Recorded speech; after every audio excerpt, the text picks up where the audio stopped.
Good morning and welcome to day 4 at Chelmsford between Essex and Hampshire. Victoria Polly from BBC Essex with you alongside Kevin James from BBC Solent. We are about to get underway and see what the final day of play in this county championship match has in store for us. Essex will resume on 108 for 3, still 49 runs behind the visitors, and just needing to bat as long as they possibly can, really, while Hampshire will be looking to take quick wickets, get the win and move themselves away from any trouble towards the bottom of Division 1. Kevin, what are you expecting from today? Good morning. Hi, yes, morning, Victoria. Yeah, a long day, I think.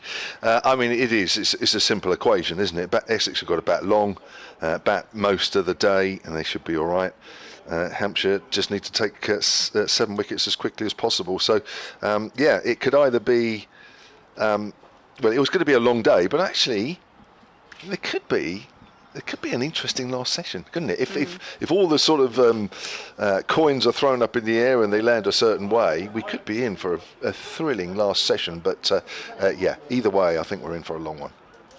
And we saw it earlier on in the season here for Essex against Yorkshire in the county championship, where Essex needed to bat the whole day to rescue the draw. On that occasion, they were the last team to bat. There was a declaration from Yorkshire, so slightly different equation on that occasion, but also it was, like you said, the simple message of needing to bat for as long as possible. Spoke to the batting coach of Essex, Tom Huggins, last night in the post-match interview, and that was the message there. I mean, he was saying bat, get a lead and have a go at them after tea. So there was even that kind of positivity coming out from the Essex camp, but also just acknowledging as well that there have been issues and with the batting, and they haven't fired as they should. Balance that out with good to see Tom Wesley making 50, his second 50 of the season. He's still there alongside Matt Critchley, so there's certainly capabilities in the batting that Essex have at the crease, and with what's to come as well. Charlie Allison, who scored his century in the first innings here, still to bat. Simon Harmer with a useful 45 as well, so no question of that, but it does also depend on how much we see from this pitch today, because the spinners were getting some turn. Yeah, they were, Victoria. They were. I spoke to Liam Dawson last night, and he was saying that they still think actually it's a pretty good pitch. Actually, yes, there's a bit of turn, a bit more for him bowling to the left-handers. That's why we didn't see too much of Elgar and Paul Walter last night. Much harder for the left-handers, with plenty of rough outside their off-stump batting at the far end, the Graham Gooch end. But essentially, I just can't help feeling that maybe Hampshire just let Essex off the hook there a little bit just before lunch and in the afternoon session. They had batters going well. Liam Dawson, 139, one of those 4 dismissals after lunch. But I think a couple of the shots, you know, really that lead of 157 that Hampshire had probably should have been more. It should have been over 200, if I'm honest. A couple of poor shots, because I think they had Essex basically under the cosh for a while. But yeah, it still set up an intriguing last day. It's interesting to hear what you've said about the Essex batting coach, that if they do bat well for 2 sessions, then they could well have a go and see what Hampshire might chase. I think both these sides do need a win. Might Hampshire take up the challenge?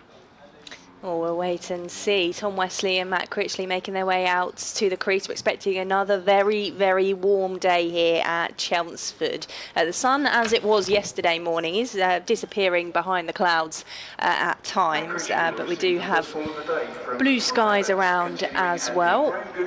It's quite a quiet day at Chelmsford, as you might expect on day 4 from an Essex point of view, but there are a few people taking shade in the Tom Pearce stand to our right-hand side. I did notice as I just had a quick walk round. Kyle Abbott is to start the first over of the day, bowling to Essex's Matt Critchley. And was that edged? It's gone and bounced in the slip cordon. Matt Critchley just hanging a bat out at it. A good ball from Kyle Abbott to start things off. Essex remain on 108 for 3. Yeah, I think it bounced just short of Varma, that second slip.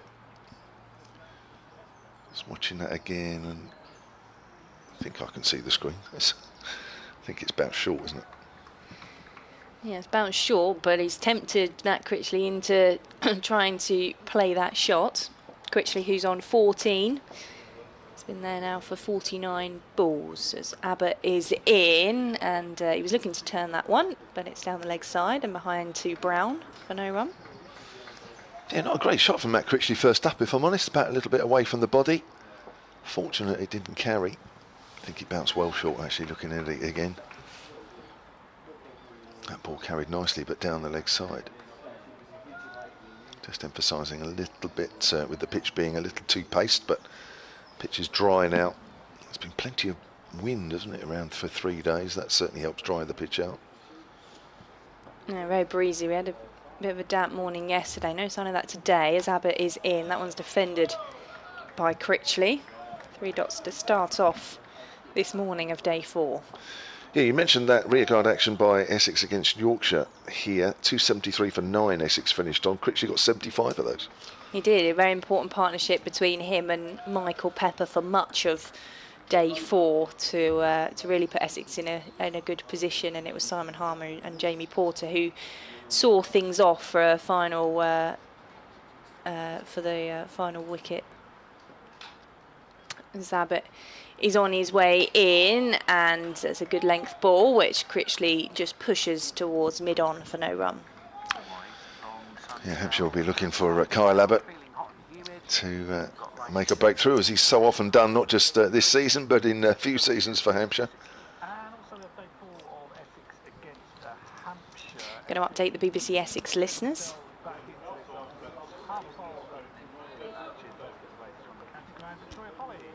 Well, the message for Essex is to bat, bat, bat on the final day of play between them and Hampshire here at Chelmsford. They're 108 for 3. They haven't added to their overnight score yet. They are 49 runs behind Hampshire. So having lost those 3 wickets when they batted again yesterday, they've lost them and not so far overtaken that Hampshire first innings score. So Essex just need to stick around with the bat for as long as possible and part of the runs and see what they can set up in this final day's play. Matt Critchley is on 14. He's on strike at the moment. Tom Westley, the captain, is on a half century at the other end. His second half century of the season. Essex 108 for 3. It's a dot ball, and we've had a maiden to start things off from Kyle Abbott for the first over of the day. So Essex remain on 108 for 3. So who's going to open up? Surely Liam Dawson. Yeah, he's just taken his cap off. So we're going to have more of Liam Dawson, who's already completed 17 overs, 5 maidens, 2 for 28. Picked up the 2 left-handers. Eddie Jack picked up Jordan Cox. They would have loved to have picked up an extra one last night just to make things a little easier this morning, but it's going to be a long haul here in the field. There is a bit of turn. It's not every ball. It's not a particularly quick wicket, so the spinners would love just a little bit more pace on the ball once it bounces. That's not there, so the batters do have time to adjust if the ball's not exactly in the right spot, which does make batting for long periods seem relatively easy, but then every now and then it looks a little difficult. First ball from Dawson's a full one. Now it's hit the pad first, I think. That's what Hampshire are appealing for, as Wesley was pushing forward. Umpire either doesn't agree or still thinks that it doesn't matter. He's not out. 7 balls this morning then, nothing added.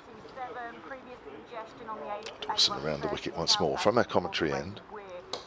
And Wesley pushes well forward. Just watching that again. I don't know whether it hit the boot first, I don't know. Very difficult one for the umpire, that one. If there were 2 sounds, it was very... The one was very quickly after the other. Dawson again. Bowls, and Wesley pushes forward. That's a straightened fraction. It's come off the outside half of the bat. Goes out square on the offside. Yes, that run rate has been dropping. We talked about that last night, didn't we? It was over 3 and over, and Hampshire have pulled that back to around about 2 1/4 and over, so don't expect those 49 runs to be knocked off anytime soon. Essex intent on spending time at the crease. Wesley again gets a good stride in.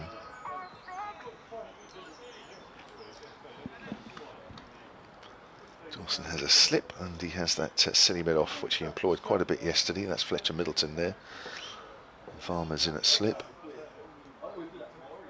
Seems to have made that position his own in the short time he's been with Hampshire. That's pushed out into the covers, fielded by Gubbins. Yeah, Tom Prest and Toby Albert used to occupy those two spots, but Albert's not playing in this one. Dawson's in again, round the wicket and bowl, slightly shorter this time. Wesley works that up to mid-on, bounces a little bit as it goes to Fuller. That's the second over of the morning. We've yet to add to the Essex total. They remain on 108 for 3. Yeah, talking about that run rate, it's a difficult one, isn't it? Because are Essex going to gamble and try and go for this? And as we've talked about, try and be there batting and have a go and go for the win, because in the context of Division 1 you need wins on the board, or in the situation of the game, do you not worry about run rate and just try and bat it out and pick up the points you can for the draw? It's interesting situation as Abbott is in. That one's defended by Critchley, back to the bowler for no run. Yeah, I think first and foremost this morning Essex need to make sure that they take out any real jeopardy out of the game. And even if it's slow progress this morning, at least get to lunch. Ideally, of course, still with only 3 down, but if there is to be some scalps, maybe 1, maybe 2, and then see where you are at the break.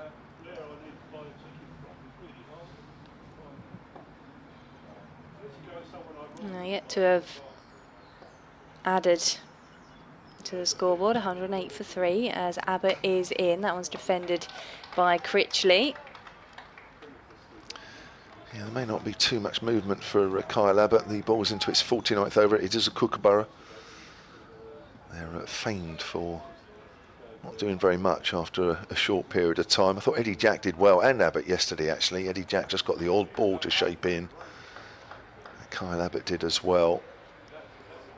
In the end, Jack was rewarded with that LBW decision against Cox.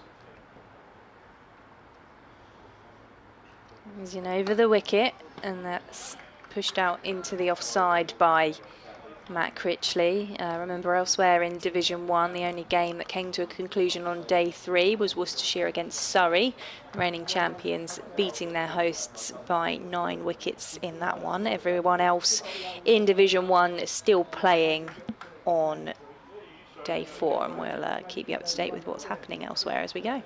Yeah, big day for Finley Bean yesterday, double 100 I saw for Yorkshire. Big day for England. I caught the end of the highlights last night. Amazing, but I caught about the last 20 minutes on the highlights show. Yeah, because of course I think we were probably waiting for post-match interviews while that was coming to an end there. Terrific stuff.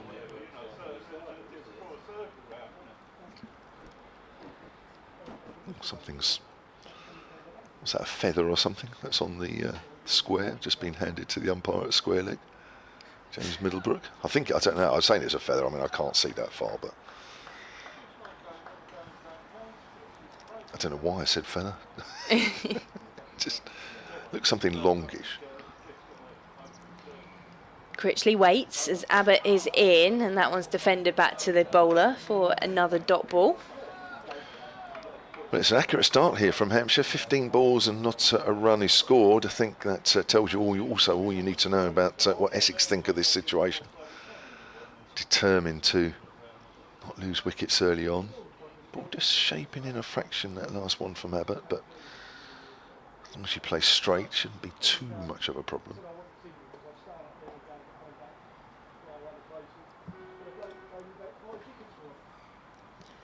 Critchley taps his bat. Abbott is in over the wicket, and that one's defended again by Critchley for another dot ball. Yeah, it's all about patience. When you're in the field, you always talk about it in the dressing room. Yeah, it's got a couple of early wickets and get things moving along, but even if you're not, you certainly don't want to see the scoreboard moving along too quick. So West Hampshire have yet to take a wicket. That scoreboard has not moved.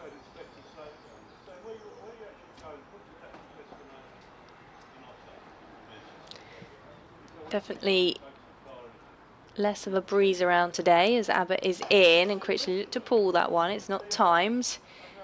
Straight to mid-wicket for another maiden. 103 for 5 remains the score for Essex. Critchley still on 14, Wesley on 50, and Essex trail by 49.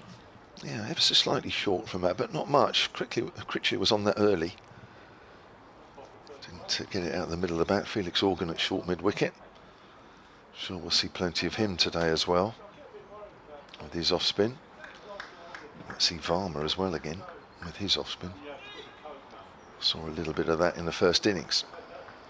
It's nice and still, isn't it? First day out of the 4. Really noticeable. Yeah, it is, nice. Dawson bowls, flighted. Wesley drives out to short extra cover. Gubbins fields. He might have an important innings later on. Nick Gubbins out first ball in the first innings.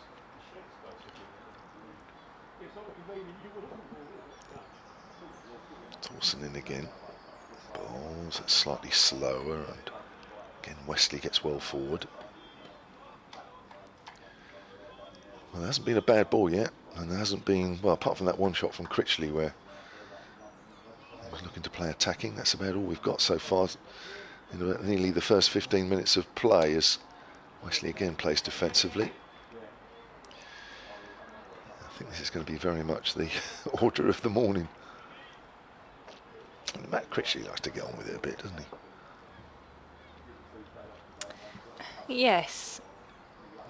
He likes to play attacking. Oh, that's turned. It's off the outside half of the bat, but it's gone out square on the offside. It was in the air, but briefly.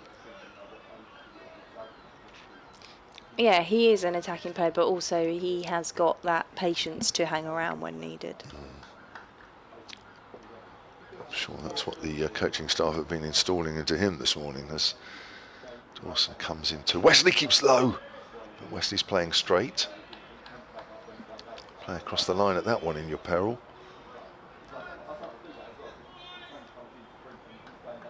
108 for 3, the score still.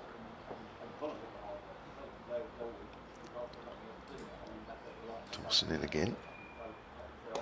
Wesley pushes forward easily enough. End of the over. Still waiting for the first run of the morning. Still waiting for the first wicket. The score remains as it was last night. 108 for 3. Yeah, Essex just seeing out these early overs. It again just looks like, although Abbott has found a good length, it is just that turn from Liam Dawson with the spin that seems like it will be the most effective.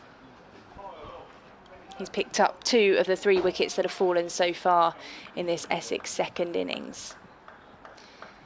Kyle Abbott, 0 for 23, into his 14th over, is bowling at Matt Critchley, who's defending into the offside.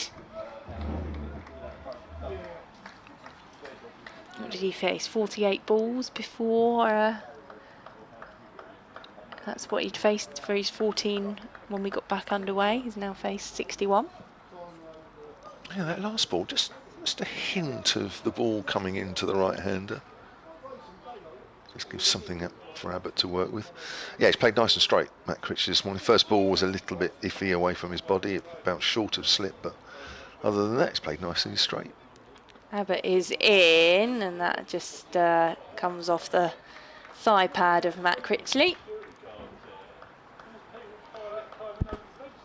I think that one might just have come back a fraction as well.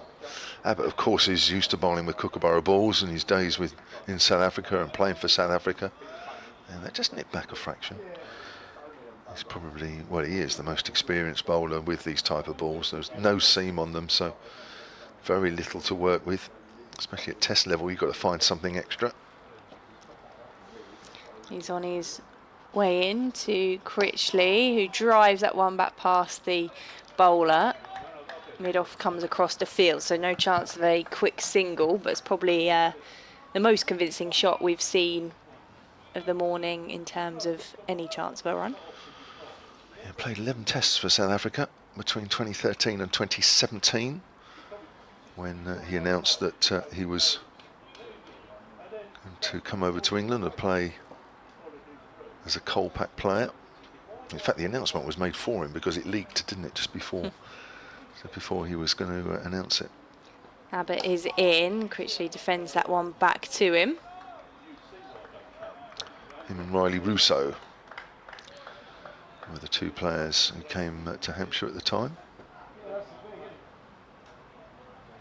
And of course, everything changed, didn't it, when when England left the EU. Yeah. Colpack players became overseas, and of course Simon Harmer's very similar. fell to that as well, didn't he?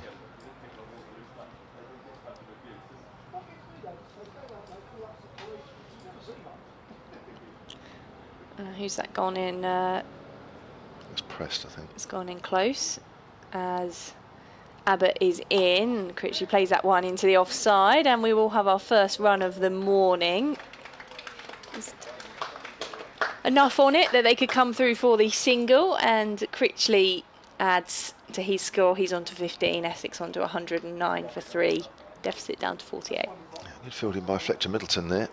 Picked it up one-handed. He was running away from the stumps at the keeper's end. Still had a shy. So finally, got a run this morning. Much to the delight of one or two in front of us. Mind you, one or two of them seem too busy talking to worry about the action. So 48, Essex trail by. Abbott is in, and that one's defended by Wesley. His first chance to face the South African on day 4, and it's a dot ball to finish, so just a single from the over, 109 for 3. First run of the morning. Yeah, accurate stuff from Kyle Abbott, finding a nice length. Just short of a length, but no real pace in the wicket. Even when the ball does just deviate a fraction off the straight, the batters can find it quite easy to keep the ball out. Ideally, the bowlers would want a little bit more pace, but it's a good wicket out there. There's a little bit in it for everybody. Looks like we're still keeping the two close-in fielders, as were. Fletcher Middleton collects the helmet. And it will be Matt Critchley to face the next over from Liam Dawson from the Sir Alistair Cook end. Oh, it's bounced and turned. Ooh, there's a little bit more there for Liam Dawson. Beat the prod forward of Critchley. Couldn't quite find the outside edge. Good delivery nevertheless. Dawson in again to Critchley. That doesn't turn. Critchley works that to mid-wicket. Fielded by Prest. Yeah, ideally from a Hampshire point of view, you want to see that a little bit more often, but it's not happening quite as often as they would like. Not at the moment, anyway, as Dawson comes in. Sweep shot, that's a nice shot. Right out of the middle of the bat from Matt Critchley, and that's going for 4. Yeah, nice shot. Well weighted. Patient play for Matt Critchley so far this morning. And he picked the ball, and he's found that gap in the leg side. Everyone's in fairly close. Yeah, first clean strike of the morning, that one. Critchley moves on to 19. Essex 44 runs behind now. Scott Curry has come on, the substitute, with a lovely bright light green vest on, handing a helmet to Varma, who's in the gully area, but I guess because he's quite close, he's having to wear the helmet. Dawson just changes the field somewhat now. Prest is moving from mid-wicket to backward of square leg for the mistimed sweep. He's in front of the umpire though, and there is a backward fielder on the 45 as well. That's Abbott, who's a little deeper. Critchley's on the back foot watchfully. That one didn't turn. It's weird, isn't it? Sort of that line, some turn, some don't. Being a hybrid pitch, I guess that's something to do with it. Dawson's in and bowls, and Critchley gets well forward again. I think we'll be saying that a few times this morning, Victoria. Yes. Certainly quite a bit actually during the game. Dawson and Varma were very patient against Harmer. One or two others weren't, against Critchley mainly, as that's pushed away on the onside. End of the over, 4 runs off it. Essex are 113 for 3, having added 5 this morning. They trail by 44. And just to bring you up to date with what is going on elsewhere, Sussex are 119 for 4 in their second innings. They lead Durham by 153, so you think they may well try and force a win there. Nottinghamshire look as if they're heading for a draw against Yorkshire. Yorkshire are 425 for 6 in their first innings. And as Kevin was mentioning earlier, Finley Bean finished up on 224. So that one does look to be heading for a draw at Trent Bridge as Carl Abbott begins a new over from the Graham Gooch end, which Tom Wesley leaves alone outside off stump. And at Edgbaston, Somerset are 137 for 4 in their second innings. They lead Warwickshire by 284. Yeah, I guess a draw would suit Yorkshire. They're second from bottom in the live table currently, 14 points behind Essex. I suppose they'll be looking at the result here, won't they, and thinking, well, if Hampshire can just get amongst the wickets early and Essex come away with a defeat, we get a draw. I'm sure they'll be looking at that. Abbott is in, and Wesley plays that one into the leg side for no run. And it is those two sides who meet in the Championship from a Sunday. Essex go to York to play Yorkshire. That's going to be a good one. That is going to be a good one. I don't know enough about the York pitch to know whether that's a result wicket. We've played a 50-over game there. I don't know if you've been there before. I haven't been there, no. It's a lovely spot, but it was only a 50-over game, so yeah, I'm not sure. I might have to have a look actually to see what results have been there in the past. 113 for 3. Abbott on his way into the Essex captain Tom Wesley, who just plays that one and it dribbles to mid-off for no run. Can't remember the name of it. Let's have a look. York. Have a look up some historical games there and see if we can get a pointer. We only want the facts that give Essex an advantage or sound like it will be in their favour. I'll do my best. I forget what the name of the ground is. I have to look that up, I think. Carl Abbott is in and he's wrapped Tom Wesley on the pads. Not the biggest of appeals from the Hampshire field, and it's quickly all died down. Yeah, it's accurate stuff from Kyle Abbott this morning. There's quite a few grounds in York. Is it Clifton Park? Might be first class matches.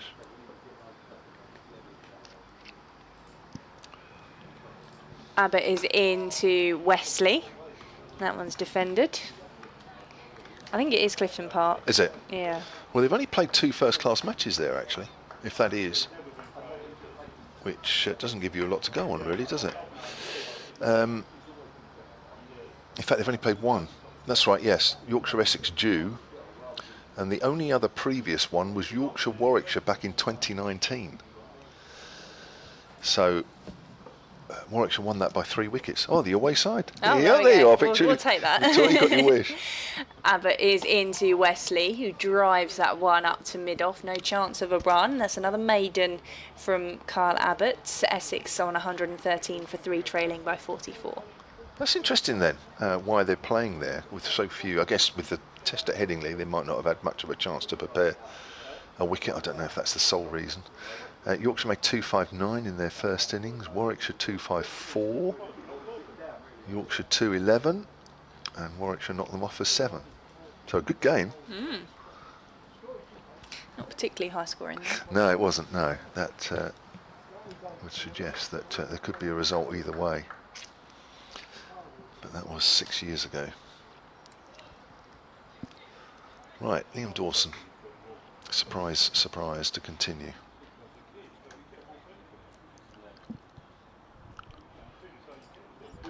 He's going to be bowling to Matt Critchley. Still no man on the sweep. Not deep anyway. Oh, Critchley gets right to the pad. Oh, he's played all around that one, and Dawson gets his man. Critchley goes for 19. Foolish delivery. And Critchley just looked as though he just played. He was a bit off balance and played around that. And he's gone LBW. Yeah, didn't look comfortable, came forwards, caught in a tangle, and he looks really disappointed as he goes off, because he knows how important a partnership is for Essex at this point of the game on day 4, needing their batters to stick around and build and dent that lead. So he goes for 19.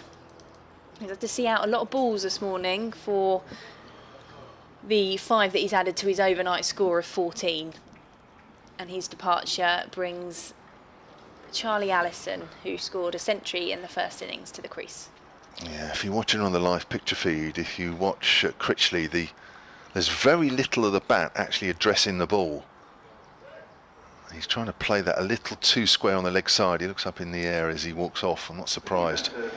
But really, Liam Dawson wants a batter to be playing square on the leg side. It's fine if the ball doesn't turn, but if it straightens or just bites, you've got to be showing a lot more of the bat to the ball.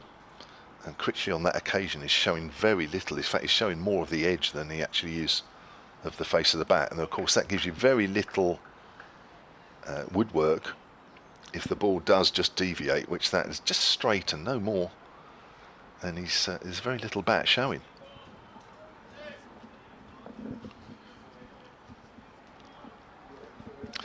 Well, big innings ahead for this man. 100 in the first innings. 20-year-old Charlie Allison. He looked really good in the first innings, I have to say. Looked class.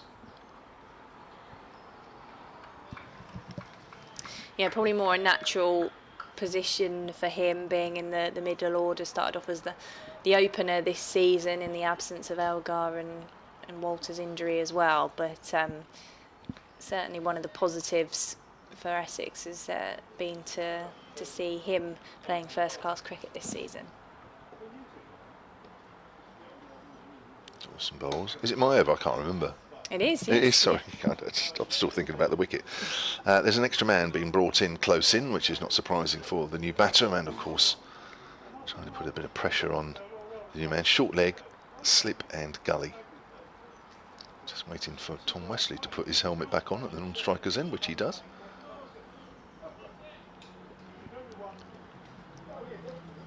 And we're ready to go again. As Dawson comes in, bowls. Allison just plays from the crease there, very watchful. It's interesting to see a replay of that dismissal again, maybe slowed down if we can at the end of this over, just to emphasise just how little of the bat that Critchley showed at the first ball of this over. Forward, shows a lot of bat there, does Allison.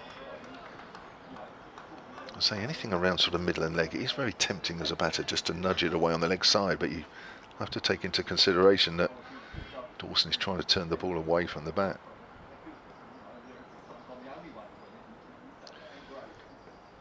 Dawson in again, ball's flighted, and Allison is forward,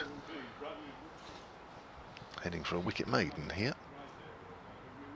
I think a couple of the fielders thought that was the end of the over. Farmer's taking his helmet off. Brent Brown was moving forward.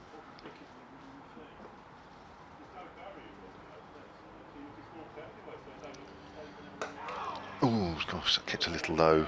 Allison pushes that out into the covers. End of the over, wicket maiden. 113 for 4.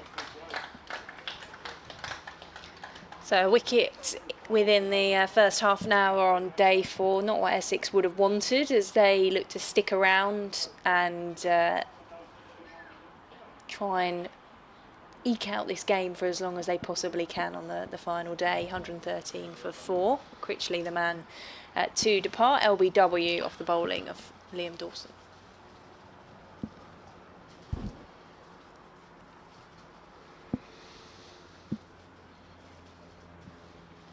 Tom Wesley yet to add to his overnight score of 50. And he will face Eddie Jack, who's returning to bowl from the Graham Gooch end. Figures are 1 for 20. The 7 overs that we've seen from him in this Essex second innings. He picked up the wicket of Jordan Cox as well, LBW for 12. Got him for a duck in the first innings as well, the 19-year-old.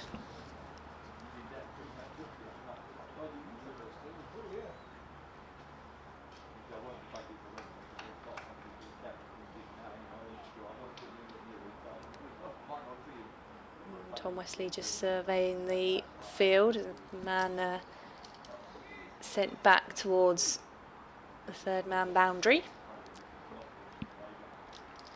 Eddie Jack is on his way in with the ball to Wesley. Leaves that one outside off stump.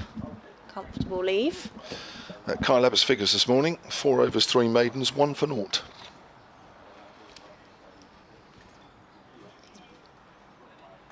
Been very economical, hasn't he? Yes, he has in both innings. 5 for 26.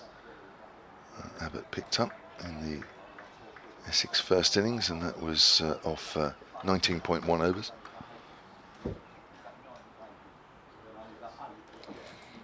Jack is in. That one's left alone again by Tom Wesley outside the off stump for a dot ball. Yeah, Abbott's yet to go for 2 and over yet in this game.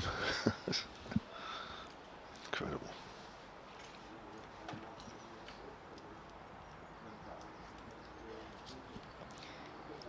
Charlie Allison at the non-striker's end, just practicing a couple of shots. Here's the new man at the crease, having faced 5. As Jack is into Wesley, clips that one into the leg side. Fielder comes in off the deep square leg boundary as Essex come through for the single. So Wesley onto 51, 114 for 4. Yeah, Essex might find a little bit more opportunities here to score. As Eddie Jack, who's still a developing bowler here, only 19 years of age. Kyle Abbott's been in these situations many times, knows not to give too much away. Eddie Jack, though, impressive last night when he got Jordan Cox LBW on at nip back.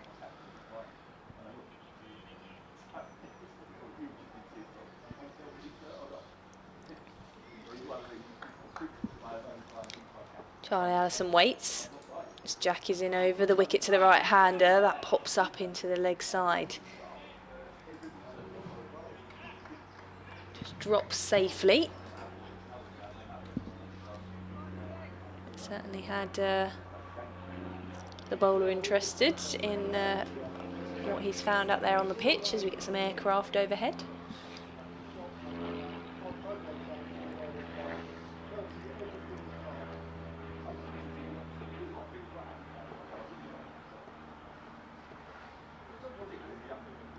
Jack is in, bowls to Allison, edges that one into the offside.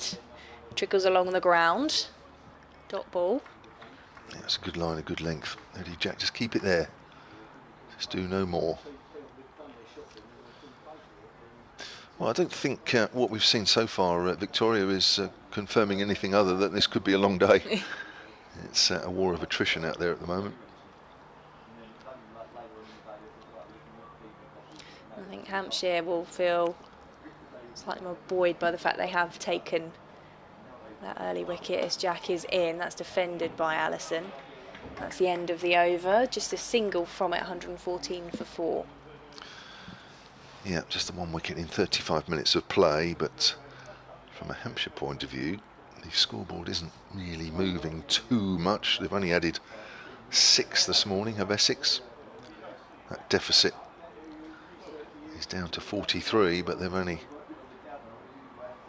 barely cut into it. And that run rate overall in the innings is dropping all the time. So Hampshire are doing what they need to do at the moment. Essex are doing the same, but I know they'd love just to scoreboard, just to tick along a little bit more, just to help, because once you get in front, of course, the situation looks a lot better than when you're behind. But still work to do from an Essex point of view. Lots of work. Similarly, of course, for Hampshire. Here's Dawson. So played by Wesley out on the onside, kept a fraction low. So Wesley has 2 men around the bat. Allison, being the new batter, has 3.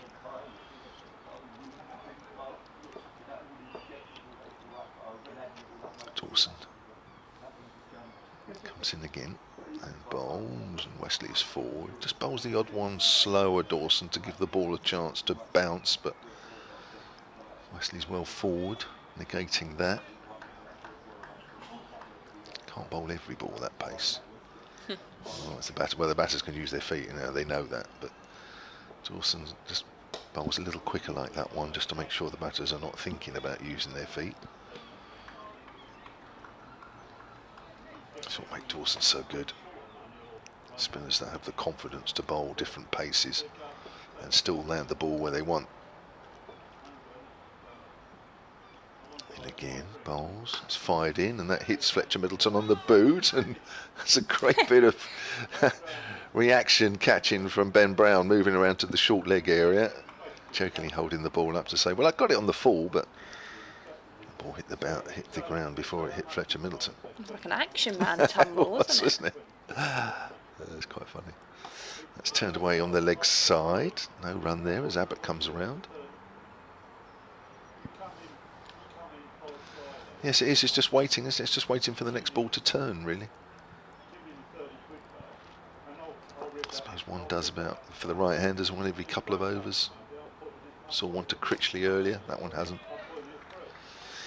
End of the over. Dawson has 3 for 32 from 22 overs, and Essex are 114 for 4 in their second innings, and Tom Wesley has added 1 to his overnight total in almost 40 minutes of play. I guess it is funny when Brown does things like that, but it probably is quite important, isn't it, when you are in a situation like this where there's a lot of defending from the batters, a lot of you're watching a lot of balls just drop into the pitch or be driven back to the bowler.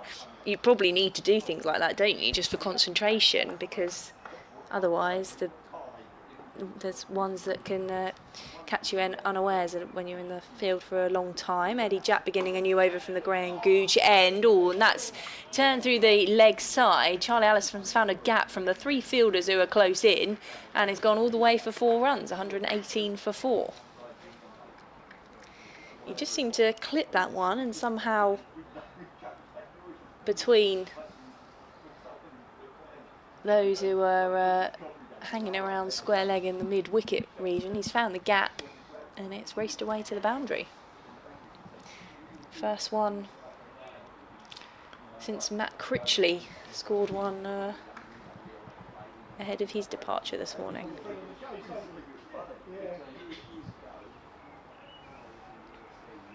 Allison with a boundary to get off the mark. He's on 4. Essex trail by 39. Jack is in. He looks to clip that one, but it's down the leg side, and Brown takes a tumbling stop to his left-hand side.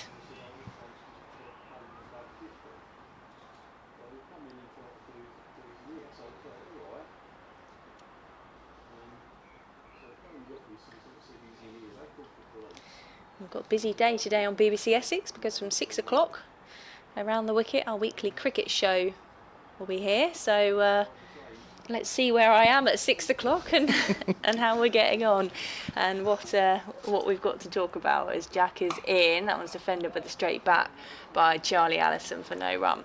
Are you hosting it as well? I am, yes. I'm going to give my producer a nervous afternoon, I think. Wow. So if this game gets tight and we go through to, say, 6:15, what happens then? I guess we're on air for Around the Wicket as well as commentary. Okay. Oh, that's fine. That'll be fun. I'm not going to leave you alone, don't worry. I won't leave you in the lurch. Especially if Essex need 1 wicket to win at the 6 o'clock. Jack is in, and that one is turned into the leg side by Allison. Comes through for just a single. There's a man deep in the field out of my view who picks that one up.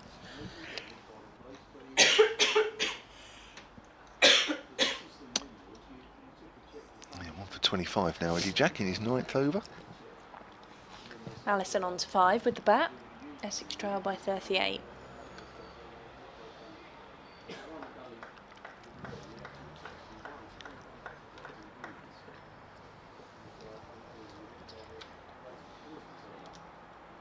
Tom Wesley waits.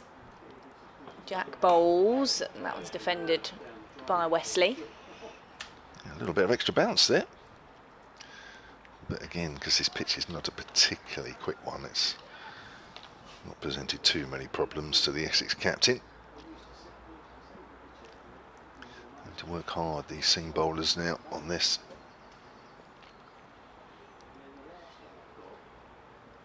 Not a particularly quick wicket, and Kookaburra ball, which is, what is it now, into its 57th over.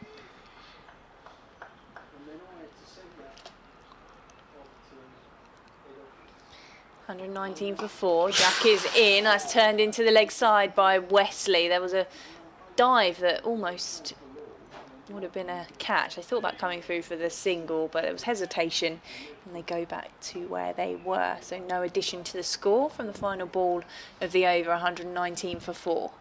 And that almost carried. Just working that away on the leg side, just pushing at that one as well, just to Tom Prest's left.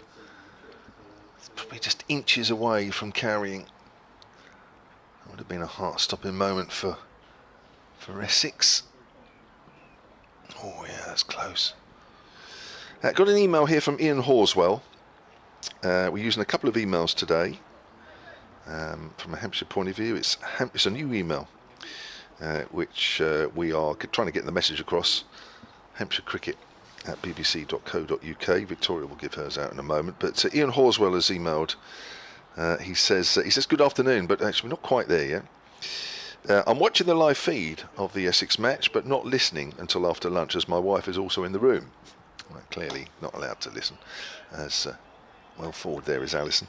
However, I wanted to ask if you're commentating on the Worcestershire match next week. Yes, I am. That's at home. I think the next round of matches start on Sunday, I think, if I'm right in saying. So just 3 days between the matches. Forward again is Alison. I'm hoping so, as I'm looking forward to this one, and we, in brackets the current Mrs. Horswell and I, are coming over from our home in France. Right. How many have there been? I'll come back to that now, because it's obviously quite quick between deliveries with Dawson. He's off the back foot there is Allison, and he moves on to 6, 120 for 4. We're coming over from our home in France to stay at the hotel overlooking the ground to celebrate our 40th wedding anniversary. It will be the very first live match I will have attended in my nearly 73 years. Dawson in again to Wesley, who's forward. Plays that out on the offside. Maureen will be out most days, and so I will have the room to myself every day, and will be listening online with the live feed so that I can watch the replays and enjoy your often humorous dialogue. That's very kind. That's put me under pressure. Really looking forward to it, and fingers crossed for the fine weather. Well, have a nice stay. Oh, that's turned.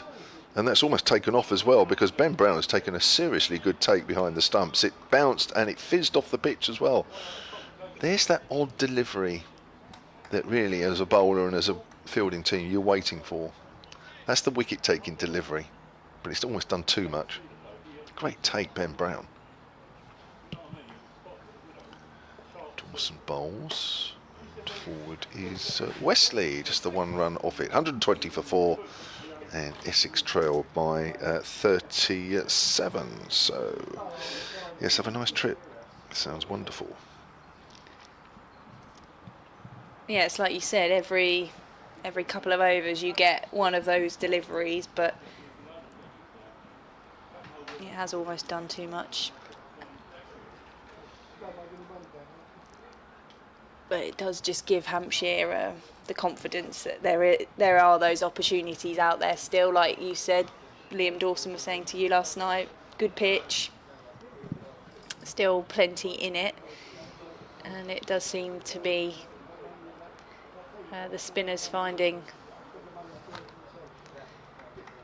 those opportunities at the moment. Essex have lost 1 wicket this morning. Matt Critchley was LBW to Liam Dawson for 19. faced 72 balls for his 19. And that brought Charlie Allison to the crease. He's on 6. And he will face Eddie Jack, who's about to begin a new over for Hampshire from the Graham Gooch end.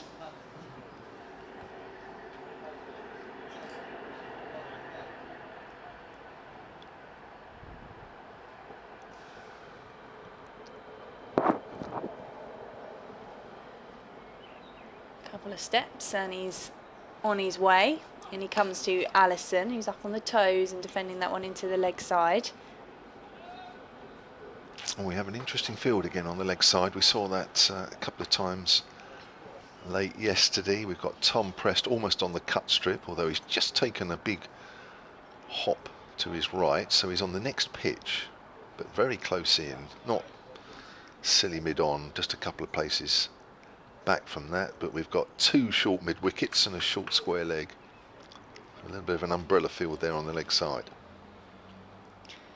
Jack is in over the wicket. That's driven towards mid-off by Charlie Allison for no run. It was interesting because they were in similar positions in that last over, and somehow, despite their close proximity to each other, Allison just found that gap through the leg side to the boundary for 4. Yeah, well, they're close in, aren't they? I mean, Yeah. anything that's hit well and in the gap is going to get through, but they're there for just a mistimed nudge on the leg side, which we saw very nearly account for Wesley in the last over. Jack is in and bowling, and that one just popped off the pad, and there's no chance of them coming through. Yeah, it's indicative of a field set where the pitch is a little slow on the slow side, but also where the ball's angling into the right-hander. So the batters just get outside the line a little bit with their head, and they just push away on the leg side, and you're not in total control of the shot. That's why they're there. That's what they're looking for.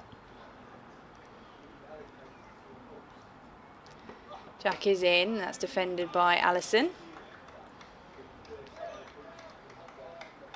Dot ball. Hear the applause and a bit of encouragement from around the Hampshire field.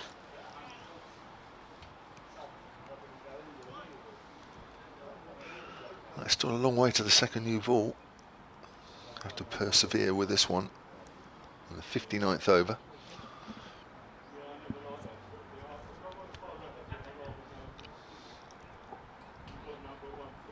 $120 for 4. 4 dot balls so far from Eddie Jack, who's in. That one's driven by Allison, and he doesn't even need to think about the run because it's whistled away to the boundary for 4 runs. That's a great shot.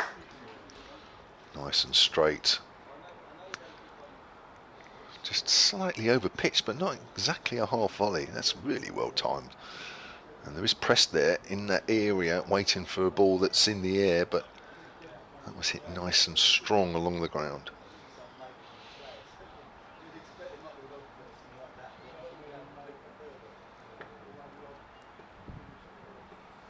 $124 for 4. Jack is in. That's driven by Allison. Mid-off will come round to field for just a single this time. 125 for 4. He moves on to 11. Another email here from Chris and Annie Kimber, who were still in Rhodes, still laying by the pool, still have the laptop out. What a leisurely time that sounds like they've had. Hampshire Cricket at bbc.co.uk says, greetings from another beautiful day in Rhodes. Laptops on, by the pool. This has got to be Dawson's day. What are his best figures in Championship cricket? Well, his best first-class figures are 7 for 51, so I presume that's in the Championship. Yeah, he might have to produce something pretty similar to that today to get Hampshire over the line. Won't be easy. It won't come pretty quick, that's for sure, if he does get anywhere near those sort of figures. But he's still on. He's got 3 for 33, and he's just about to start his 24th over.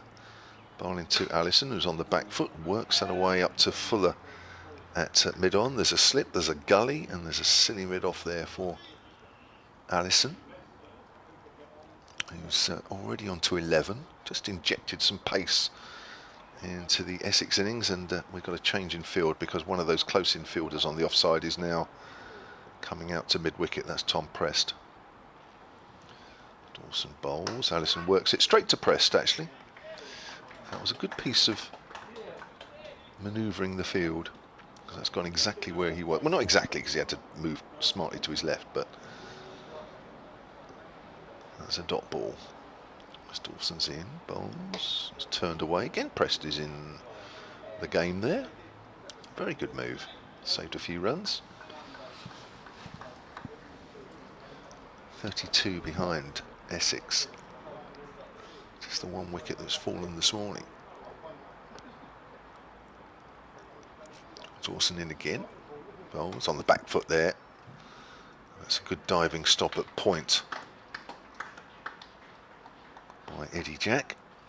There is a fielder out the deep. That's Ali Orr on the offside. 126 for 4. Brings Wesley back on strike. Sterling scored the 1 run this morning. Flighted and Wesley's forward. He's absolutely taken anchor. He has, in deep water. I didn't record the number of balls he'd faced overnight, but just scoring 1 in over 50 minutes will tell you probably all you need to know. And field's changing for Wesley now, as if they're expecting him to start playing some sweep shots, because Tom Prest is going out to deepish square leg.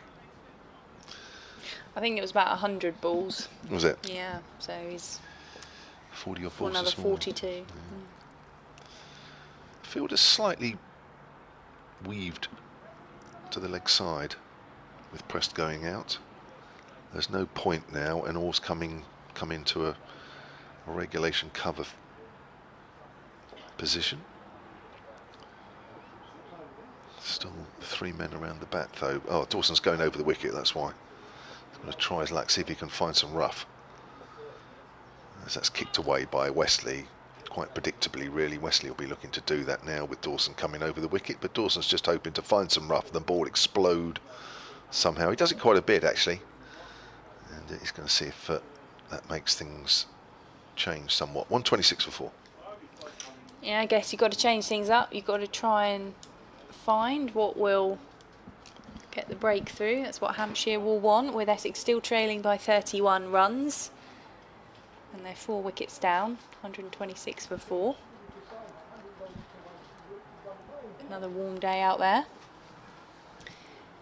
And we welcome listeners on Sport Extra, joining us with Essex 126 for 4, having lost the wicket of Matt Critchley this morning. LBW off the bowling of Liam Dawson for 19. Liam Dawson now has 3 wickets in this Essex second innings. Eddie Jack is about to start a new over from the Graham Gooch end. He's into Charlie Allison, who's on 12, and he pushes that one up to mid-on for no run.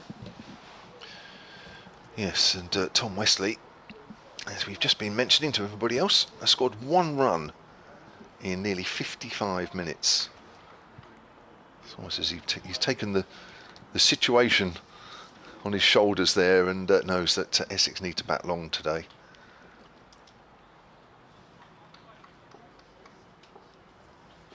Jack turns on his mark, and in he comes to Allison, full of delivery, which is left alone by Allison as it's down the leg side. In comparison, Allison's 12 off 26 is absolutely whirlwind. It's very different. Essex have added 18 this morning in 5 minutes short of an hour. It shows you just how important they view this last day in terms of, at the very least, getting themselves in front and batting deep into this last day. Jack bowls to Allison, who defends, holds the pose.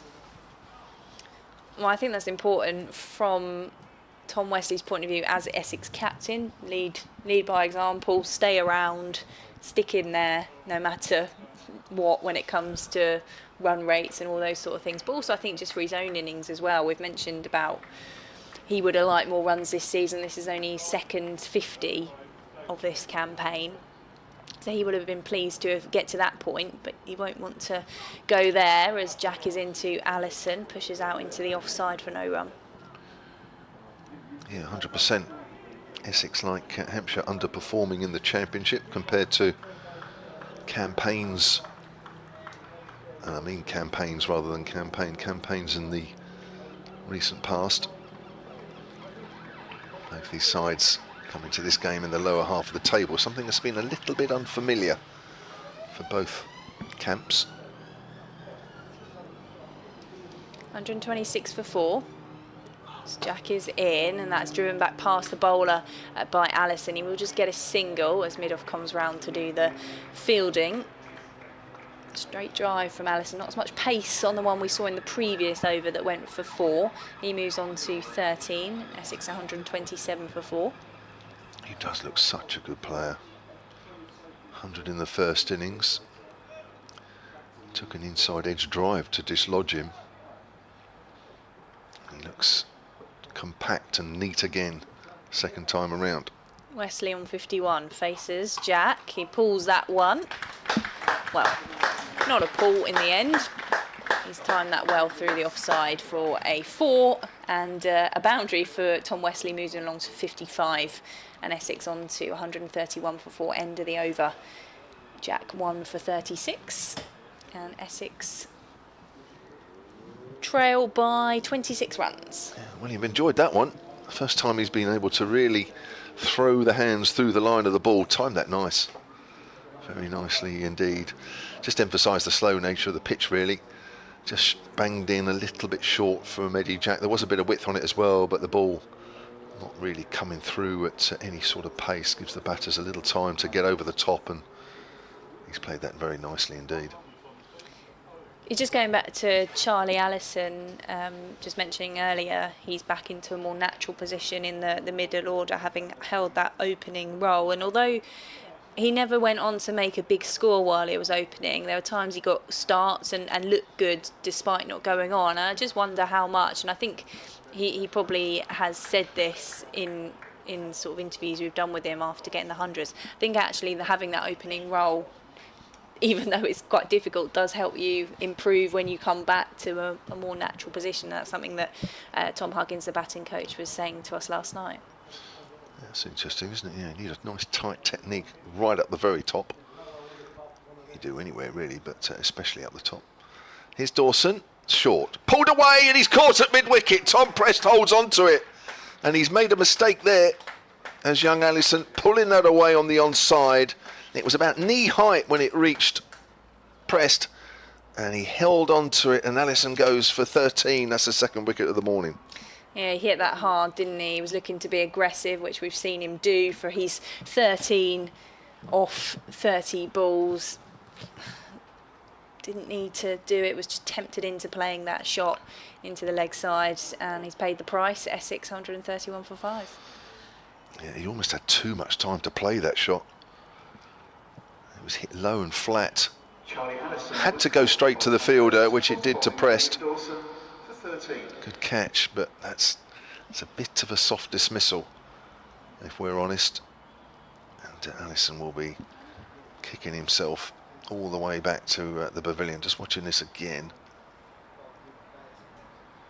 He's just leaning back a little bit on that pull shot, which meant the ball was in the air. Whether he meant to hit the ball in the air, I don't know, but just the fact that his body weight's a little bit, his head's a little bit leaning back as he's playing it, means he's not quite in full control. Good catch though. That brings Michael Pepper out to join captain Tom Wesley for Essex.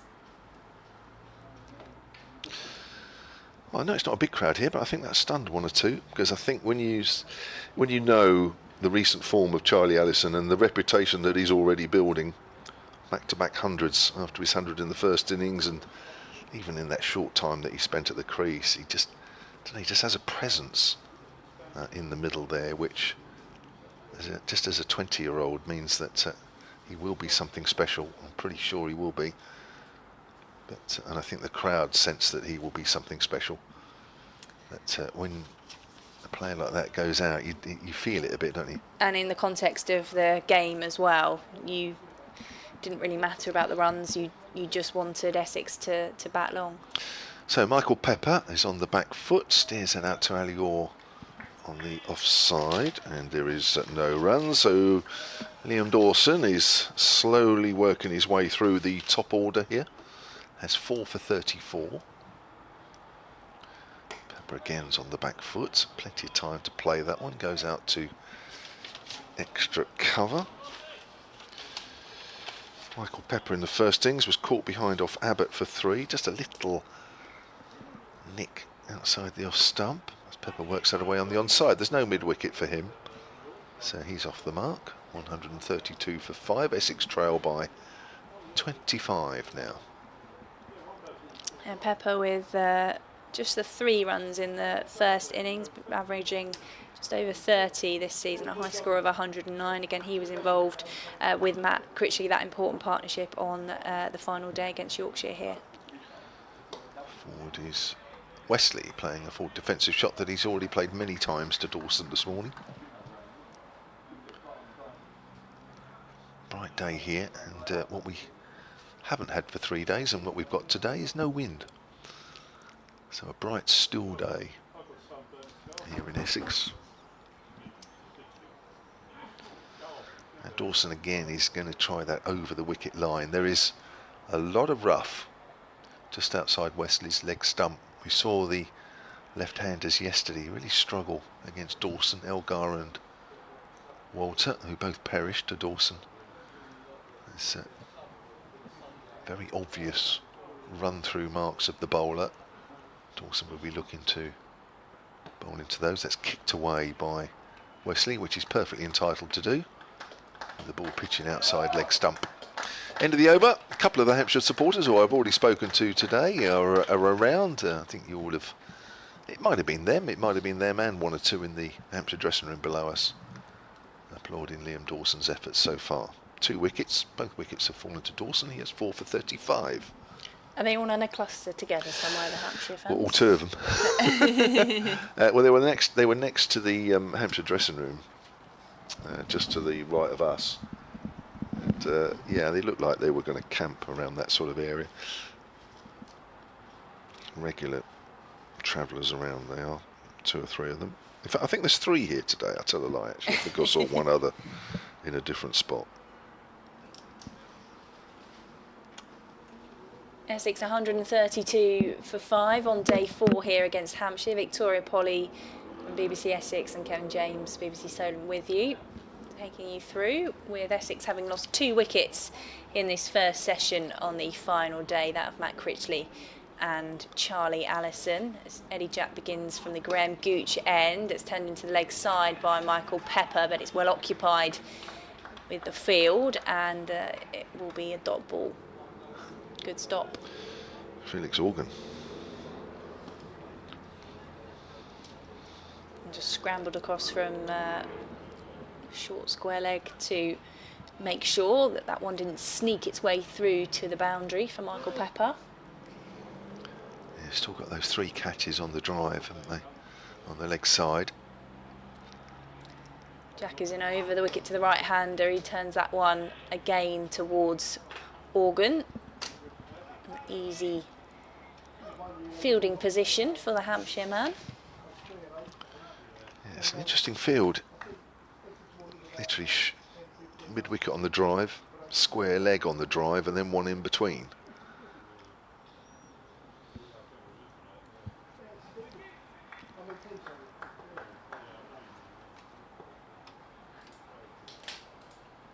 Jack is in and bowls. Oh, and that's come off an inside edge of Michael Pepper. It will run away to the 3rd boundary for 4. We didn't know much about where that had ended up. It wasn't placed in any sort of sense, but Essex add to their total. Michael Pepper moves on to 5.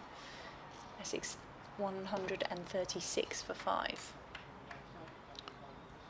Varmett has just been off. He's coming back on. I presume between balls. I didn't see him run this way, but I've seen him run back to slip. So I presume he just momentarily looks like he's just been handed some sunglasses. Very bright out there.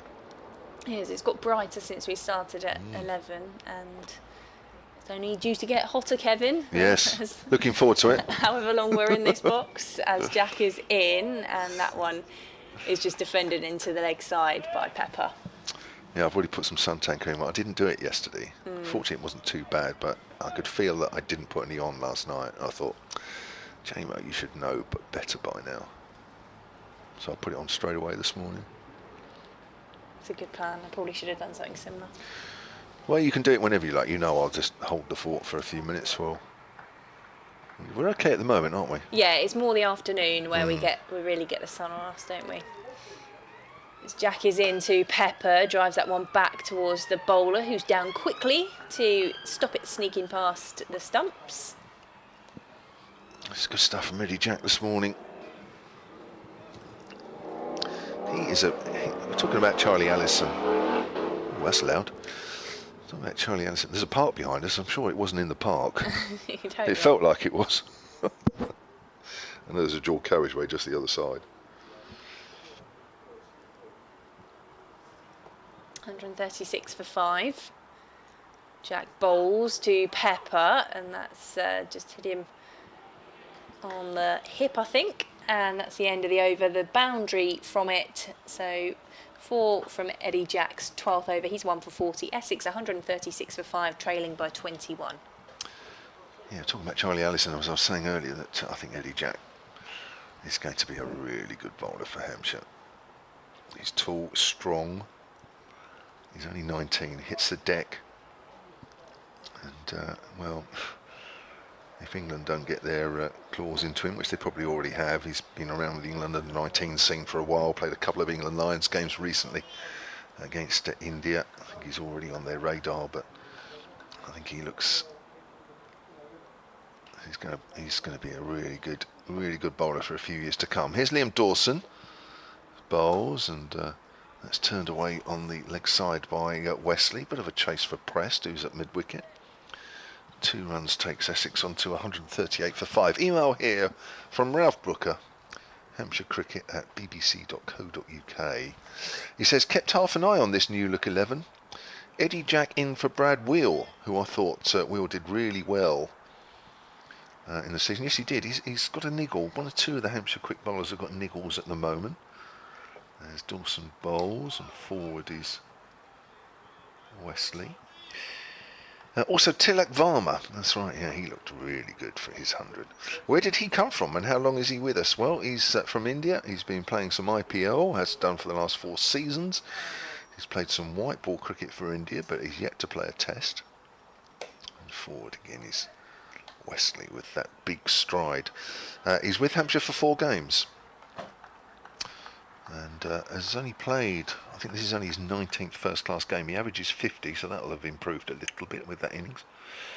But I have to say, he's going to be a very good addition for these next few matches as Wesley pushes forward. It's a shame it's not more than 4, because Hampshire's batting this year has been very up and down. Needs some consistency, and he certainly provided that at number 4.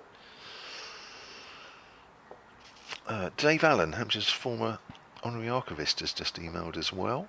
Forward is Wesley. I know he hadn't found our new email, but he's now found it, so well done, Dave. He's just corrected me a little bit on Liam Dawson's best bowling. Comes in and bowls, and that's again well covered up by Wesley to end that over. 138 for 5, and Essex trail by just 19 now. He says, in fact, his best bowling in first class was in Zimbabwe. His best for Hampshire is 7 for 68 against Essex, in brackets his old team. That's right, he was on loan for a couple of games back in 2015. He says he's very much enjoying the commentary between us. That's nice. Thanks, Dave. We are an hour and 10 minutes into day 4, and the laps around the boundary have started from the Hampshire staff. Yes. I spoke to Mal, the physio, last night, and I said, we did notice how many laps you did. And he said there was a contest, I think, between him, I think Keith Barker he mentioned. I'm terrible for remembering anything. I think he said they were looking for 20,000 steps. Oh, did they get there? I think he said he just about did. But he said it was literally they kept getting up because not one or the other wanted the other one to get too far ahead in the contest. Just going together. Yeah. James Fuller, change of bowling at the Graham Gooch end. Fuller's going to replace Jack. With Essex 138 for 5. It's the first time we've seen Fuller this morning, and that one's just punched away into the offside by Michael Pepper for a single. He moves on to 6. Essex 139 for 5, trailing by 18. Well, I don't feel so far behind them. I'm not going to get 20,000 today, but I think I will reach my 10,000 target because I've done 4,000. So. Where have you done that then? I've been to the gym this morning. Oh, I've had well a productive done. morning. Yeah. Not like yesterday. I managed to get out and about this morning. Fuller's on his way into Wesley, and Wesley punches that one into the offside. Similar shot to Michael Pepper. They think about coming for a second, but there's a man coming round from the third boundary to get there for Hampshire. 140 for 5. Eddie Jack's spell this morning: 5 overs, 1 maiden. 5 overs, no maidens, none for 20. If you want to get in touch with us, by the way, we're in a transition period with our Essex email, but you can email victoria.polley, Polley, @bbc.co.uk to get in touch with any of your Essex thoughts on day 4. We'll have a new Essex email up and running for you very shortly. As Fuller bowls to Pepper, just dabs that one down to third just for a single because Middleton is there, and in fact they managed to come back for a quick 2. Good running there from the Essex pair. 142 for 5, deficit down to 15. Yeah, it's important, even if the runs aren't forthcoming, that you run positively between the wickets. Just those few runs here and there does make a difference, especially when you're so close to getting even in the game. Fill it in over the wicket to Pepper, who plays the same shot. It's just that guided dab down to third, and Middleton's on the boundary. He does manage to get there, so Essex can come back for another 2. 144 for 5. Pepper's on to 10. It's nicely played late, wasn't it? Didn't bounce much, able to use the face of the bat down to third. Great bit of fielding.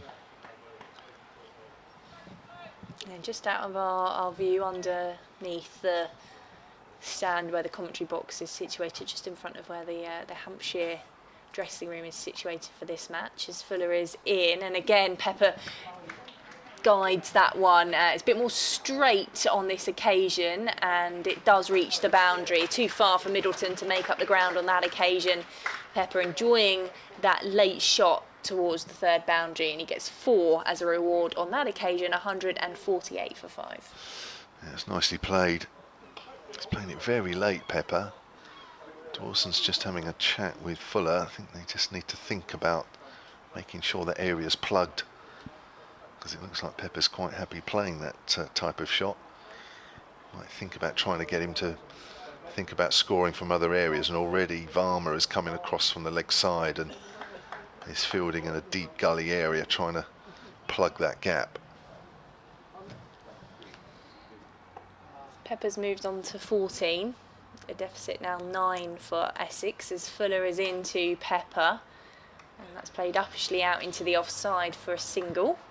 From the final ball of the over, Essex 149 for 5.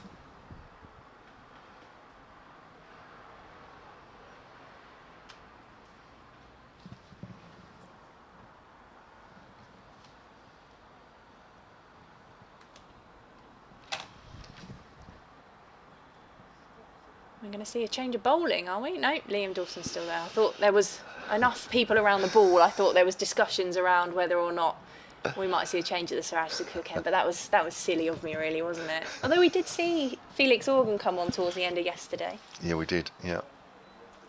I think the fact that Liam Dawson's got a couple of wickets, I think getting the ball out of his hand at the moment might be a little difficult. Eyeing another 5 foot. But necessarily going to come that quick. It's, as we've mentioned several times before, it's just being patient. Bowles, and that's a sweep shot. Has it hit the pad? Maybe a little bit of bat, mainly of Michael Pepper. That's hit the bat. Gone out fine to Kyle Abbott, and that is a run to the Essex total. I think that's swept from fairly straight, actually. I think that's why. We're just making sure that the umpire was aware that if it did hit the bat, then if it didn't, I'll certainly ask. That's a length ball, which is played out on the offside. Email here from John Skews. Hampshire Cricket at bbc.co.uk is the new one that we're using for Hampshire. Victoria Polly's giving you her one, an interim one. Whilst they change over, we've just changed over ours. Forward is Pepper. He says, whilst wishing for a couple of wickets to fall, one or two queries come to mind. The first one, and Victoria might be able to help us with this one. I've noticed it, but haven't really thought too much about it. That's flighted and he's forward. It goes out square on the offside. Why is there a Hessian strip laid along a stretch of the pitch, and it has been there all season, he says. So that's the matting at the mid-wicket. Has that been there all season? Yes. I mean, I can't say it hasn't drawn my attention a lot, I would say. Forward there. No, I mean, it's been there for this game. I mean, it's pretty central, isn't it? Maybe just to the right of centre. I presume it's there for an important game. So we're not 100% sure, but it's there. And forward is Wesley end of Liam Dawson's over, which means that he has now completed 27 overs, 4 for 38, 150 for 5, and Essex, having trailed at the start of the day by 49, now just trail by 7. So more on the email from John. The other one is fielders in close positions wear cricket pads and helmets for protection. That's right, but usually turn when a forceful shot is about to be made. That's right. For that I do not blame them, but does the padding also protect the back of the leg as sufficiently as the front? I very much doubt that it does. Well, if they're using very much the gear that they used to use, no, it doesn't. I think the technique is that you don't turn away, and it's not easy to do because it's a natural human reaction, isn't it? When you think something's coming at you, but I think the idea is that you just still face the ball. Fuller beginning a new over from the Graham Gooch end, defended by Michael Pepper. Just dribbles up the pitch. It's not easy to do, actually, is it? Because it is a natural human reaction to just turn away, and there are many that would do that, which makes the people that do get in close, especially the short leg fielders, and you see them, don't they, just sort of bow their head a little bit so the top of the helmet faces the batter. But to just stand there, face on where all your padding is I don't think that's an easy thing to do. No. Fuller is into Pepper, and that's bouncer, which Pepper just moves out of the way of through to Brown for no run. Yeah, a really difficult skill to, like you say, not flinch in that natural reaction if a ball is coming towards you at close range and at pace.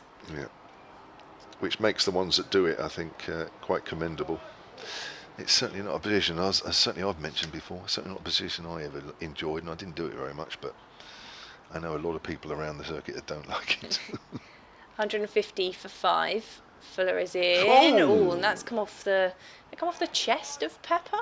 I mean the glove. Oh, it's a glove. He's shaking the hand. He tried to move out of the way of that, and it's just brushed the glove of Michael Pepper, bounced into the pitch, and he's just taken that glove off as he gives the hand a ring out. Yeah, that's painful. That's painful. That might just have trapped the thumb on the handle of the bat, and they are painful, and he does look as though he's... There's also one of those where it's almost like a delayed pain as well. After a little while it suddenly becomes even more painful. I think we're going to get a break in play here. He's going to get some treatment. Yeah, he was thinking about it, wasn't he, whether he could just shake it off and get going again, but he has now called for the physio, so we are going to have a stoppage while Michael Pepper has that hand looked at. We've got an email come in from Sam with Essex 150 for 5. He says, thanks for the great commentary, which is soundtracking my Wednesday as I sort through boxes of stuff after moving back home from university. That's 10 years since I moved back home, and I think there's still some stuff I managed to leave at my parents' that I'd never unpacked. Sam says, after seeing Essex had won the toss and were batting on Sunday, I assumed it was the right decision. I think everyone else following this fixture thought the same. However, with Hampshire's bowlers able to find a little bit more on the pitch on Sunday morning, I'd suggest that Hampshire maybe had the better of the conditions throughout the match. The pitch was flat on Monday, and Middleton, Varma and Dawson made the most of their opportunities. With the pitch turning more in days 3 and 4, Essex's inability to go big with the bat on Sunday has been compounded by the 150-run lead, which Hampshire managed to compile. I'd be interested to hear whether Tom Wesley would have chosen to bat first if he had the ability to turn back time, says Sam. Well, I guess that's a question for the end of the game, but I think the normal rule of thumb is, and I only spoke to the Hampshire players before the start of play, was that they were expecting the wicket to turn. The normal rule of thumb that is really, you don't want to be batting last, and in fact it was mentioned to me last night that in the Hampshire camp there's, it was always, don't forget we're batting last on this pitch. So you would think, and that's the most important innings, of course, at the end of the day, the 4th innings. And if you're batting on a wearing pitch, and even though we're talking about turn, that ball there is indicative of a wearing pitch. That's just bounced from short of a length and reared up at Pepper. When he's had some water, he's had some magic spray or whatever they use just to help with the pain, and that's not just a concern for Michael Pepper's batting, but of course if we do get to the point, for however long it may be, where Hampshire bat in their second innings, for him with the gloves behind the stumps. Yeah, and that just put a little bit of doubt in his mind as well. Ball pitching around that area, you think, oh, is one going to jump up at me again? So there's a little bit of that now.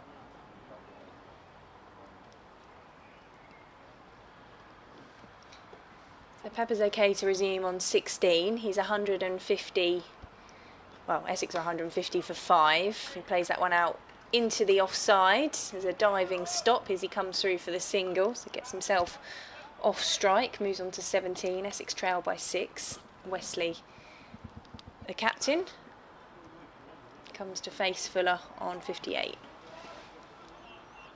Good stuff from Fuller. He's hitting the deck, trying to find some inconsistencies there.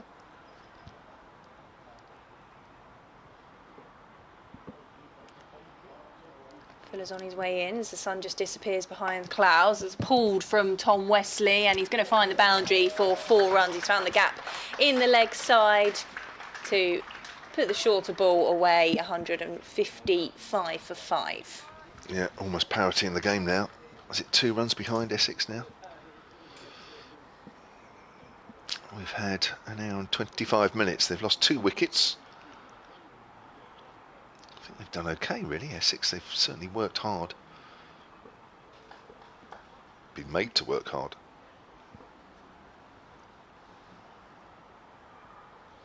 Fuller is in, and that one's left alone by Wesley outside the off stump. Final ball of the over at Essex, 155 for 5, trailing by 2. I'll just finish off that email from John Skews. He was talking about the padding for the short infielders. He signs off to say that he's a supporter since living in Bournemouth from 1946 to 1953, and his first memories at Dean Park in Bournemouth was Desmond Eager fielding at short leg wearing a colourful cap. Gosh, I wouldn't see that now. But no obvious protection, and that wonderful batter, Dennis Compton, having fun at Jim Bailey's expense. 2 or 3 well-known Hampshire names of the past. And here's Liam Dawson, unchanged at the Sir Alistair Cook end, our commentary end. 4 for 38. Just about to start his 28th over, and he's in, and there's a sweep shot there, and that's hit very, very hard indeed by Michael Pepper. Nobody down at deep back or the square leg, and that shot means Essex are now in front. Yeah, good shot there by Pepper, recovering from that blow to the hand in the previous over. I think it was in the afternoon session yesterday, was it, or just after tea? We were talking about Essex reaching parity by the end of play yesterday. Obviously the run rate really slow, they lost the wicket, so they are behind that, and you wonder how important it is going to be when it comes to how long they can bat. Yeah, well, unsurprisingly, Hampshire have put in a deep backward square leg. That's Tom Prest out there away to our right. Pepper seems to be quite happy playing that sweep shot. He's played it well, but he is sweeping from straight, so he needs to make sure that he does get the bat on that. He's playing that a length ball. Whether he stops playing it now because there is a deep backward square leg out there now remains to be seen. But I don't think Dawson will mind too much if Pepper does play one or two more. If it keeps going out the middle of the bat, then fine. Pepper's forward there, or just about forward anyway. So Essex in the lead by 2, 159 for 5. Should we have a look at some of the scores elsewhere over the next few deliveries? Pepper's on the back foot, plays that back to Dawson. Durham Sussex. Sussex 159 for 4. Don't know if there's been a bit of rain up there actually at Chester Street. Sussex this morning were 111 for 4. So they've made even slower progress than Essex as it's played out square on the offside. Sussex lead Durham by 193. I think it's just been a slow scoring game. Is it? No, it's no rain at all. No, that's fair enough. And Yorkshire are 487 for 7 now. They've lost a wicket this morning against Nottinghamshire. Scores a level on the first innings. You were saying earlier that a game heading for a draw. That looks very much as though that is going to be the case. And Matthew Revis is 82 not out, having started the day 54 not out. End of the over for Liam Dawson. Essex just in front now, just got their noses in front, and Somerset are 205 for 5 in their second innings against Warwickshire. Somerset lead by 352. One would assume there might be a declaration not too far away. Tom Abel is 42 not out. Vaughan, it's Archie Vaughan, isn't it? 32 not out. James Rue was 45 not out overnight. He went for 61. Essex 160 for 5 here. They lead Hampshire by 3 runs. James Fuller to bowl from the Graham Gooch end. In he comes to Michael Pepper. Clips that one into the leg side. Deep square leg will come in to field it for a single. He moves on to 23. Essex on to 161 for 5. It's interesting, Hampshire have taken one of those 3 fielders on the leg side on the drive away out to deep. Not saying it would have carried, but certainly in the air for a little while.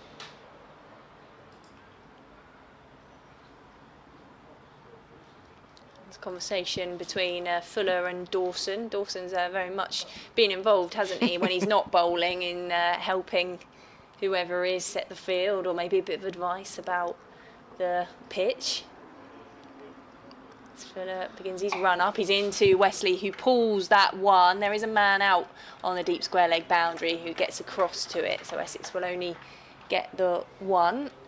Wesley on to 63. Essex on to 162 for 5. He's been very quick on those, hasn't he, Wesley? Well, he hung around on 50 for about 40 minutes this morning, didn't he? And still only added 13, but he's seen 2 wickets fall around him. As Fuller is into Pepper, who goes for the pull shot. This time it's over mid-wicket for 6. Aggression from Michael Pepper there, who dispatches James Fuller's delivery over towards the Parkway side of the ground. Yeah, dug in by Fuller, didn't really bounce. Pepper almost expecting that one, got on that nice and early.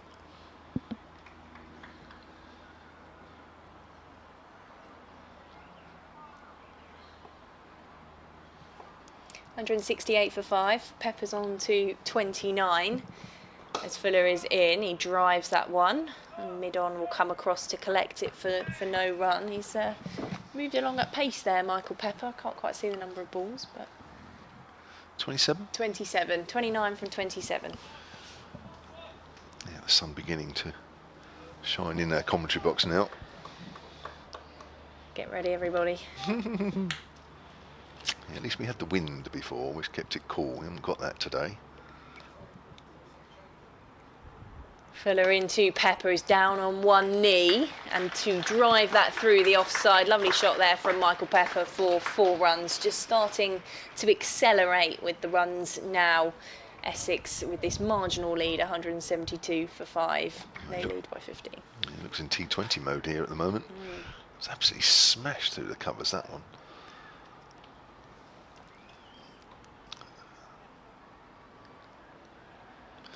A little bit expensive here, James Fuller. I'm not sure how long he can continue with the game. Yeah, Essex are only just in front. They don't need them to be racing and piling up the runs, having been fairly sedate this morning. Fuller into Pepper, who drive that one straight back down the ground for another 4.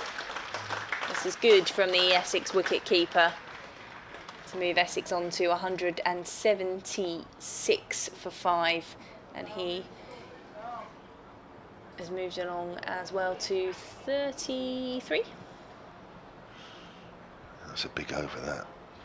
I'm not sure Fuller's going to get another over. He's tried one or two things, hasn't worked. Pepper's well on top there.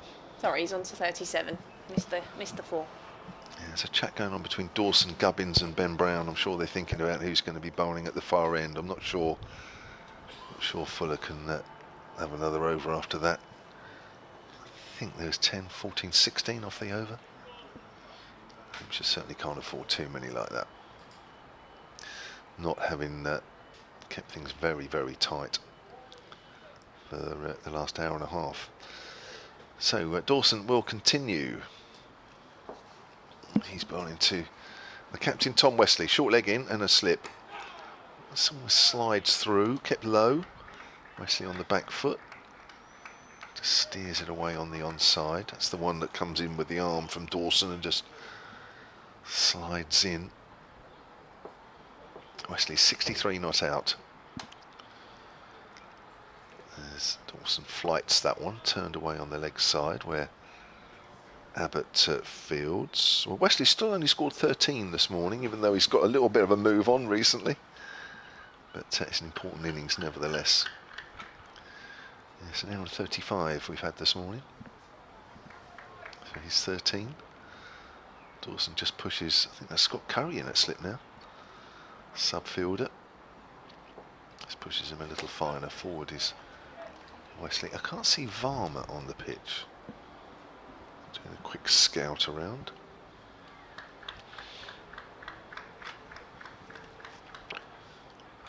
So Dawson into his 29th over here. Out of the 70 that have been, or will be bowled. That's another full defensive from Wesley. It's been a good little 10-15 minutes for Essex here. Pepper has certainly injected some much needed urgency, really. You don't want the scoreboard just sticking, which it had been. 37 from 29 Pepper at the non-striker's end. Here's Wesley in complete contrast. Plays that way on the onside. About 167, 168 balls for his 63. I would say Felix Organ might be getting a go at the far end. We'll have to wait and see. Might be an all-spin attack. Dawson comes in. And Wesley is forward. Maiden over from Dawson. 4 for 43. He's taken the 2 wickets that have fallen this morning. And Essex 176 for 5. Lead now by 19.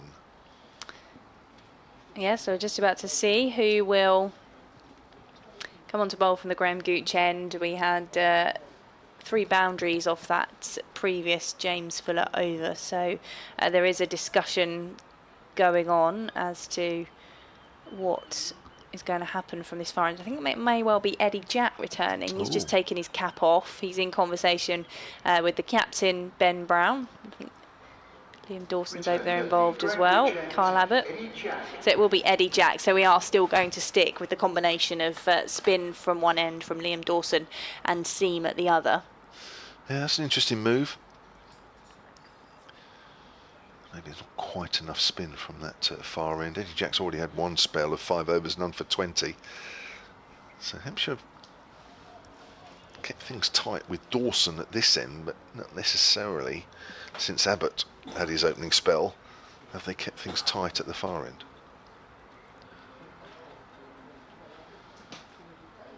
There's quite the conversation going on between the bowler, Liam Dawson's over there again.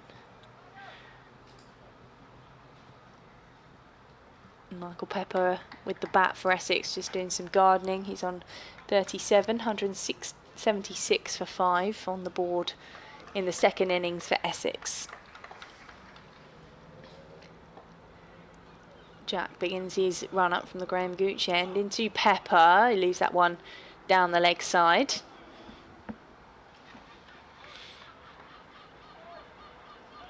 Just imagine Eddie Jack will be looking to just push the ball into the right-hander once more. That was a little too straight to start.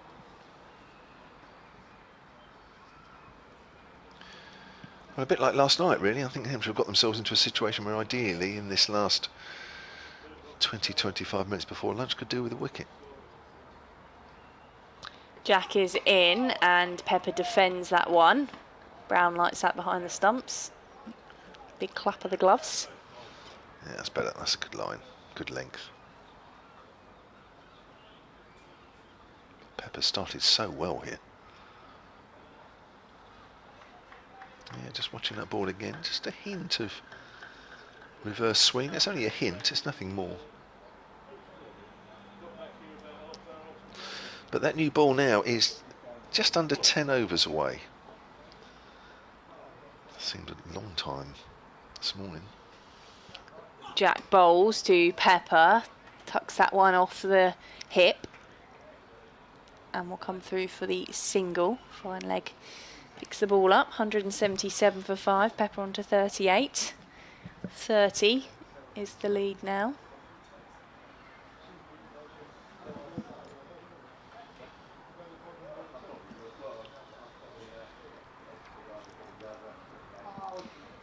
Michael Pepper's just having a word with his captain, Tom Wesley, about the movement of the ball. Middleton's coming in to come under the helmet. He's just taken that from his captain, Ben Brown. Well, this is a development, isn't it, really, that we haven't seen this morning. Short leg to the seamers. It's a fairly deep short leg, though. Jack is into Wesley, up on his toes and defending. It's like the umpire, James Middlebrook. Is that James Middlebrook at this end? I think it is. He's going to go the other side on the offside. Obviously, Fletcher Middleton's literally right on the line, square. Can't be getting in his way.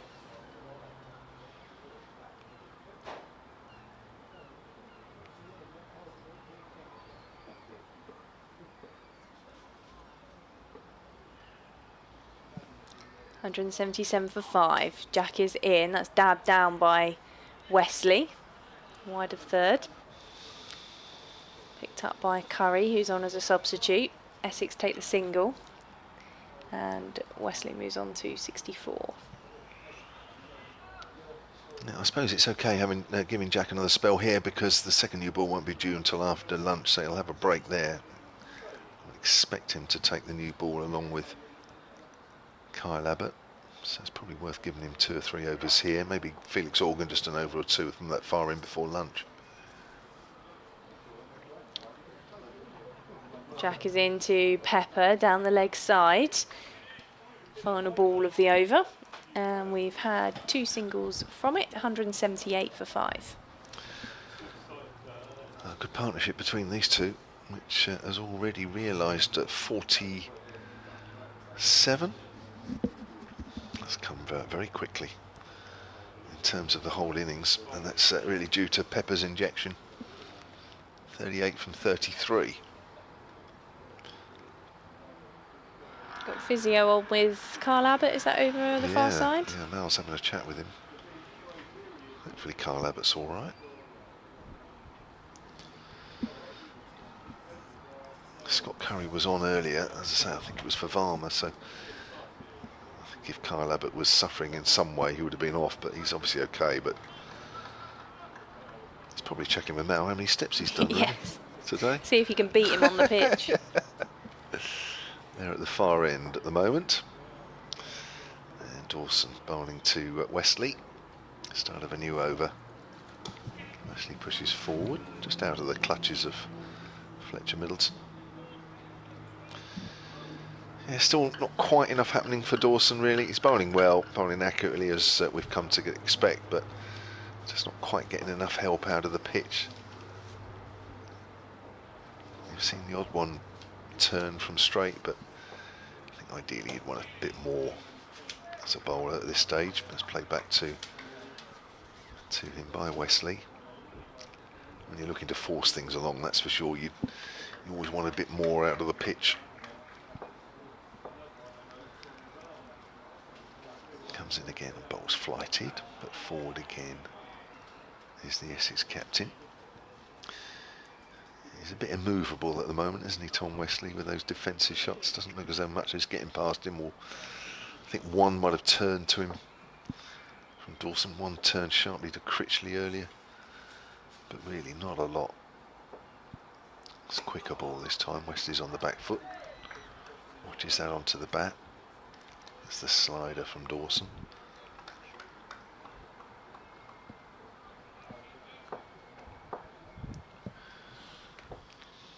And again, bowls. Wesley just quietly turns that away on the onside. Again, has to be careful he doesn't close the face too much. That's why you heard 1 or 2 cries of anguish out there, because he thought we might just have turn the face of the bat a little bit more. There's Dawson bowls, and that's flighted, and that's driven and missed. Ooh, that's the one that bounces and turns. He gave it a bit of flight, invited the drive. Wesley accepted. He's just gone past the outside edge. 178 for 5. Oh, it's a real battle now, isn't it? It's not often Tom Wesley is looking to play those shots. He's quite happy to stay there and defend, and just taking those rare opportunities to drive. But on that occasion, it did more than he bargained for.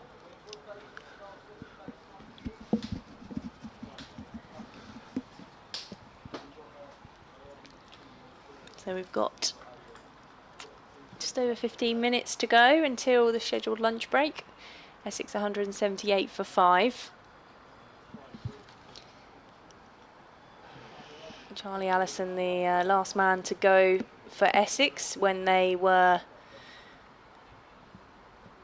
I'll tell you in a moment, as Jack is in. That's driven by Pepper, and there's a race to the boundary for the ball up against Scott Curry. The ball wins, it goes for 4. Lovely drive through the covers from Michael Pepper. Essex 182 for 5. He's been timing the ball brilliantly this morning, hasn't he? It's a terrific innings in this situation. Really getting that scoreboard moving.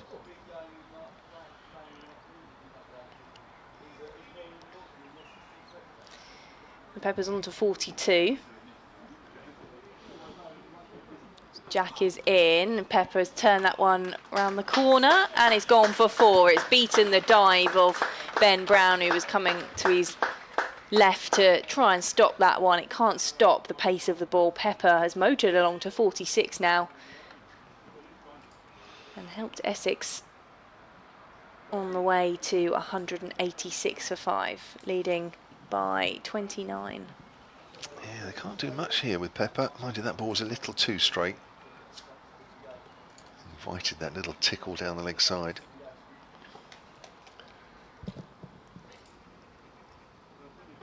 Jack is in, shorter delivery, dabbed down by Pepper. Comes through for the single. There was a polite ripple of applause off for the first boundary, and I think that was the 50 partnership up for these two, wasn't it? Because Charlie Allison went at 131 for Essex. Yeah. It's come in quick time. It has come in quick time, and it's important because that's what they'd failed to do so far. I reckon that's about just over 45 minutes, 3/4 of an hour. Jack is in. That was defended by Wesley. It really does seem to be at the moment that Michael Pepper is the one looking to take on the bowlers and find the gaps, find the runs. Wesley steadying presence and happy to stick around. Chris Kimber is, I guess, still lying around the pool in Rose, listening to the commentary. Hampshire Cricket at bbc.co.uk says it's worth giving Telak a few overs. I don't think he's on the pitch. In fact, he's not on the pitch. Jack into Wesley. Driven but not timed to mid-off. Is Chris sort of swimming between emails, or just it'd be quite nice, wouldn't it? We'll find out. A little shall we? routine of swim, come back, listen to a bit of the cricket, have a sunbathe, Beer. another swim, couple of laps around the pool. I think he did. I think it was day one. He sent me a picture of the laptop next to him and a beer. So I presume it's a healthy mixture. I hope that means everyone is having to listen to the cricket. Everyone who's having a sunbathe by the pool gets to listen. As Jack is in, and that one is punched through the covers by Wesley. Just for the single, 189 for 5, 88 for 5, sorry, getting ahead of myself. End of the over. And Essex lead by 31 runs, having lost 2 wickets this morning. That of Matt Critchley and Charlie Allison. Oh, just as I speak about Telak Varma, he's back on the pitch, which means Scott Curry will come off. He's been on for a little while.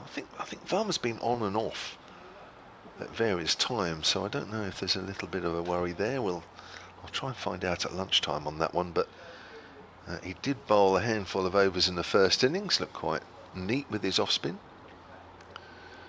Whether we'll get to see him before lunch, I think if the Essex innings goes deep into the afternoon, then I think for sure we'll see him bomb 1 or 2 overs. But at the moment, Hampshire have resisted putting on Felix Organ, who I would be pretty sure would get the first options as the off spinner. It may be with as I speak. Here we go, as I speak. Well, I must admit, I hadn't really looked at the middle there. I thought Dawson, because he's been unchanged, Liam Dawson, this morning. I thought, oh, he'll bowl another one, and sure enough, there's Felix Organ getting ready to have a go. I think this is just more about Liam Dawson just having a bit of a break. Spinning fingers might be a little sore after. I'll come back with his spell in a minute. So Felix Organ into the attack for what I think is the first time in this innings, actually. Oh no, he's bowled 7 for 24 last night. Yeah, he bowled towards the end. Yeah, he did, yeah. Here he is then, bowls, and that's turned away on the onside by Wesley. Fielded by Nick Gubbins. So Dawson, his overall spell is 30 overs, 11 maidens, as Organ comes in and bowls, and oh, is it off the thigh pad as Fletcher Middleton dives forward at short leg, can't quite get there. A couple of shouts of catch it. Might be a difficult one to prove from here whether it carried, although Fletcher Middleton may have, has he just injured himself a little bit diving forward there? He's okay, he's up. He just have landed a little awkwardly as he threw himself forward.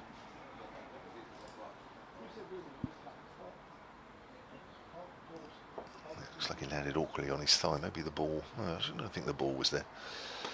Quicker ball. Wesley pushes that on the onside. I think that's difficult to tell whether that just glanced the glove or not, looking at the replays. I think anything that pops up in the air now, everybody's going to get excited. So that's flicked away on the leg side by Wesley for a single. Essex move on to 189 for 5 and a lead now of 32. Still bright sunshine, which I think we're set for the rest of the day.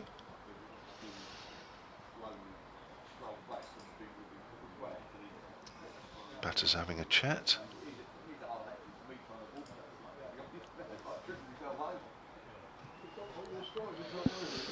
I've got an email here from Kyson Broomfield, which is a bit like a book. So that it's going to take a while to get through. I'll have a read Save of it. it at lunch. Yeah, I might have to. We might have to read it out after lunch, when I've read through it during lunch. Alior's being pushed back to deep mid-on, just below us.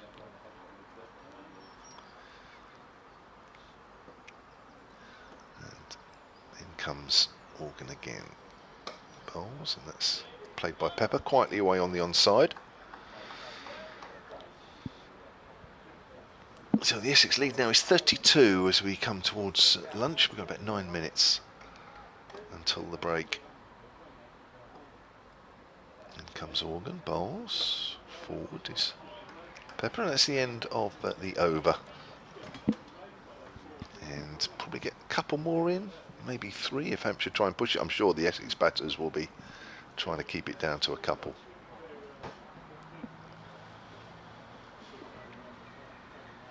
Yeah, Tom Wesley and Michael Pepper for Essex in conversation. It's been a good partnership from them. And that was the message at the end of play last night, was building partnerships with the bat and batting for as long as possible. So we saw Felix Organ come on to bowl from the Sir Alistair Cook end of the ground, which is the river end, and that's allowed Liam Dawson to have a go from the Graham Gooch end, which is the end closest to Hayes Close, if you are familiar with those parts of Chelmsford. Is this the first time we've seen him bowl from the Graham Gooch end? I think you're right, yes. Yeah, obviously trying his luck. A bit like Simon Harmer, he's favoured the Sir Alistair Cook end, but he's going to have a go from the opposite to see what he can extract from the pitch as he's into Tom Wesley, comes forward to defend that one.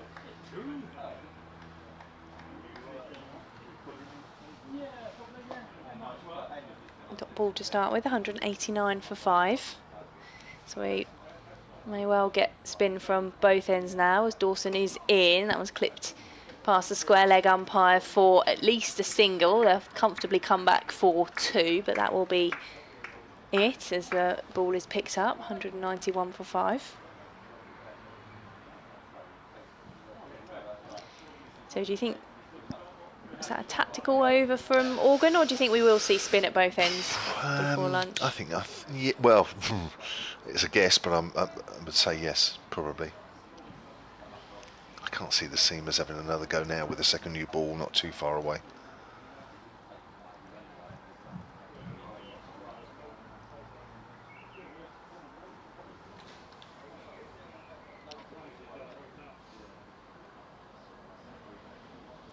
In comes Dawson to Wesley, who's pushing into the leg sides.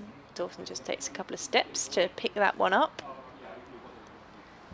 Just a gentle prod from the Essex captain.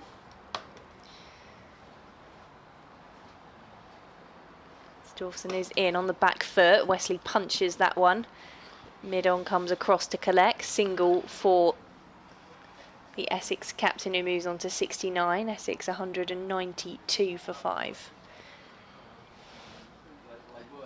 And Tom Wesley's probably the only member of the Essex team who would have been around to play alongside Liam Dawson back when his loan spell, was it 10 years ago, I think it was? Yeah.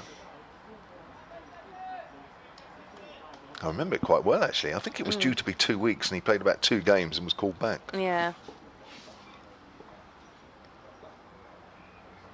Pepper to face now as Dawson is in. Takes a shuffle down the pitch, does Michael Pepper, to meet that one, and was already on his way for the single as that one was pushed out into the leg side. 193 for 5.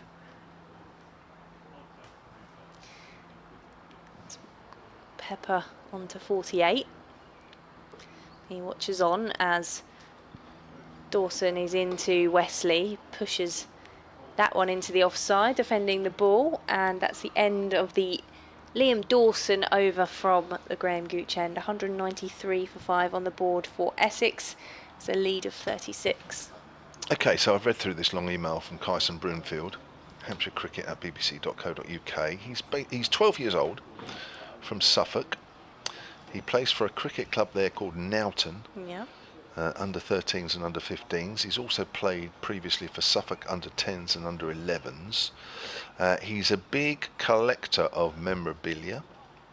Has lots of stuff signed by the likes of Michael Vaughan and Stuart Broad and James Anderson, Marcus Trescothick to name but a few, Johnny Bairstow. Right busy.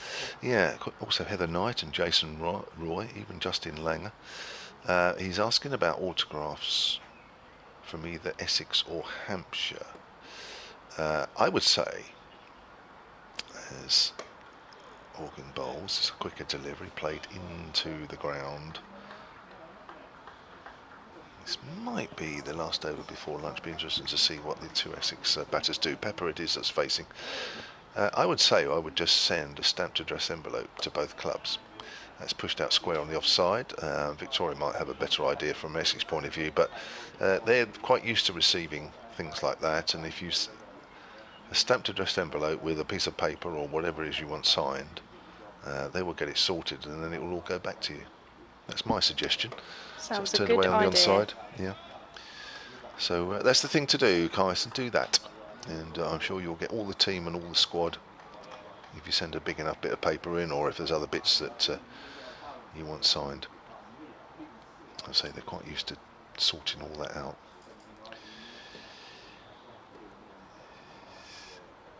Well, that's flicked over the top. That's a nice shot there. It's a quite deliberate shot from Pepper over mid-wicket, using his feet.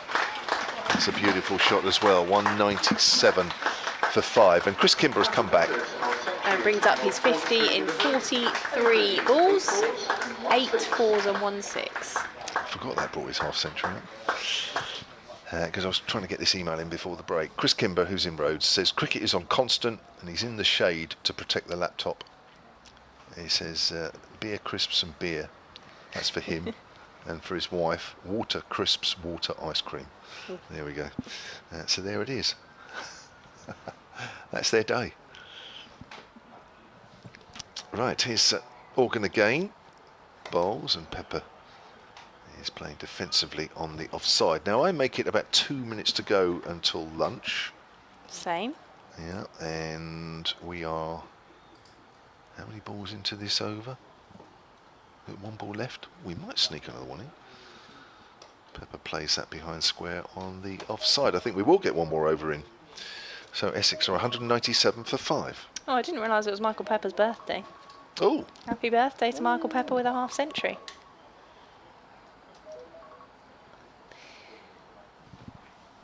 So Kevin's off to update Solent listeners. We'll update the BBC Essex listeners as well into the 1 o'clock news, which is just a minute away now. So we are into the final over before the lunch break.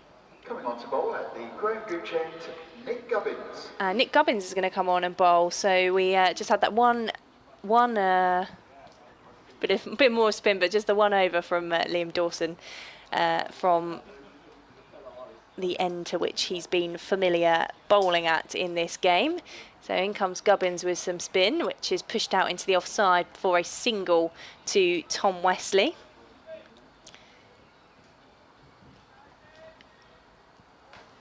He is on to 70, Essex 198 for 5. So Michael Pepper 27 today. Just brought up his half century off the previous delivery he faced. He punches that one out into the offside for a single. Essex just keeping this scoreboard ticking over now. It took him a while to get going this morning with Tom Wesley and Matt Critchley at the crease. They had to be patient to build on that 108 for 3 overnight score, as that one's left outside the off stump by Wesley.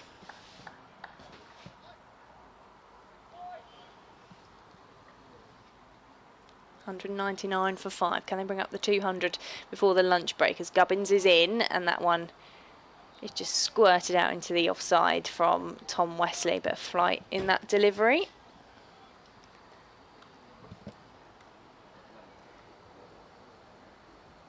Over the wicket is Gubbins. That's defended down the pitch by the Essex captain, who remains on 70. So we have one delivery to come before the lunch break.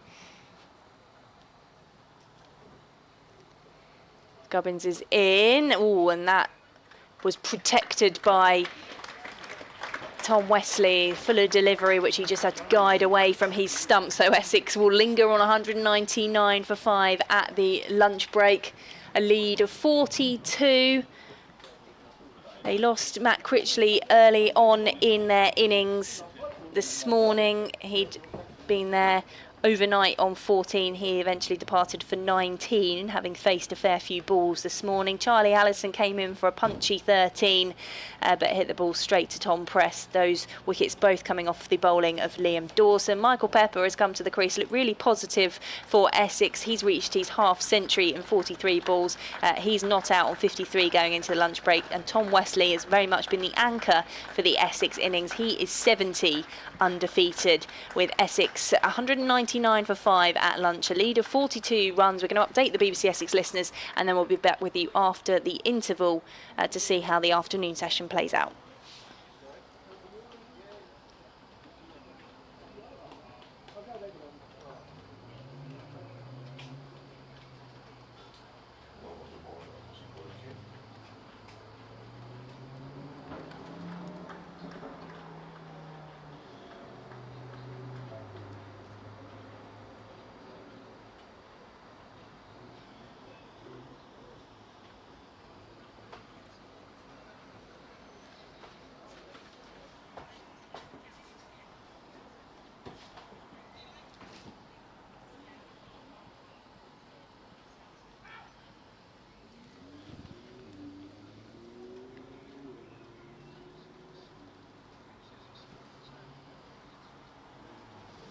Essex started the day on 108 for 3.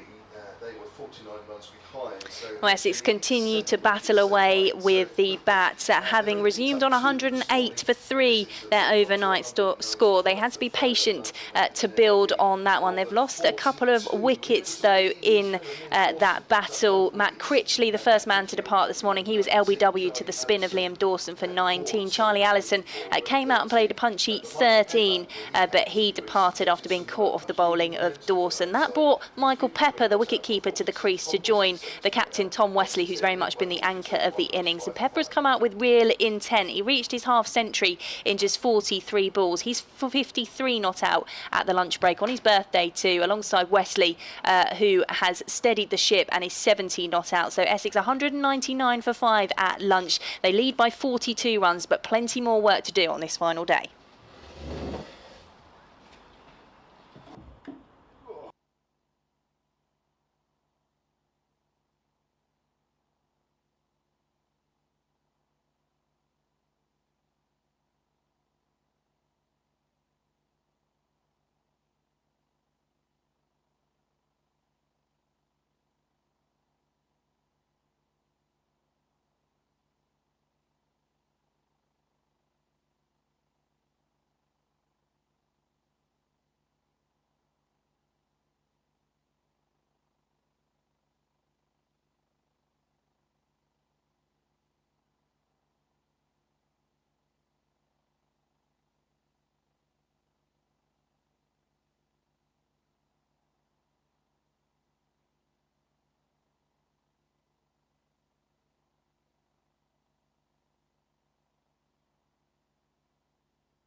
Welcome back to the afternoon session here at Chelmsford between Essex and Hampshire. Final day of play in this county championship fixture, with Essex 199 for 5 in their second innings. It's a marginal lead of 42 runs. And the message has been for Essex to just keep batting for as long as they possibly can if they are to hold on in this match. Hampshire taking 2 wickets in the morning session, that of Matt Critchley and Charlie Allison. And I think they probably would be the happier of the two sides going into the lunch break. But an interesting second session of the final day coming up. Victoria Polly of BBC Essex with you, alongside Kevin James from BBC Solent. We'll be watching on. Yeah, good afternoon there, Victoria. I think you're right. I think as a bare minimum, Hampshire picking up 2 wickets, certainly wouldn't wanted any less than that. I think they probably obviously would have hoped for more, but 2 is just about okay from an Essex point of view. I think that's been a pretty decent morning, really. 2 hours of play where Hampshire are looking to force things a little bit. The wicket is still playing a little slow. The spinners, especially Liam Dawson, is getting the odd one to turn, but really it's not enough if you want to sort of run through a side. It's going to take a lot of patience, and we've already seen that. But Wesley's played brilliantly, and in a completely different way. So was Michael Pepper, because he really did get the scoreboard moving in the second hour of play.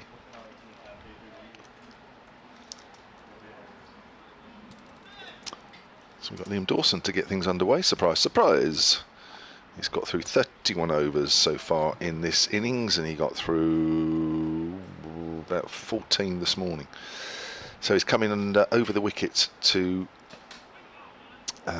who's that batting now? It is Michael Pepper. Michael Pepper, yeah, it's kicking that away. Yes, Pepper's played brilliantly. 53 from just 47 now with that delivery. Came in at the fall of Charlie Allison's wicket just about midday. He's kicking that one away as well, which he'll do quite often if Dawson continues to bowl that line. As a bowler, you're just waiting for the batter to think, well, perhaps I won't kick that one away, perhaps I'll do something different, and then that's when you get your chance. There's Dawson, that's turned, come off his thigh pad to gully. Farmer's on the pitch. He was on and off this morning. I did ask. They said there was no reason, just came off a couple of times, that was all. Maybe they're used to doing that in India. There's Dawson bowls, and Pepper again's kicking that one away.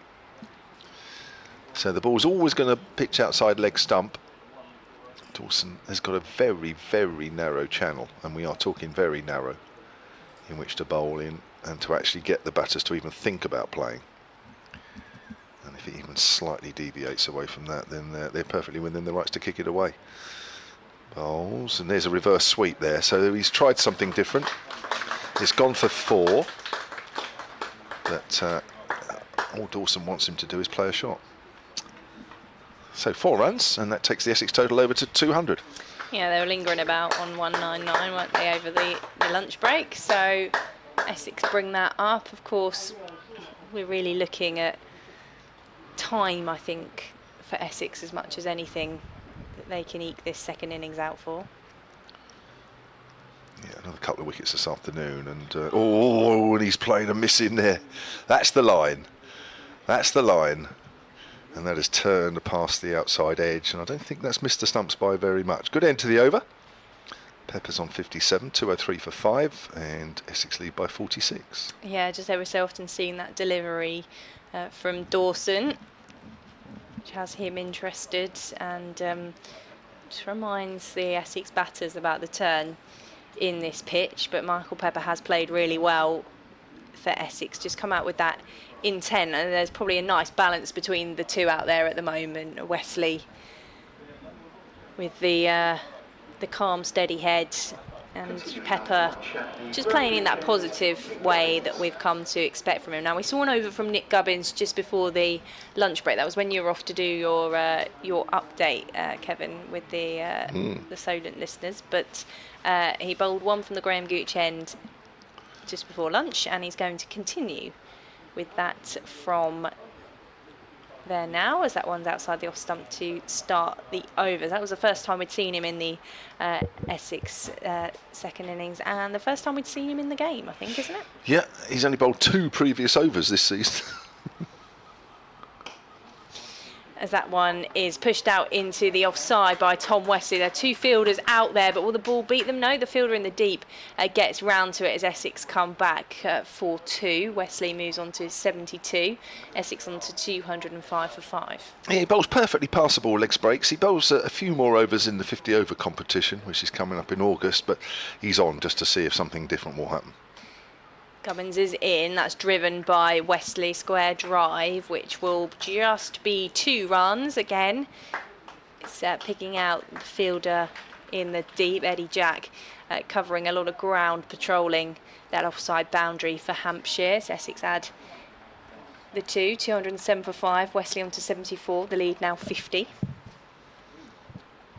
Gubbins comes in, and that one is off the bottom edge of the bat from Wesley into the leg side, a vacant area that allows him to trot through for 1 as Gubbins comes to do the fielding off his own bowling. I think it's a good move actually to give him another over. I mean, we are very close now to the second new ball. Don't think he'll do too much. I mean, he's accurate enough that not too much damage should be done.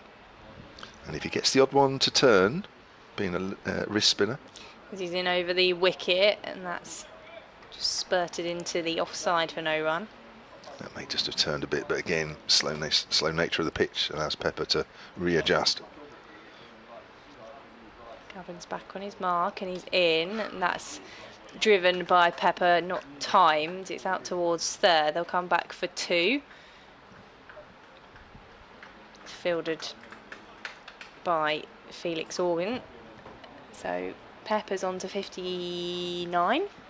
Essex on to 210 at the end of the over. 53 is the lead. Had an email that came in literally on the stroke of lunch from Steve Clark, who's a big time Hampshire supporter. Hampshire cricket at bbc.co.uk. Victoria will give you her email shortly. He says, great to hear the commentary. He's loving the commentary between me and you, Victoria. Wonderful to hear knowledgeable commentary. As you may have gathered, I haven't made it to Chelmsford and haven't been able to tune in before today. However, rest assured, you will have my full attention against Worcestershire next week. The Kookaburra ball does appear to be doing its usual thing, i.e. nothing. Let's hope that our lads can extract something from the pitch and get rid of these 5 wickets or so quickly to rattle off. Hopefully achievable run chase as well. Well, yeah, we might be yet in for a very, very exciting finish. Liam Dawson will bowl what we think will be the last over with this ball, and that's full to Wesley, and he plays it into the ground. It would be a shame if this match dissolves into a Kookaburra draw, with the current position in the championship and the opportunity this game has given to get some points and climb up. Enjoy the rest of the stay in Essex, he says, and the journey home. That's Wesley on the back foot there. Steve's clearly got the new email as well. That's good. He's got the memo.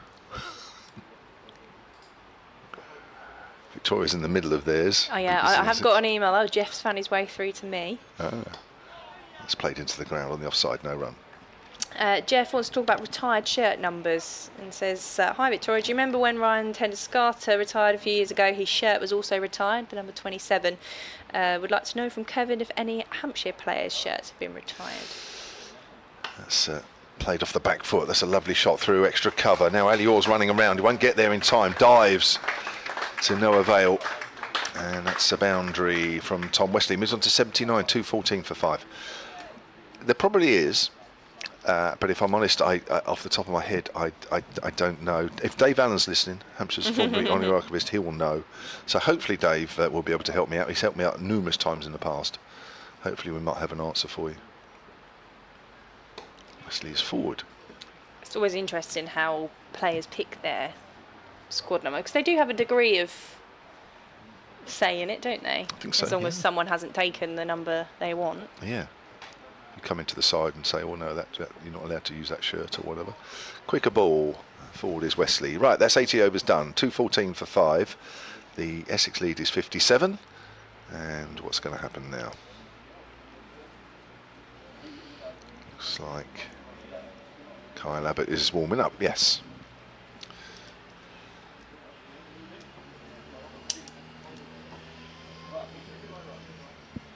It's a buggy on the pitch.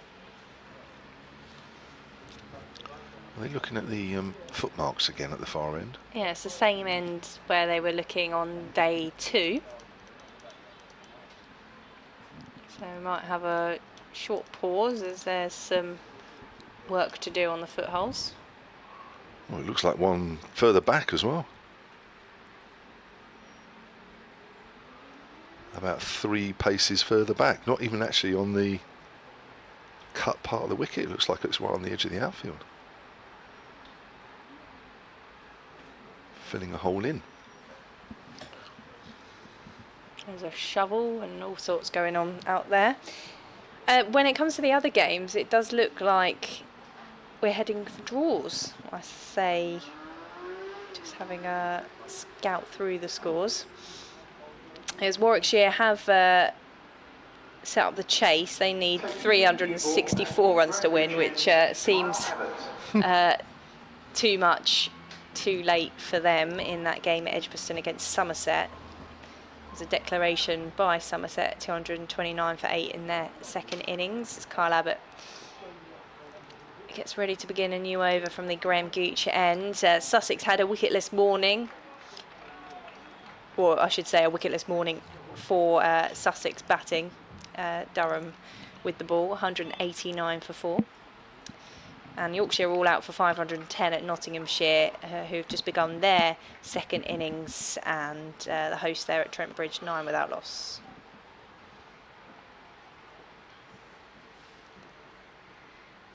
Is it me?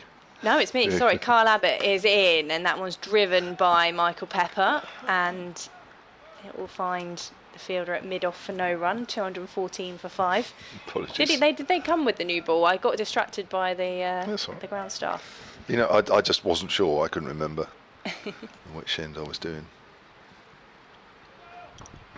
We've got all sorts of sun shields set up in the commentary box. We've got clipboards and what's that, the annual review book, and a cushion just to try and protect the equipment from overheating. As that one is edged off the bottom of Pepper's bat, it carried along the ground, and it was just a stop behind the stumps, but it's good bowling from Kyle Abbott.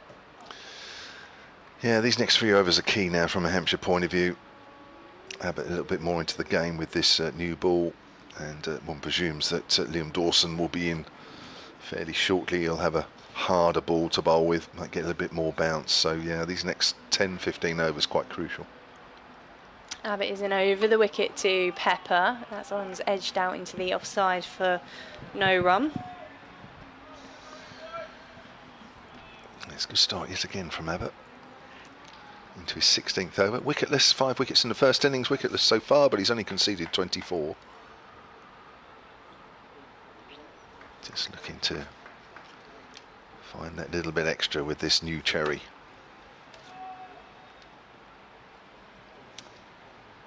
Pepper's on 59.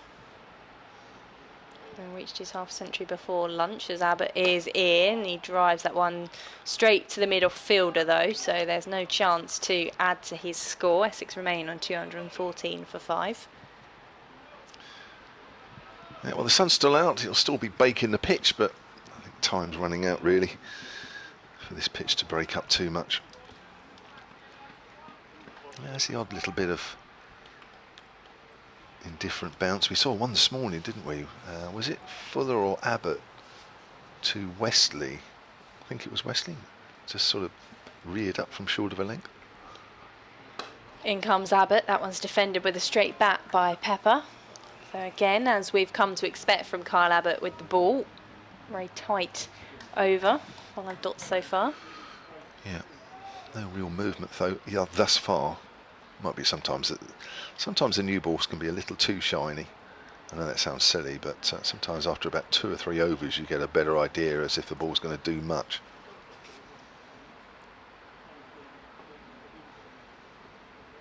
Turns on his mark, does a Hampshire bowler into Pepper, who's coming forward to meet that one, just spurts out into the leg side. So a maiden from Kyle Abbott, 214 for 5. The lead remains 57 for Essex. Well, Dawson's striding purposely towards the bowler's end, and he's taken his cap. He's going to take the new ball. It doesn't surprise me. Simon Harmer quite often does that Yeah.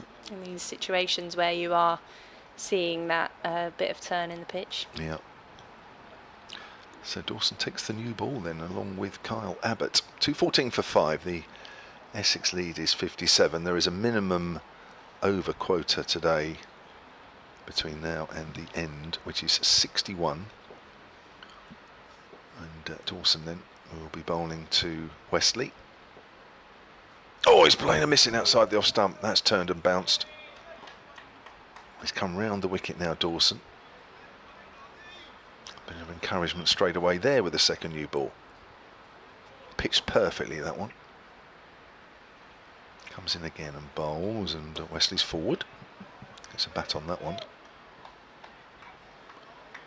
2 or 3 balls. Dawson's slid past the outside edge of Wesley's bat. Hasn't quite managed to find the edge yet, but Wesley's played nicely. 79 he's on. Dawson bowls and Wesley's forward.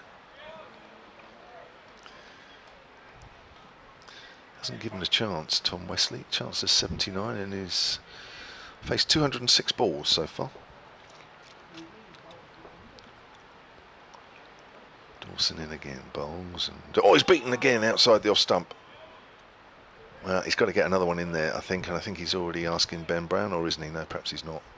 There is only a slip in there at the moment, and short legs going across to, I think, Gully. I think I'd have Gully. I wouldn't have anybody. Oh no, he's decided. Well, who am I to even question Liam Dawson? He's going to have a silly mid off there. So 2 balls have gone past the outside edge that have turned and bounced. It's a little too full this time, and driven. Well stopped by Gubbins at extra cover. That's why Dawson's on.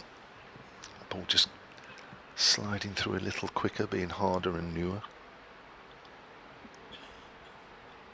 Comes in again and bowls. That's a little too short. It's cut away, but Ali Orr's out in the deep. And that will be a single to end the over. 2:15 for 5. Wesley moves on to 80, and Essex's lead now is 58.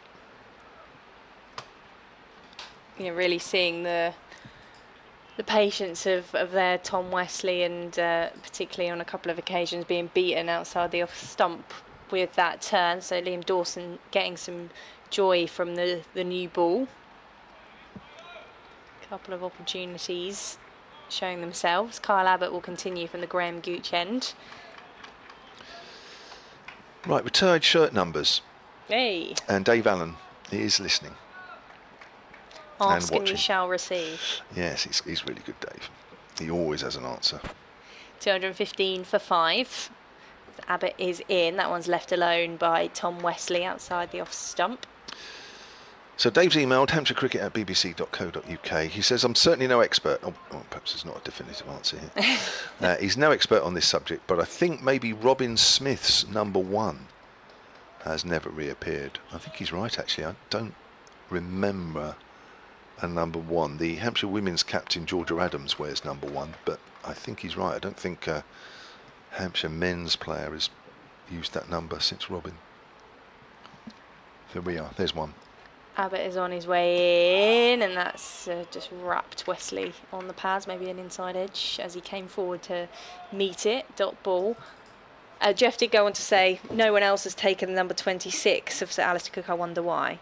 But to be fair, it's only just shy of 2 years since Alistair Cook retired, so Yeah. it's not a retired shirt. It's just no one's come in to take it up. Yeah. Yeah, you don't want to be saddled with that, do you? It's In quite the early the part of your burden. career, yes, it would be. In comes Abbott, and that one is edged away down to third by Tom Wesley. Played it late, found the gap, finds 4 runs. He's on to 84, Essex 219 for 5. Always remember, change of sport, but with football, when David Beckham, or Sir David Beckham as he will now be known, when he left Manchester United, there was all the talk, who will be the new number 7, and of course eventually Cristiano Ronaldo took up the mantle, didn't he? And arguably He's probably the only one that could have done that. Yeah. And probably would have been confident enough Yes. to do that. I'll have number 7. No worries about that. In comes Abbott to Wesley, leaves that one outside the off stump. Good carry.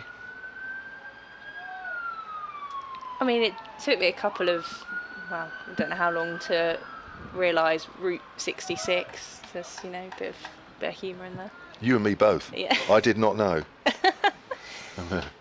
It's obvious when you know. Yeah, but how often do you say it that way?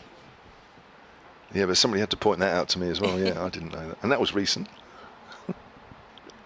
Yeah, so there is a degree of control over it, isn't there? As Abbott is in, Wesley defends that one. Played out into the leg side for a dot ball. Yeah, sometimes it's the most obvious things that are not the most obvious. Sometimes. Yeah, I think only as recently as last year somebody pointed that out to me. I don't know when you realised. I can't remember. It probably wasn't that long ago, but for whatever reason I was having a similar conversation about shirt numbers. I don't know how many other deliberate ones there are in county cricket, as Abbott is in, and that's driven off the bottom edge of the bat by Tom Wesley. It's going to be chased to the boundary on the leg side and kept in by Ali Orr, who's out there as Essex run 3. He did well to catch up with that one over on the far side of the pitch. Essex on to 222 for 5, the lead is 65, and Wesley is on to 87 at the end of that over from Kyle Abbott. Umpire again having a look at Kyle Abbott's follow-through. He's done that once or twice this morning. Abbott looked a little bit disappointed that somehow that ball found its way in between that umbrella of fielders who are on the drive on the leg side. Phil Webb has also emailed hampshirecricket@bbc.co.uk. He says, happy birthday to Michael Pepper. You mentioned that earlier, Victoria. And in the most polite manner, I hope we don't see too much more of him this afternoon. Well, yeah, you and me both. Here's Dawson bowls and forward. Here's Tom Wesley once more. No cake till after the game. Phil says, it's also another Essex native's birthday today, my brother Tim. As Dawson is in once more. 2 men on the offside, one in front of square, one behind, and that's played back to the bowler. So can I publicly wish him a happy one? I think it's 44 not out. Oh, I think he probably should have found that out first. He's probably teaching at the moment. As Dawson comes in and forward, it's just straightened a fraction as the ball makes its way out to backward a point. But I'll take note of the timestamp on YouTube and get him to watch it back later. So there you are, Phil. Happy birthday, Tim. Yeah, about 2 o'clock, just after 2 o'clock. There's the timestamp. Dawson in. Actually touched that away behind square on the leg side, fielded by Abbott.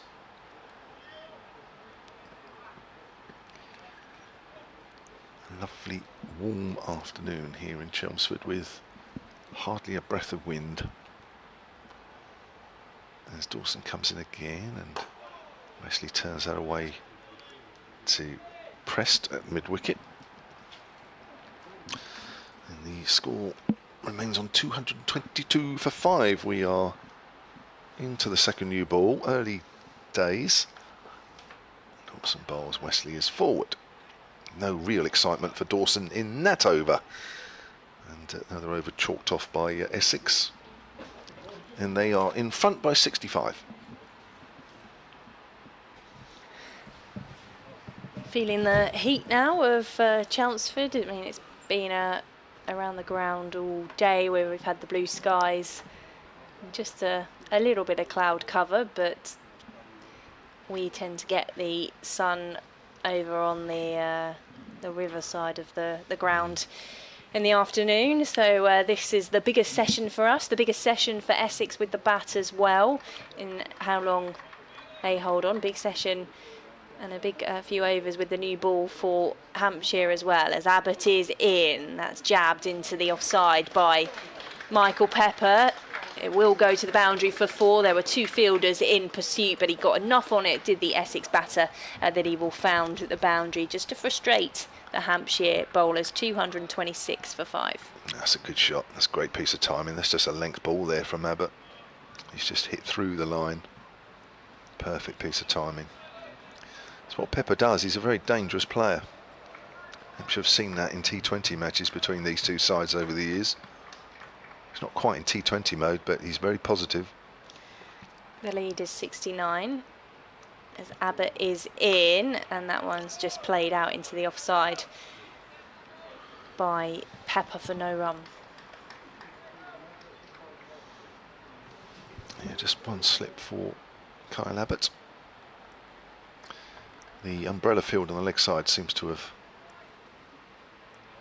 morphed into something a little different now. We saw just before lunch Fletcher Middleton under the lid, about 2 wickets away at short leg. Felix Organ's on a driving position at mid-wicket. Abbott is into Pepper, takes a hand off the bat as he plays that one wide. A third, finds another boundary. So Abbott, who had been keeping things tight with the new ball, has had 2 fours hit off him in this over. 230 for 5. Pepper on to 67. And the Essex lead up to 73. Yeah, this innings from Pepper's hurting Hampshire a bit here. Not only is he playing a significant innings, but he's getting the scoreboard rattling up and getting that lead rattling up.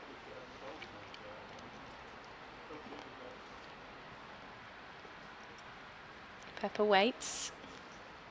Abbott on his way in. That's just turned into the leg side by Pepper. No chance of a single there off the bowling of the South African Abbott. Of course, Michael Pepper himself with South African links. I think it's his mum's side of the family, and therefore he spent a lot of time there. Born in Essex though, 27 years ago today.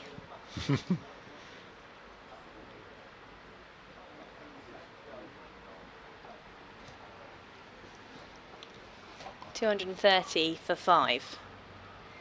Abbott is in, and again that's just played out to third, and they come through for a single, and that's the 100-run partnership between Tom Wesley and Michael Pepper. It's come from 142 balls, 86 minutes, 32 of those runs have been for Tom Wesley, 68 for Michael Pepper.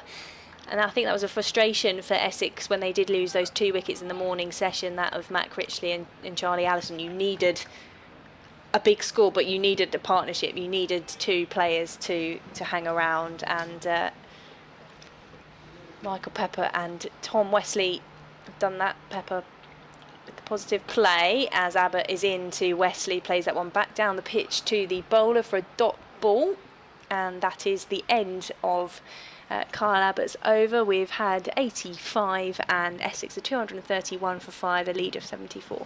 Yeah, a very timely 100 partnership between these two, and they both play very well, but in different ways. Wesley's been very watchful and just waited for a bad ball to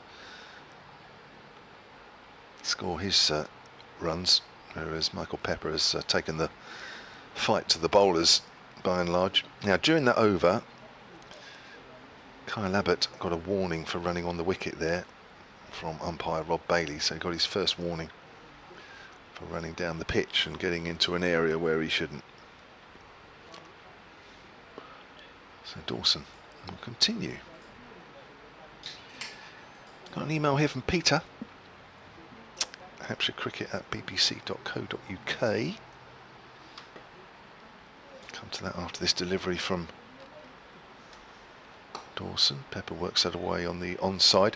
Finally able to tune in after all that excitement at Headingley. That was last night. We've had over 2 hours here. What is the reasoning behind these games with the Kookaburra instead of the standard ball, given it seems to offer so little for the bowlers? Well, that's the idea. There's always a slight leading edge there from Pepper. Ball bounces a couple of times before it reaches Dawson. The thinking very much is that you don't just have 65, 70 mile an hour bowlers running up and hitting the seam and taking wickets. Forward again, good delivery from Dawson.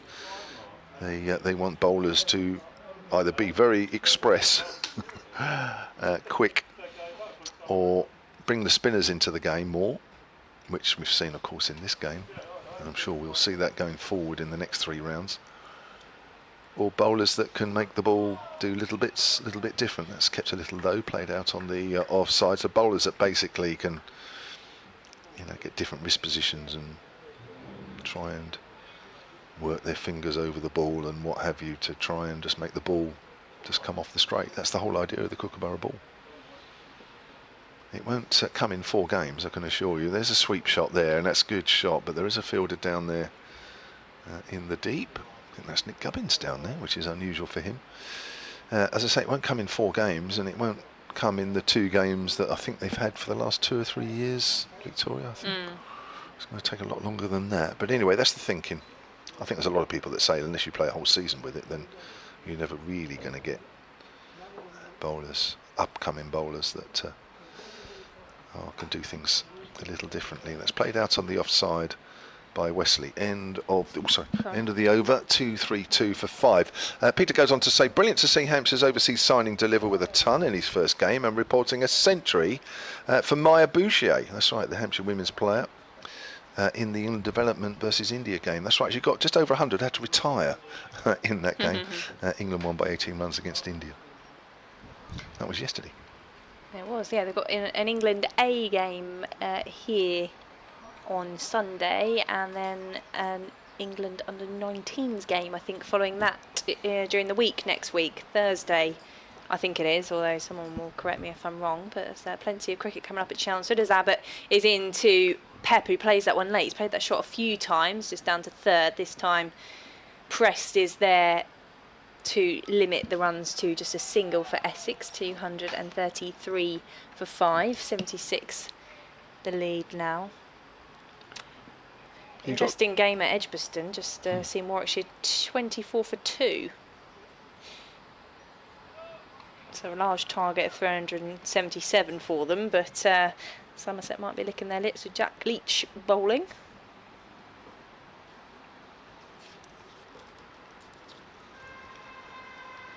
Abbott is in. That was left outside the off stump by Wesley for a dot ball. Yeah, good leave. Yeah, you've got quite a bit of other cricket coming up here, haven't you? Yeah, there's lots going on. And of course, after the trip to York for Essex from Sunday, quick turnaround then to the return of T20 action. Gloucestershire, the visitors, here next Friday. A bit of a break for the women over the course of the next week or so, as Abbott is in, and Wesley was looking to dab that one down to third as well, just spurts into the offside to Prest, who was in short, picks that ball up for no run. They've got a blast game at Old Trafford coming up on the 5th of July before a double header at the Oval for the men and the women in the blast. Busy time.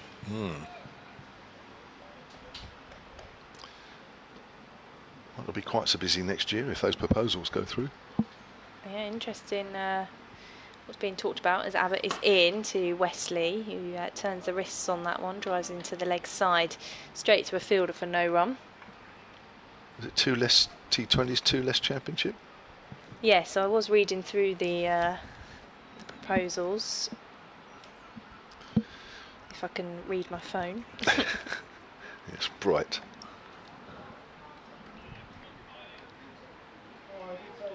Yeah, they're not voted on yet, but...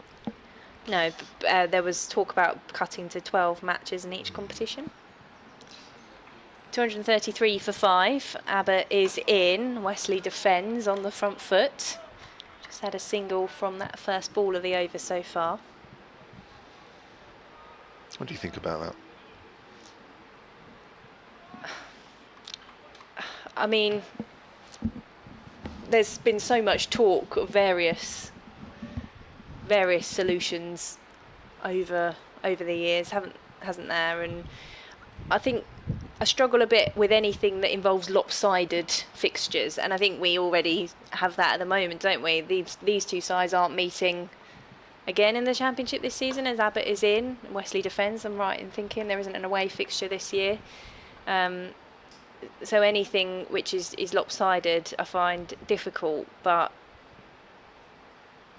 how many different solutions as they've been proposed and discussions going on, it's clear something's going to be done, because the players obviously feel there's a schedule that's too packed, and the counties will want change as well. But yeah, I mean, if I had a solution, I probably wouldn't be doing this job. I'd be doing something much better paid at a higher level in cricket. But yeah, anything where you don't get to see that full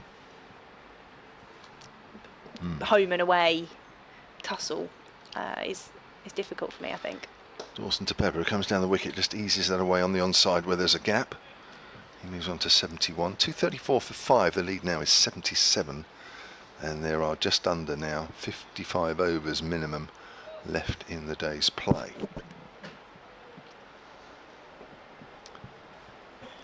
There's Dawson again. Wesley gets wrapped on the pad. I think that's just about going down the leg side. Even though we're on a poor angle, if you're watching on the picture feed, you'll have a better one. I'm sure he needs to come across his stumps a little bit more for just watching it again. Yeah, that's a little bit leg stumpish, that. Dawson bowls. Forward again is Wesley. So we're effectively saying 10 days less cricket next year, aren't we? If it goes through. Yep. Yeah, it's hit the outside of the front pad, which was pretty much leg stumpish anyway. That one. Oh, is he edged through to Varma? Did it carry? Oh, I need to see that again. My view was obstructed by Ben Brown. Did that one carry? I have to watch that one again.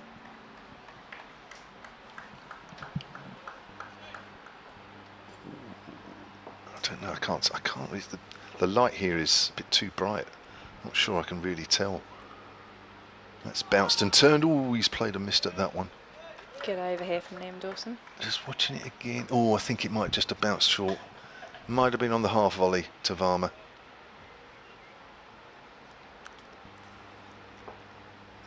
Not quite enough carry. And that last one definitely turned. Plays out on the onside. So not quite going Hampshire's way at the moment. But they've got to keep plugging away. They will plug away.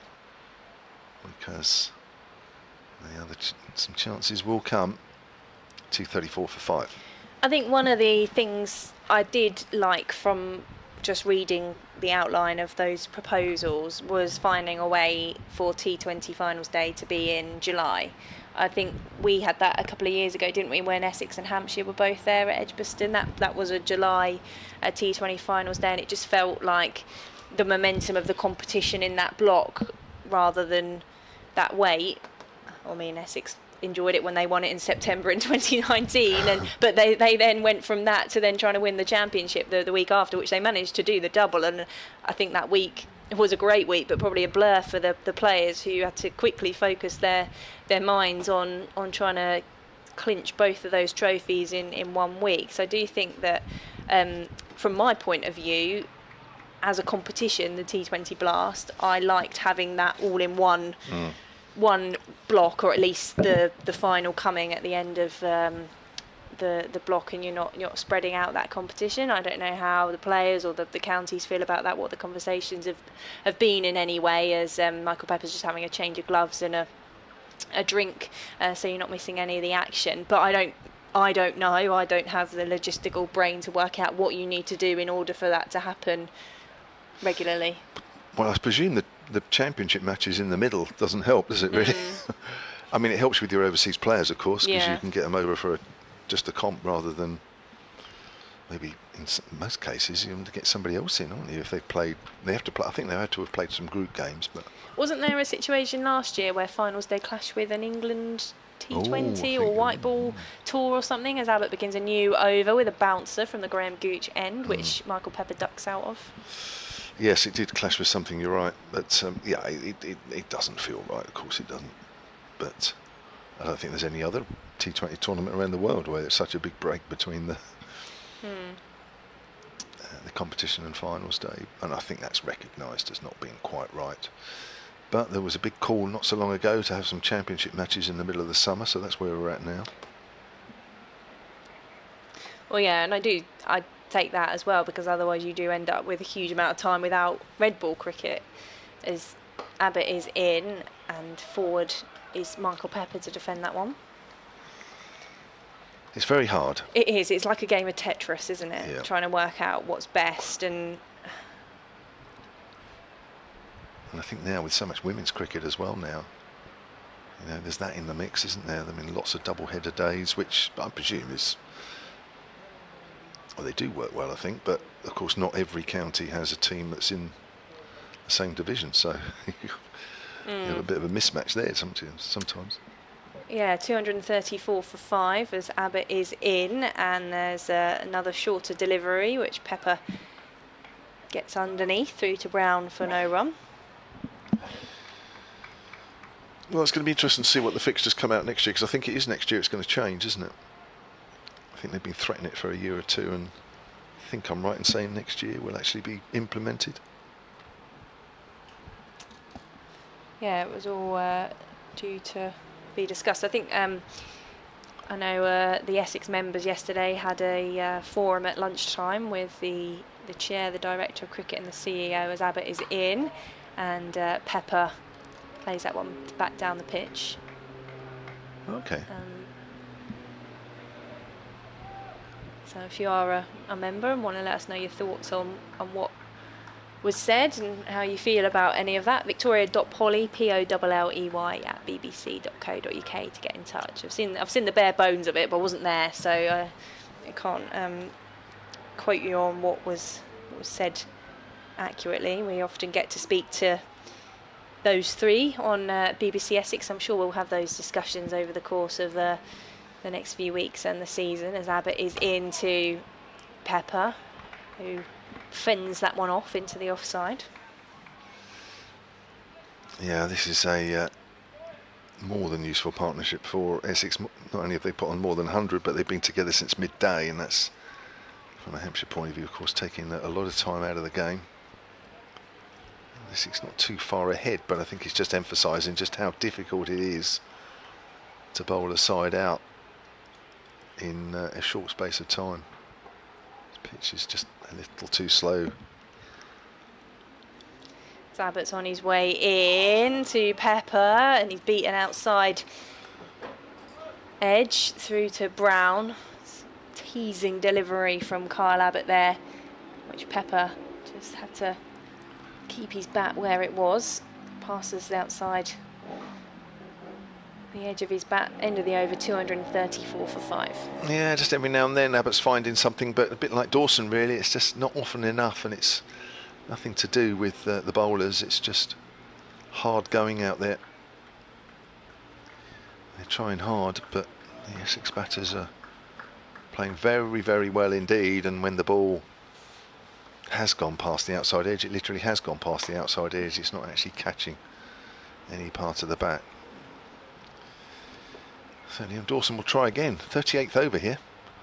Comes in and bowls. Wesley is forward just to make a change. Email here from Beryl Mallet. Hampshire Cricket at bbc.co.uk says, why are Hampshire fielding such a defensive field? Now let's just study this one then. As Dawson bowls, that's flicked away on the leg side. Chase for Tom Prest from mid-wicket. They will pick up at 2. Essex move on to 236 for 5. So at the moment, the Dawson field, so there were 2 catchers at slip and at silly mid off. There is a man on the drive, Nick Gubbins, at short extra cover. So there are your attacking fielders, so to speak. Then there's a ring, and then your deep fielder is Ali Orr out at deep cover. So that's been a typical field really of Dawson for most of the time. Forward is Wesley. So is that a defensive field? I think you also have to keep an eye on the lead, because these batters have played very, very nicely indeed. Pepper has certainly put Hampshire under pressure because he's scoring quite quickly, so you can't let Essex score too many runs too quickly. Oh, that's caught the outside half of the bat, and it's running away down to third man. Fuller's after it at backward a point, and that is 2 runs. Dawson just sinks to his knees there as To say that's another one that's not quite going to the fielders. Mid-on, mid-off are up, so it's kind of inviting the shot over the top, but nobody's taken the bait there. So I don't know, is that defensive? I don't know, maybe somebody with a bit more objectiveness, maybe Victoria can comment on that. For me, it's not. But then everybody's going to say, well, you would say that, Kev. But I think that's about right. The ball's not really carrying anywhere. Looks like They're not going. They're playing these dabs and the pushing, and yeah. it's not. There's not those opportunities on the boundary on a regular occasion for Essex. Yeah, what you don't want is Essex to score too quickly or too many boundaries. That's turned around behind square on the leg side. They're going to take a quick single. Total moves on to 239.45, and the Essex lead up to 82. So it is a delicate balance. You know, it'd be nice to maybe have a couple more fielders in, and I'm sure if Hampshire had a lead still had a lead now, they probably would have another fielder in. But I think the scoreboard is saying, look, yes, okay, you've got to still attack because you're still going to get 5 wickets, but it won't take very long for that Essex lead to push through the 100 barrier if you had too many attacking fielders. And of course that's also a big consideration when there's just over 52 overs left in the game. So there's a slip and a gully, so still too close in. Dawson bowls to Pepper, turns that away into the gap on the leg side, runs the first one quickly. May look for 2 here, they do. Morgan's running around from mid-on. 241 for 5. The crowd are just rising to the occasion a little bit more. They were stunned a little bit with those 2 wickets this morning inside the first hour, but like the batters, the crowd growing in confidence at the situation here. Essex lead by 82. Yeah, because like you say, Kevin, it's also about the time, not just about the lead, the time that Essex are eating up with the bat at the moment, which will frustrate Hampshire. Carl Abbott to continue from the Graham Gooch end. Tom Wesley is 92 from 238 deliveries faced. Remember, Essex resumed this morning on 108 for 3 in their second innings. They were trailing by 49 runs at that point. Lost Matt Critchley early on. LBW to Liam Dawson as Abbott is in. That's defended by the captain of Essex, who was here overnight on 50.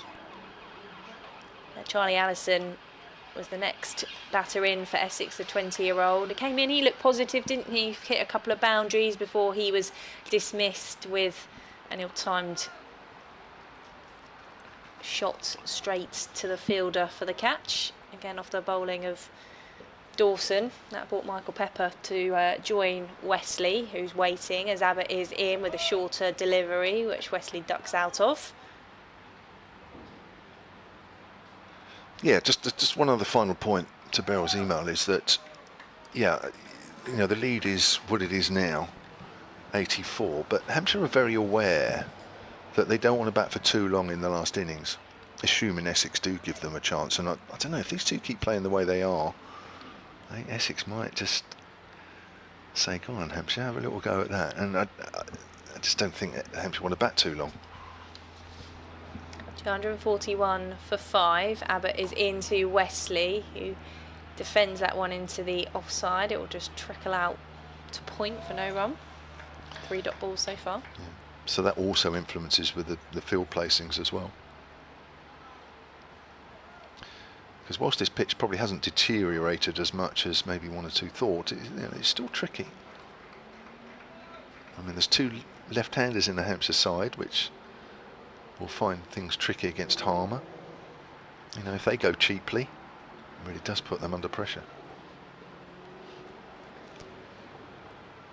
In comes Abbott, and that one's played out into the offside by Wesley for no run. I'm just reading the as well as listening to the various county cricket commentaries on the BBC Sport website app. You can also follow the live text, and just reading some of the thoughts of our colleague Martin Emerson from BBC Radio Newcastle on his thoughts on the Kookaburra Ball in that game between Sussex and at Durham today. I think it's fair to say he's not a fan of the Kookaburra. Sussex are 222 for 4 in that one, leading by 256 runs as Abbott is in, and that one's defended by Wesley into the offside. I won't read it out, but you can imagine. Yeah, I take it there's not much happening up there in Chestnut Street then. It says, what's going to come first, a wicket or him falling asleep? I know which I prefer.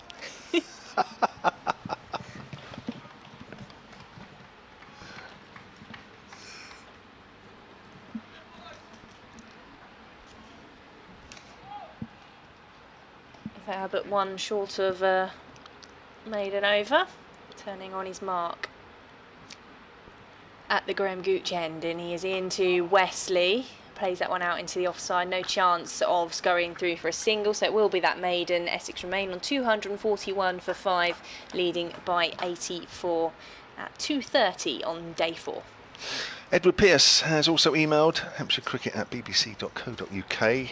He says, why hasn't Felix Organ bowled? I assume he was picked with that in mind. Keep up the good commentary. Well, yes, brought in as a second spinner. I think really because there hasn't been much in the pitch for him, or he hasn't looked as though he's going to take a wicket. I think certainly today, and certainly right now, you're going to be bowling your bowlers that most look like taking you a wicket.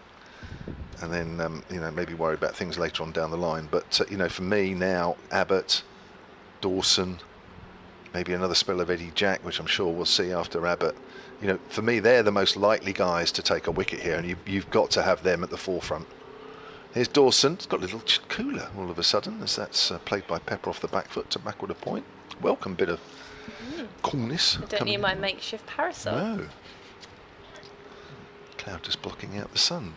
In fact, there's a bit of cloud coming over. It's quite high. It's not a problem. It's just blocking out the sun a bit, which is, whilst the temperature hasn't gone down, it's actually made it to be quite pleasant for a while. Here's Dawson. Oh, my word, he's got an inside edge there, and it's gone to fine leg. I just played a little bit around that one, did Pepper. Dawson, every now and then, just gets that one to come in with the arm, and he's playing slightly across that, got away with it. Dawson bowls again, Pepper's forward.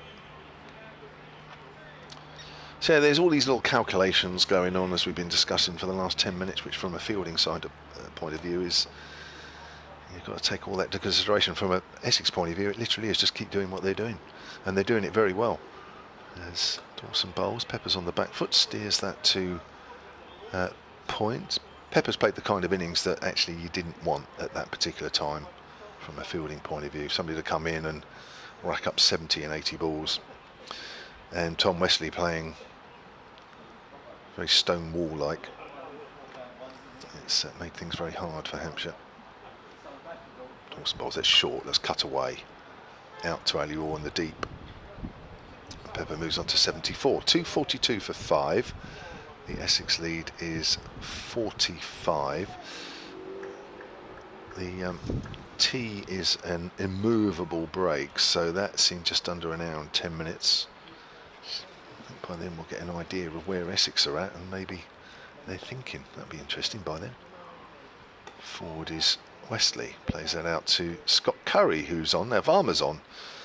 He came off a couple of times during the day, but it's not him that's gone off.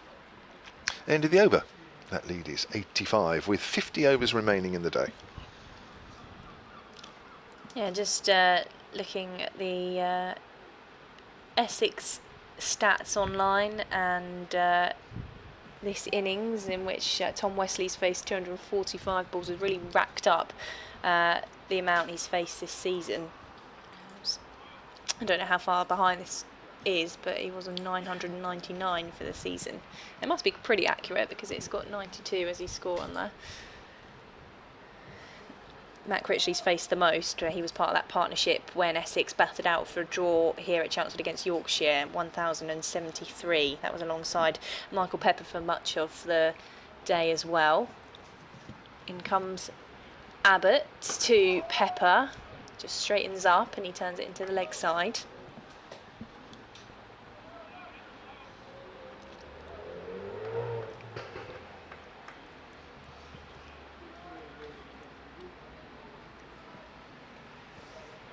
Yeah, it has just clouded over. We've got slightly grey skies above us. I'm not expecting any wet weather, so it just provides a little bit of a welcome relief perhaps from the warm temperatures that we've got in Essex at the moment. As Abbott is in, and that one is pushed out into the offside by Pepper. Not enough pace to get it past Curry, and it will be a dot ball. Yeah. Are you working out who's not there? I wasn't actually, Victoria, but I'll have a quick scout around. In fact, I don't know where's Carl Curry's extra cover, so he's still on.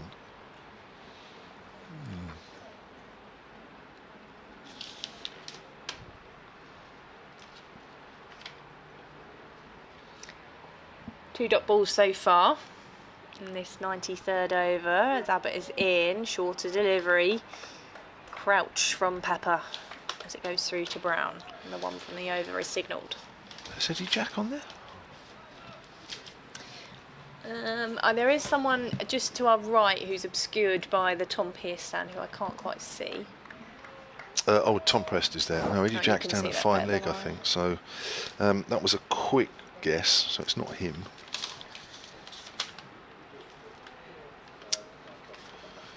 Gubbins.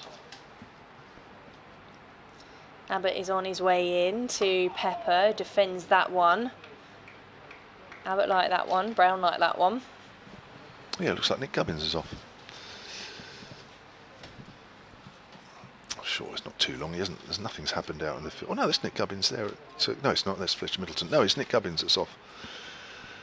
There's nothing happened out in the field that suggests that he needed to go off for any reason. So I don't know. Maybe he's just having a couple of overs break. I don't know. That'd be nice, wouldn't it? Well, I was going to say you're not technically supposed to do that. So it's obviously not the reason, but I don't know. Abbott's on his way in to Pepper. Has he edged that? No, it's outside edge of the bat, just past. He's shaped to play it, but he's obviously kept the ball, kept the bat in line, and it's gone through to Brown. But that was a promising sign there from Carl Abbott with the ball. Yeah, just pitched and straightened a fraction. Didn't follow it. But just a modicum of movement there for Abbott.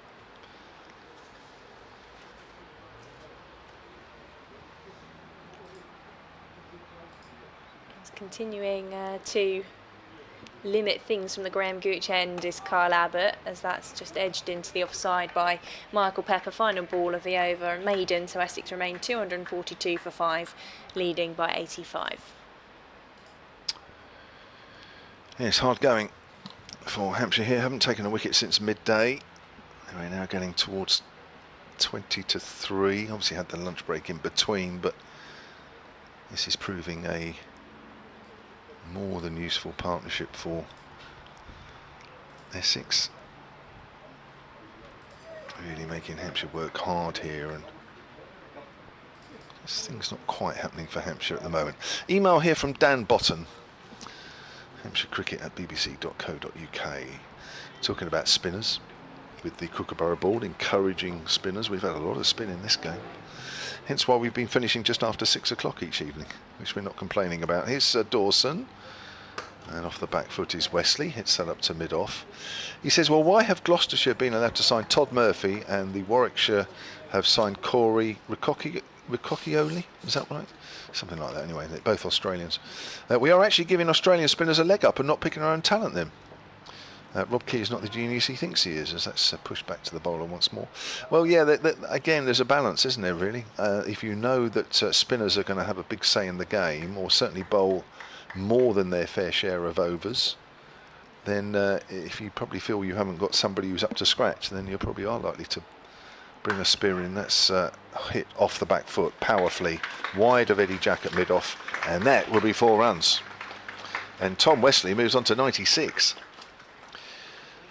So that's it. So yeah, if you're a county with, maybe without a proven spinner or one which you think might need a bit of help, an extra spinner, you are naturally going to organise an overseas one. That's just life.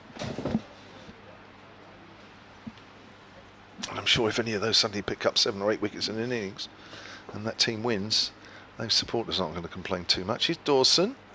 Forward is Wesley. So the lead now is 89 for Essex. Maybe a little too early to think, ooh, should we set a little tricky one for Hampshire?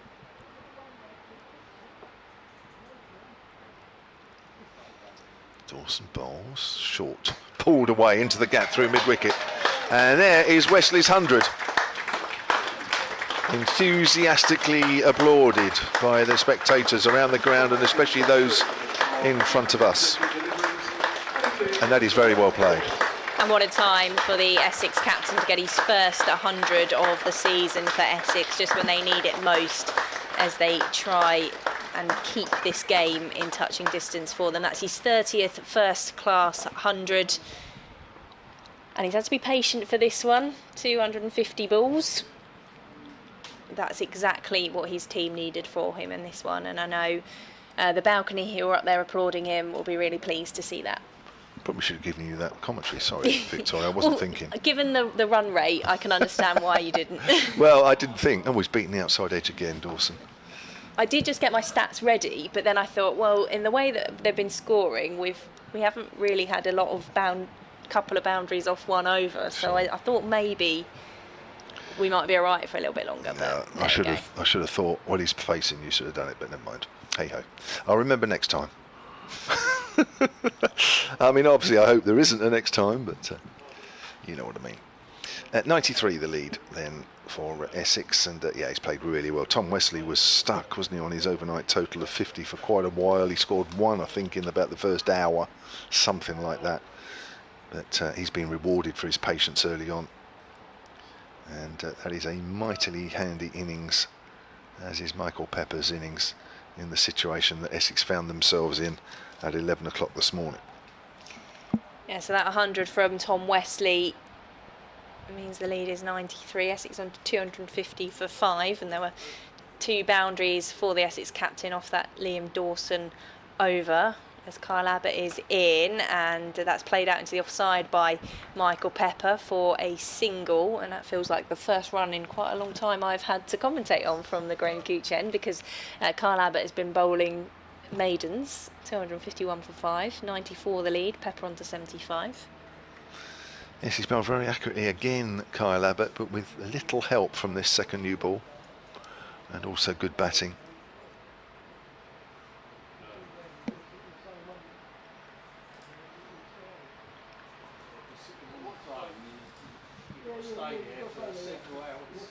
And Kyle Abbott having a quick chat, turns on his mark, and he comes. That one's left outside the off stump by Wesley.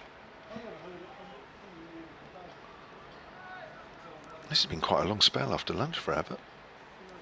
It has. I mean, he came on for the new ball, didn't he?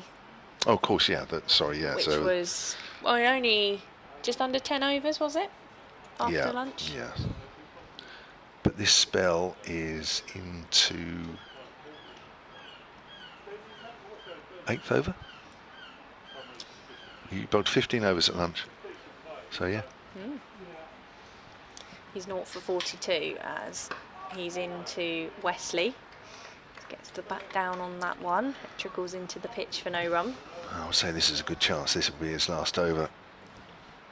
Yeah, so he's 7 and a bit overs. 18 he's gone for.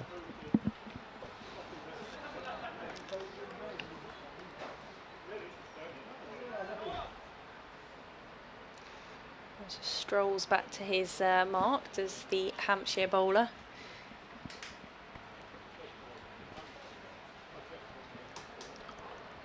He's on his way in now to the Essex captain. Plays that one out into the leg side. Yeah, he's still running in, but these two, their defences have been almost rock solid. The 2 balls from Dawson have got past the outside edges, but that's when it's turned and bounced. It's been hard work for the seamers out there today. Not a lot happening for them, even with this second new ball.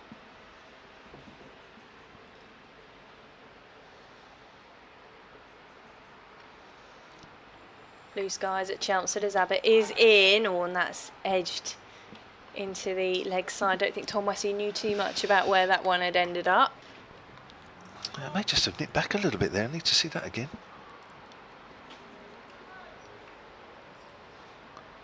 Just watching this again, and yeah, it's just nipped back a fraction, angled in.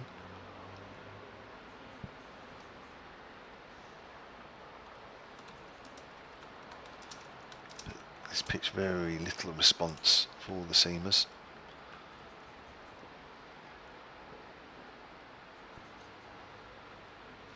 In comes Abbott to Wesley, is up on the toes defending that one. Final ball of the over, just a single from it, 251 for 5.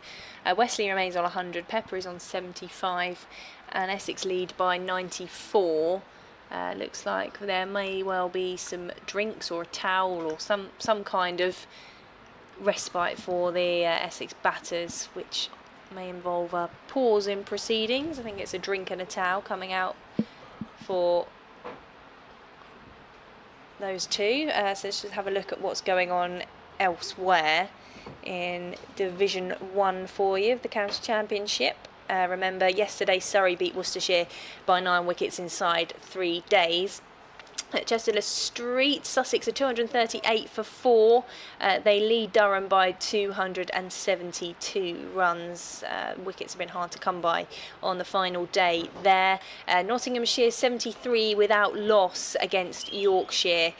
So they lead by 51 runs. So you think that one's heading for a draw, but they seem to be scoring quite quickly there. Nottinghamshire, Warwickshire 71 for 2.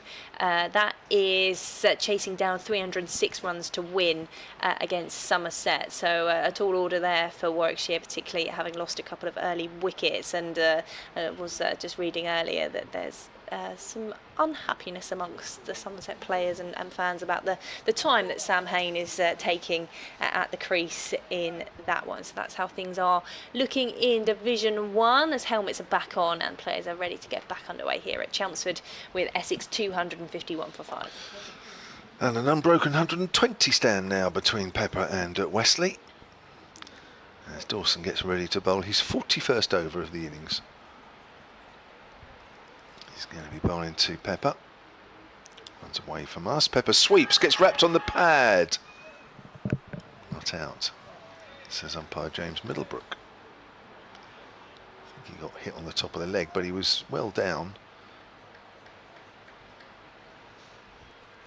Let's have another look at this one. He's probably a long way down, actually. It was straight. Dawson in again. Pepper goes for the sweep. This time gets hold of it. Goes high over backward a square leg. And that's gone for 4 runs. Well, is this a sign that maybe Michael Pepper has decided that they're in territory where if they start to score a little more freely, there are just over or just under 47 overs left in the day. There's nobody down at deep backward square leg. That probably has something to do with it. As Dawson comes in again, Pepper's on the back foot, hits that out to point. That's well fielded. He's down the wicket. Have to hurry back. Well fielded, James Fuller. Stumps are broken, but he's flat out there. Pepper, and just about reached to get the bat behind the line. He'll be very dusty and dirty after that. Yeah, he was thinking about the quick single there, wasn't he? He hadn't bargained on such a good take from Fuller, and that has left a massive amount of dust down the whites of Michael Pepper. Also, he's taken his glove off as well, so I don't know if he needs he's looking for a new pair of gloves. He's getting through them today, I think. His new kit.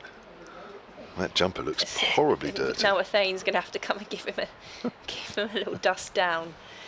Because he really had to slide in there, didn't he? Fully outstretched to make sure he got back into his crease and was safe. Well, it was a great bit of fielding from Fuller. He was lying flat on the ground when he got the ball in. It was a good throw back as well. Pepper had to really stretch hard and quickly to get back in time. I feel at the moment that's about the only way they're going to prize these two apart. Oh, he's had a minimum of resetting, I think. Can't quite see the front of him at the moment. But if that's a dusting down, that's very quick. And well, no, he still looks horribly dirty. But he's going to get on with it anyway. He picked the wrong side of the wicket actually to dive back in, because that's where all the rough and the dirt is, more than the other side. Right, we're ready to go again then.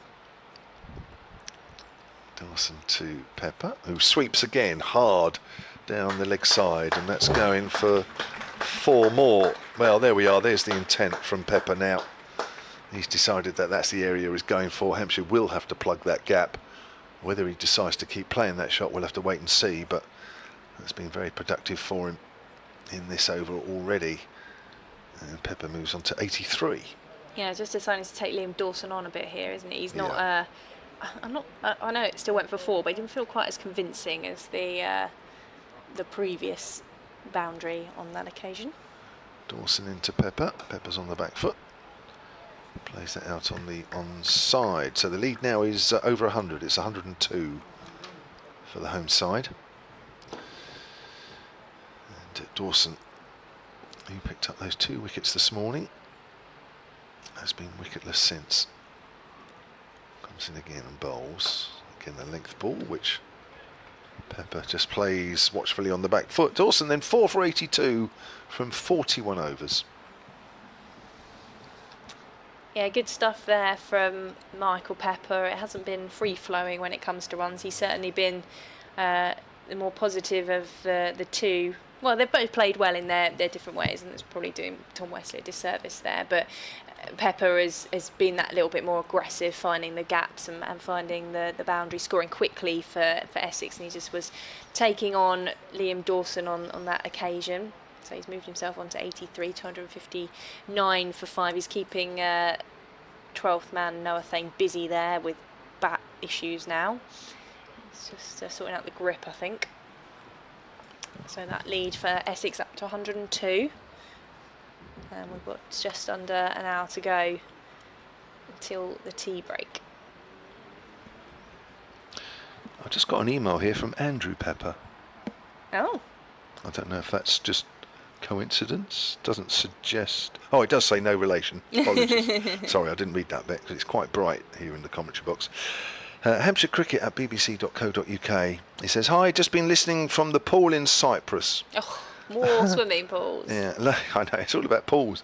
I don't think you can listen or watch anymore unless you've got a pool handy.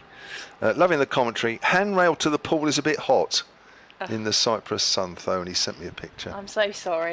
I know, what a shame. Eddie Jagg's going to come on to bowl, by the way, so that was the end of the Kyle Abbott spell from the Graham Gooch end. So we are going to have a change of bowling for Tom Wesley. Yeah, not surprising. Great effort from Kyle Abbott. He's given absolutely everything there in that spell.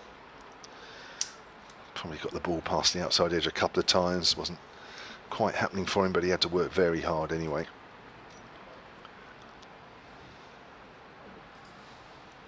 So Essex 259 for 5, leading by 102 runs. Jack is in. That one's clipped into the leg side. Fielded at short mid wicket for no run. You get those cricket grounds, don't you, across the world, where they maybe have like a pool on the side for the spectators to just lounge in whilst watching the action. How nice that is. Could do that here. Terribly actually. impractical when you've got radio equipment, but it would be nice about now as Jack is in, and that's down the leg side. Wesley thought about it, leaves it alone. Those early days of T20 when they used to have those paddling pools and sand. Probably should have done a commentary from inside one of those. Kyle Abbott's spell with the second new ball, 8 overs, 4 maidens, none for 18.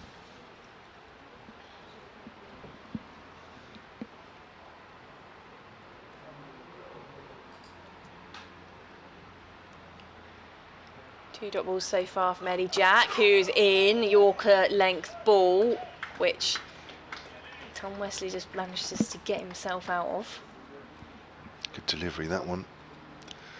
Had to get down on that one quickly. Speared into the toes there from Eddie Jack. God, that is a good Yorker. That's well played. I think that would have got a few people, certainly early on in their innings. One of those where you see the ball just a little clearer when you've been in there for a little while. Jack is in. That one's left alone outside the off stump by Wesley.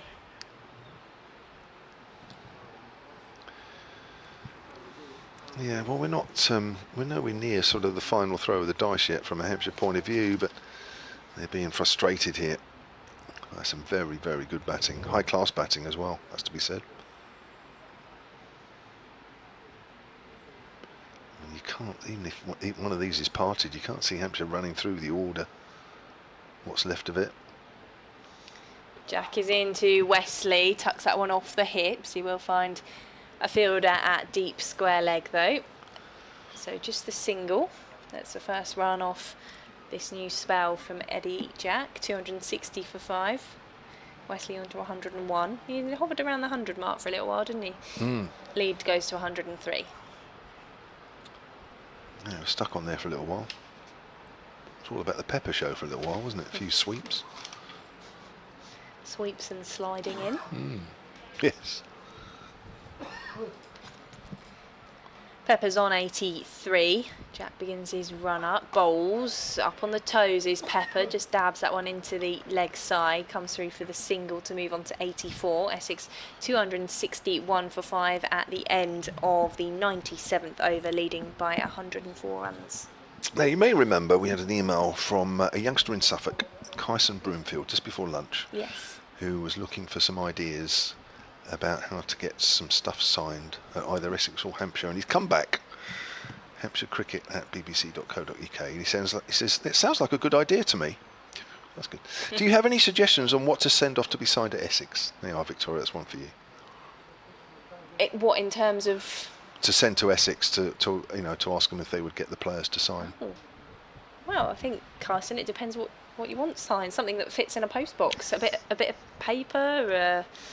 An autograph book. Are they still a thing? People still have autograph books. Yeah. I think they probably still sell them in the Essex Club shop. Yeah. Sort of pictures, things like that, isn't it? So the players instantly know. Something that's easy to post if you're not able to get here to be hanging around and waiting for autographs. You want it something practical that you can be easily sent and then returned. Something like your old pushchair when you were a toddler isn't ideal. So yeah, hopefully you get the gist. Yeah. So it's going to be Felix Organ, who we haven't seen for a while, with his off breaks, and he's taking over from Liam Dawson, who again is taking a well-earned break, or unless he's coming on it after Eddie Jack's had a little go there. There's a lovely little reverse sweep that's gone very fine. Eddie Jack is running after it, picks it up just inside the rope, and Pepper will move on to 86, and the Essex lead now up to 106. Yeah, as I said earlier, really, just plenty of people send stuff in to county cricket clubs, in envelopes with a stamped address one. It can be all sorts of things, newspaper cuttings, and with articles and all sorts of stuff, really. Whatever is ideal, as Victoria says, whatever fits in an envelope, an A4 envelope or whatever. It's played on the leg side, no run. 263 for 5 then, Essex. They were 131 for 5 when these two came together at midday.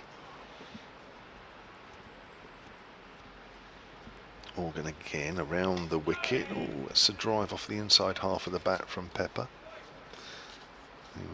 You can spot very easily now because he's the one with a very dirty jumper at the front. If you watch on the live picture feed, you can. It really is as dirty as it looks in real life, believe me. Low full toss, driven out. Good diving stop from Scott Curry. Well, he's on again, but he's not on for Nick Gubbins, because Gubbins is out there at mid-wicket. So is it Kyle Abbott? No, Kyle Abbott's down at short fine leg, or he will be shortly because he's running in from the boundary. Varma's out there, he's at slip.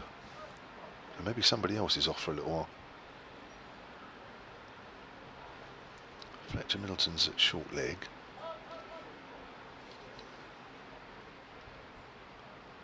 Alior's out at deep cover. Tom Preston's just run in from deep mid on, so it's not him because he's just suddenly appeared in our view.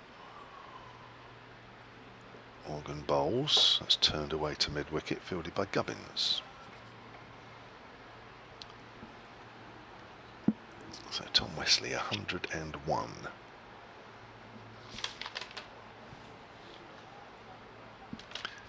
When did he came in at number 4? Number 3. Number 3, all right. So he came in when Dean Elgar was out at 20 to 4 yesterday afternoon. Turns that away, finds Gubbins again. That's the end of Felix Organ's over. 10 overs done for 32 for Organ. There's not really ever been too much in the pitch for him. I know somebody emailed a little earlier and wondered why he hadn't bowled a little bit more, but he just hasn't really found too much. As I say, there's not a lot of pace for the spinners, so it's a little harder. Dawson's getting the ball to turn away from the bat, so it's a little harder for the batters when the ball does turn. I think for the off spinner, I mean Simon Harmer apart because he's just an absolutely class bowler, but I think for the mere mortal off spinners, there's not a lot out there.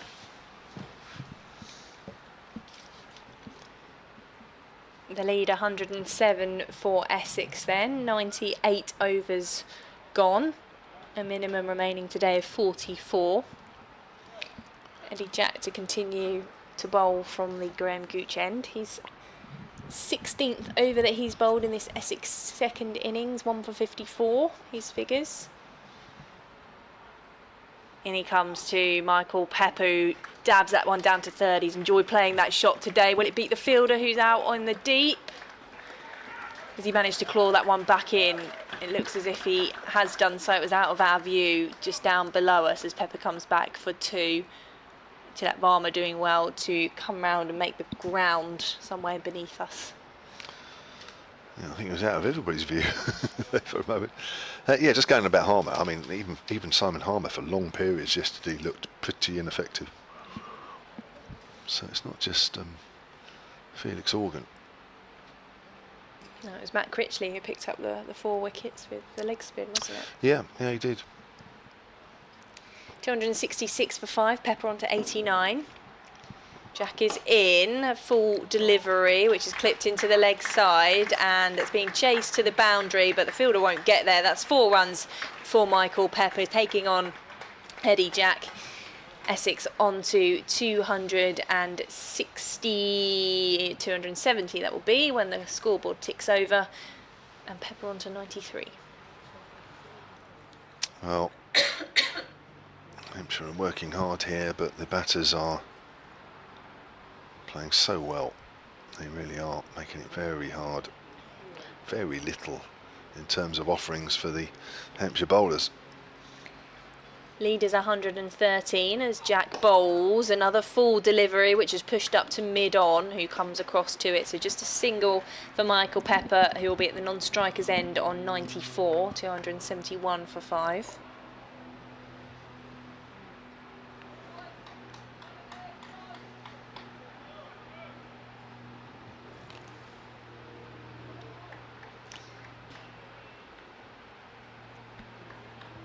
I wonder what the weirdest thing that has been sent into autograph. Sorry, that just still thinking about that as Jack is in, and that's clipped into the leg side, deep square leg to field for a single for Tom Wesley onto 102. Essex 272 for 5. The important number, the lead, is 115. So Kyson's back on the emails. He says, I've actually got a few autograph books. I suppose I could send off an England cricket one along with a normal one. I do collect some cricket cards, so if I had one for somebody like Paul Water or Jordan Cox, that may work too. I'll see what I can find in the museum that is my room. He says, ha ha. as Jack is in. Up on the toes defending is Michael Pepper. Actually, Sam has been in touch with some suggestions. Victoria.Polly, POLLEY @bbc.co.uk to get in touch. Remember, we're in the process of moving over emails, so you won't get us in the usual way, but we hope to be back up running with the new email address soon. Sam says, hi Victoria and Kevin, unfortunately missed the name of the young lad. It's Kyson, isn't it, yeah. who's looking for the autographs.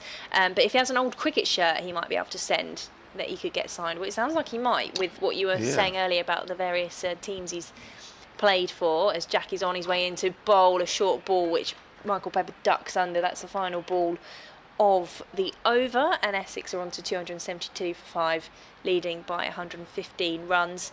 Sam says, I know that I've got countless Colchester United shirts which have been signed by players from when I was younger. It might need to be sent as a large letter or parcel, but it could be done. And I guess then it's something that you've then got to keep in a different way to a bit of paper, or I guess it's a risky business maybe posting an autograph book if you treasure it and you don't want it to get lost in the post. Yeah, no, that's a really good idea. The other one I've just thought of is that lots of people will send in like cards, but the name of the player underneath, so the player knows to sign that card above it, and then you place that card into an autograph book. So rather than sending an autograph book, you send a page that's a similar shape and size, stick it in. and then stick it in there. Yeah. So there you are. Right, Felix Organ will bowl the 100th over of this Essex second innings, 272 for 5, and the Essex lead now is 115. We've got 43 overs left in the day's play. Forward is Wesley again, playing his umpteenth forward defensive shot.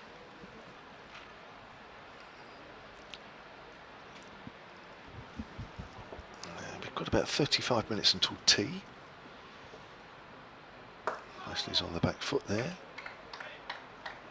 Plays it out harmlessly enough on the leg side.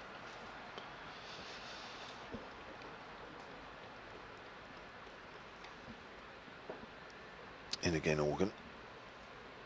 And bowls, and Wesley works that away, and it sort of hits Fletcher Middleton as it bounces on the ground first.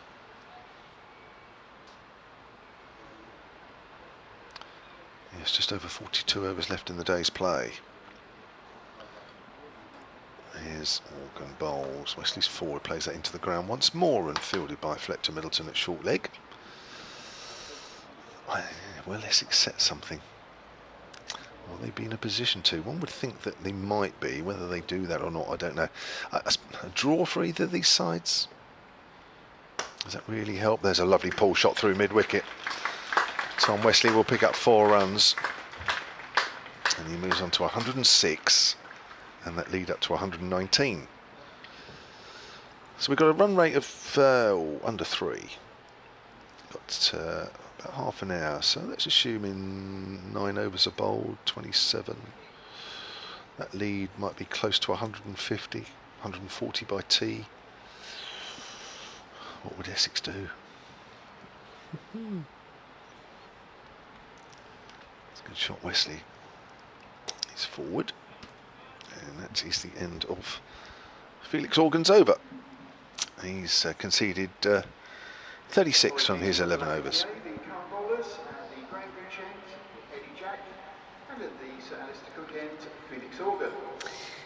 Yeah, it's a difficult one, isn't it? Because you look, Worcestershire have already lost. Yorkshire are heading for a draw. If I just double check the scores, but that looked the way. Yeah, it's that one's heading for a draw at Nottinghamshire for Yorkshire. So Hampshire and Essex will have their eyes on those two sides in 9th and 10th of the Division 1 table. Yorkshire currently on 59 points, Essex on 75. So it is a big game, you guys going there next time. It is, yeah, as Jack begins a new over with a bouncer, which is over the head of Pepper through to Brown. Yeah, it's interesting, isn't it? Hampshire play Worcestershire next, and you guys play Yorkshire next. That could make the table look very interesting come middle of next week. Good bouncer, good pace as well on a slowish wicket.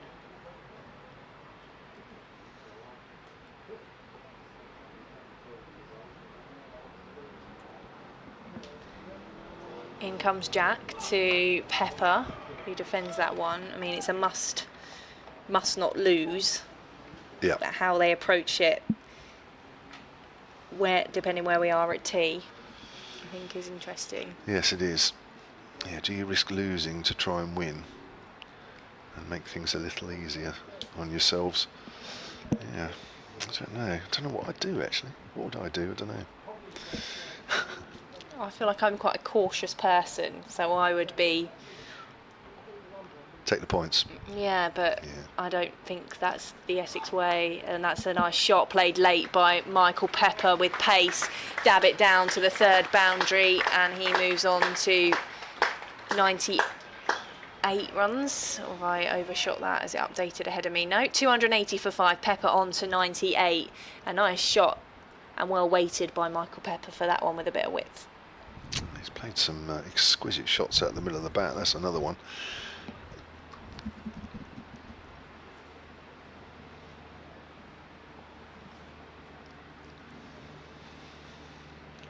Jack is in with a shorter delivery. Michael Pepper crouches underneath. Well, this is a great effort from Eddie Jack as well. We saw a fantastic effort from Kyle Abbott this afternoon with the second new ball. Eddie Jack as well. They are absolutely giving everything here, but it's just not happening for them for one reason or another. But you can't fault the effort. Tremendous effort. You might not quite be in a position you'd like to be in the game, but all you can do is try hard and give yourself a chance. Jack is in, full delivery from Michael Pepper. It's finer, it's down to third. That's 100 for Michael Pepper. He's second 100 of the season, and an important one again for Essex. This partnership with Tom Wesley has been crucial to the comeback from Essex with the ball. He's done it in 112 balls. He's hit 16 fours and 1 6. Michael Pepper on to 102, Essex to 284 for 5, and the lead goes to 127. Yeah, well, that's a really good knock, and in the situation that he came in as well, he needed a big innings for his side, and he certainly delivered there, and he's put his side into a situation where, yeah, they may think about going for it. And Pepper just dabs that one for a single. It's well fielded, and there's a shy at the stumps as the Essex pair come through from the final ball of the over. 101 bowled, 285 for 5, 128 the lead now. I suppose the only way Essex might think, I don't know, but it depends on how quickly they score with these two now. See, they've both got hundreds. You're now getting into territory where you think, well, you know, it's going to be hard for Hampshire to bowl us out from here, even if one of us goes, or maybe even both go before tea. I don't think they will, the way things are, but Essex were 157 behind in the first innings, which, you know, needed a lot of fight, which they've shown. And I think there was a period in the afternoon before Hampshire were bowled out for 453 where really that lead for Hampshire should have been an awful lot more, certainly another 50 more. And I think Essex there may be part, you know, maybe a little discussion that, well, do you know, we got ourselves into a tricky situation in this game. We've potentially now got ourselves out of it. Do we then want to risk losing it by setting a target? But it'd be interesting to see how these two will play the longer they're in there. 128 the lead. There's still a significant portion of play until tea. Pepper faces Organ, who's coming round the wicket this time. Pepper works that into the hands of Fletcher Middleton, but via the ground first. I think as well they'll weigh up what the pitch is doing and how likely it looks that wickets can be taken. Agreed. It's not really deteriorated, is it? Not really. Mind you, when batters get in, it's played into the ground by Pepper. But when players get in, it often makes the wicket look a lot easier than it actually is. Sometimes you see the true nature of a surface with new batters coming out and you think, oh, hang on a minute. But these two have played superbly well, they really have. Let's just work back to Organ. Yes, I know you were talking at the start with that Essex rearguard action against Yorkshire here. I just imagine this has been every bit as good, if not better, and I wasn't there. As Organ comes in, Pepper plays it into the ground. Yeah, on that occasion, Michael Pepper didn't get to 100. He faced a lot of balls, but didn't make it to the century. His other century this season came in the first game of the season here against Surrey.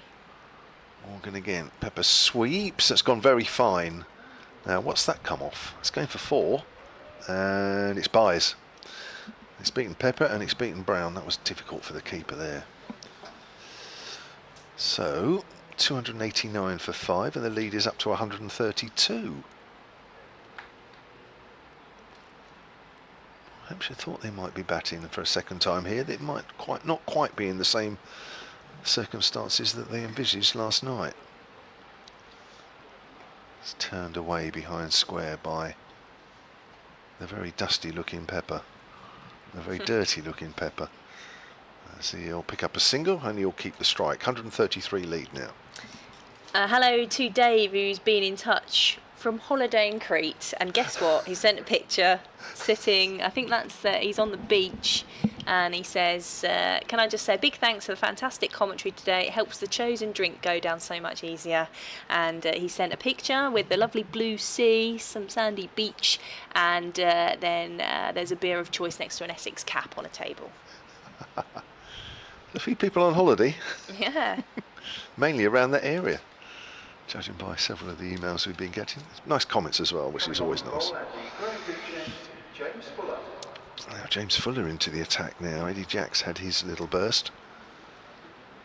Now with James Fuller, as we saw this morning, it might, I think it'll either bring a wicket or it might bring just a slight gear change in the run rate. We'll have to wait and see. He's that type of bowler, really. It's very rarely he'll come on and give you 4 overs for about 8. He usually gives you one or the other.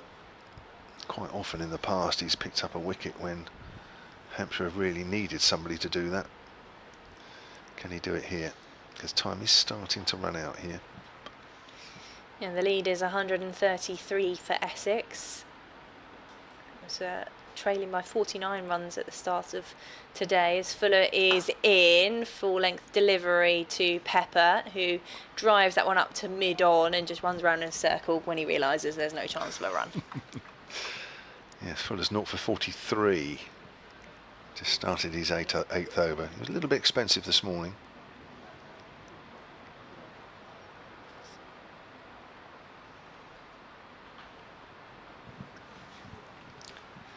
Still a crowd dotted around. As you can imagine, a smaller crowd on day 4.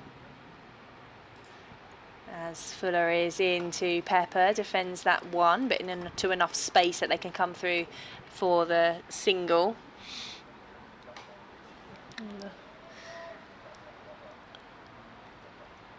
Yeah, there wasn't a food at the food outlet at lunchtime, was there? There wasn't. We wandered straight in like celebrities. Straight in, straight out. I noticed you had the bit of chicken that I had as well. Did you have that chicken on its own? I had chicken on its own with some. I brought some rice with me. I came prepared. You know, I'm on the health kit, Kevin. I can't be eating burger and chips every day. Well, no, I'd try not to, but I've got no willpower. Fuller is in, and that has hit Wesley rather high up. They're going to come through for a leg bye. But the chicken's nice, isn't it? It's very nice, yeah. Yes. I don't have it in a burger, I must admit. I'm like you, I just have it as a standalone piece. It's like southern fried chicken, isn't it? Yeah, it's that's nice. how I got myself some rice out of the freezer this morning. It's all like the microwavable stuff. But yeah, that was a very productive day. Gym this morning, and Gosh. trying to have as healthy lunch as possible. Fuller is in, and that one is pushed out into the offside by Pepper. Just had a single so far. Yeah, it's too tempting sometimes when you see it. But yeah, I mean, like tonight, I won't eat on the way home, so I kind of console myself that I'm not going overboard.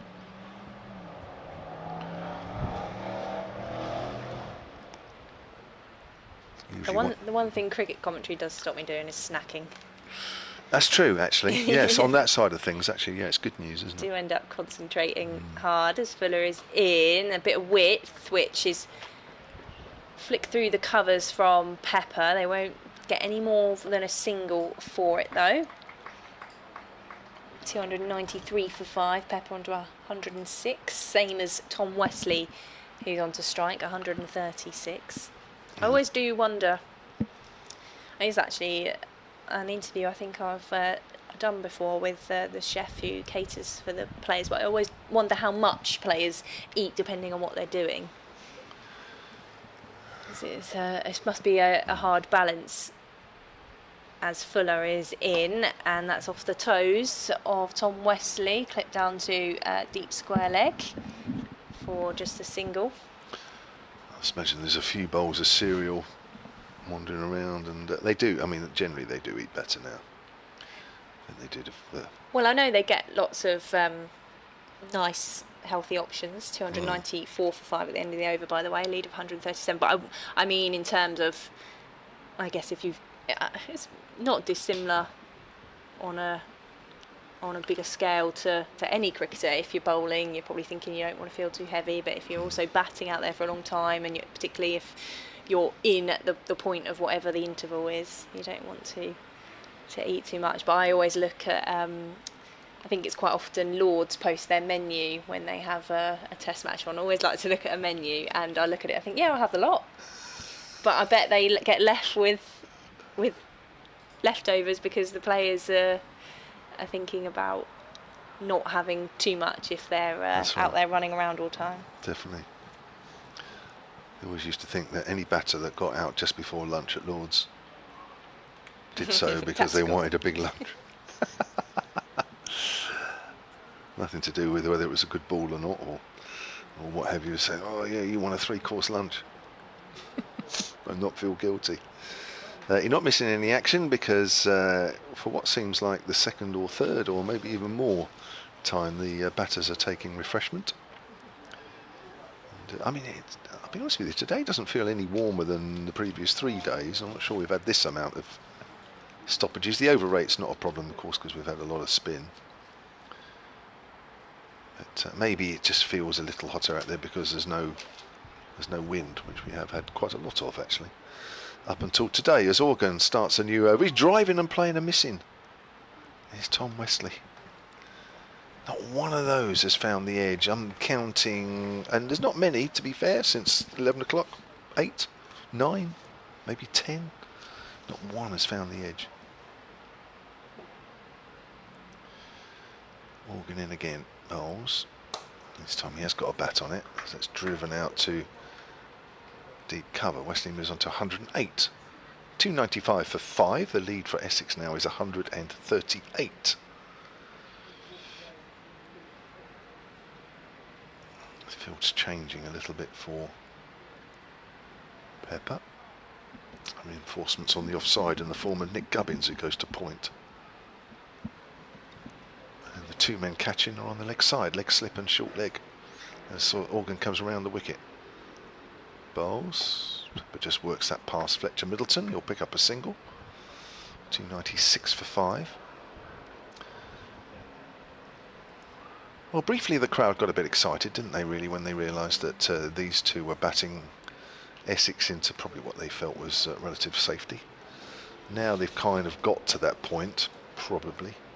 They can go back to just relaxing, enjoying the cricket a bit more. Maybe they weren't enjoying it with Essex. Oh, now he's wrapped on the pad. That looks a little high. Good delivery, though. Just caught Wesley on the crease a little bit there. He just have bounced a bit. Just having another look at this one, and yeah, did he get outside off stump as well, fractionally? 2 runs off the over so far as Organ comes in. And bowls, that's another forward defensive.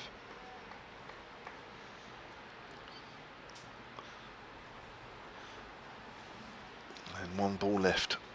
And then we will have 38 overs minimum left in the day. Organ bowls, and Wesley turns that away on the side end of the over. Organ's completed 13 overs, none for 39. 296 for 5, and we have 15 minutes until tea. And do we see Liam Dawson again before tea?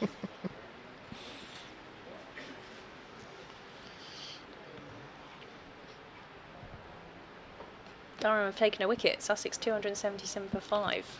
Still a lead of 311. Is that the first wicket today, isn't it? Yes. Yeah.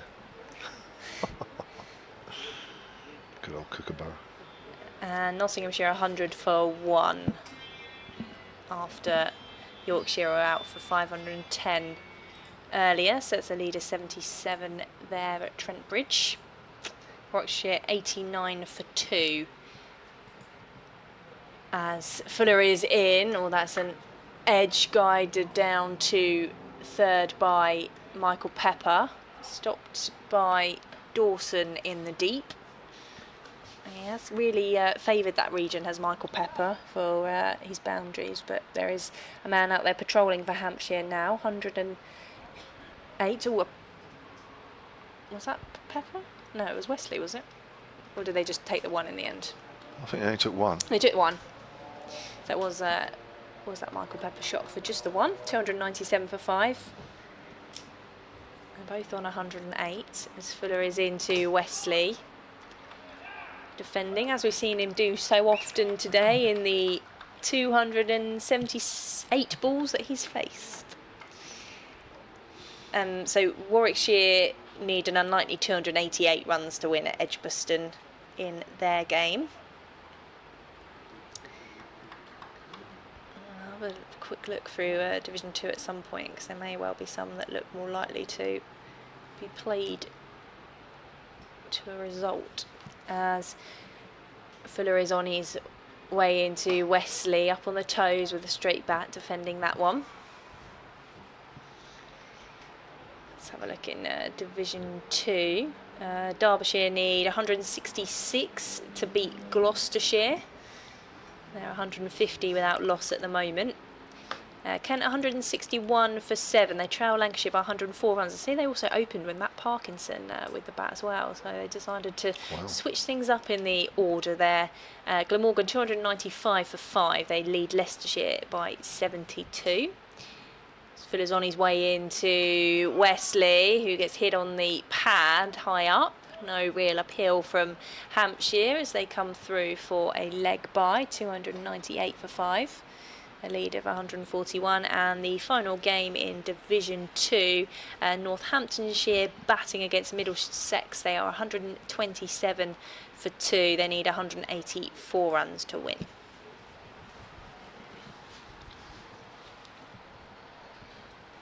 There's another game today as well, isn't there, for the England Women's Select 11, I notice, against India.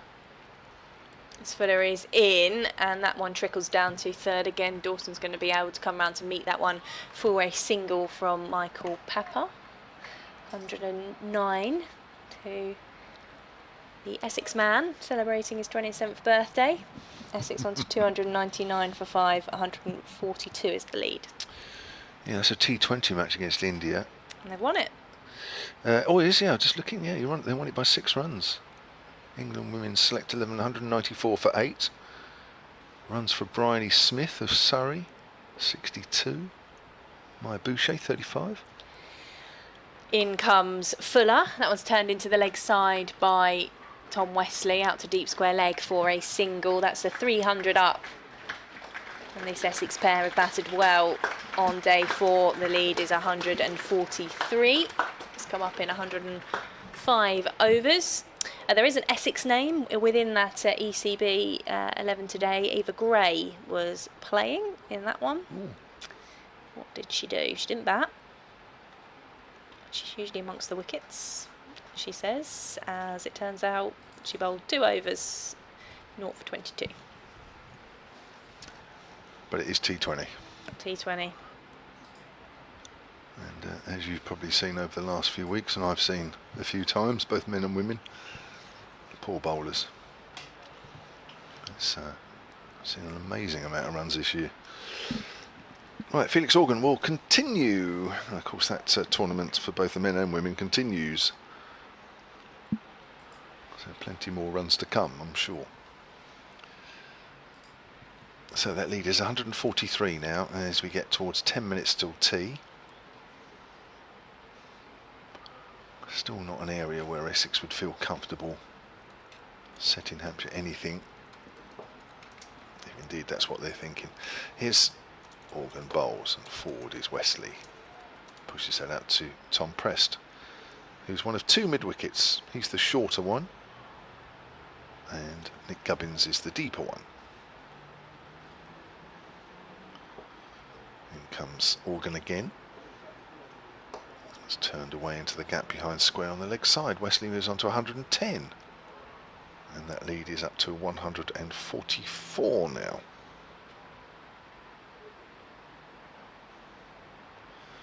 .301 for 5 the score.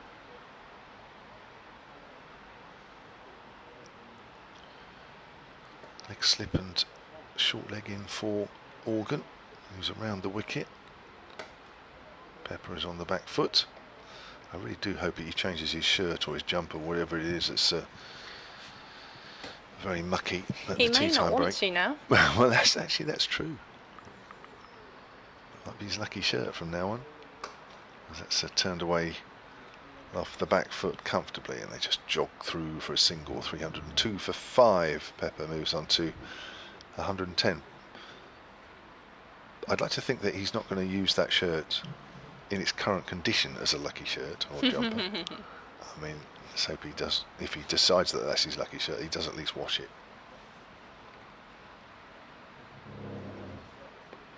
Coming over the wicket to Wesley is Felix Organ.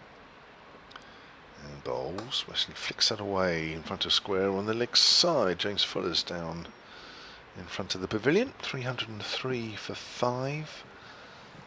Just feels like maybe a bit of intensity's gone out of the game now, with Essex through these 2 having batted so well and Hampshire just finding wickets so hard to take. Organ bowls again. It's turned away to the mid-wicket end of the over. Organ's now 14 overs, none for 42. 36 overs remain in the day. Essex lead by 146.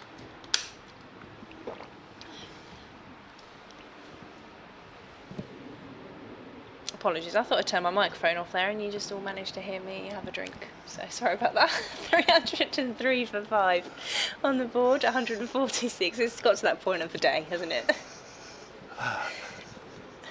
Even you're relaxing now. Well, Essex have battered themselves into a good position here on day 4.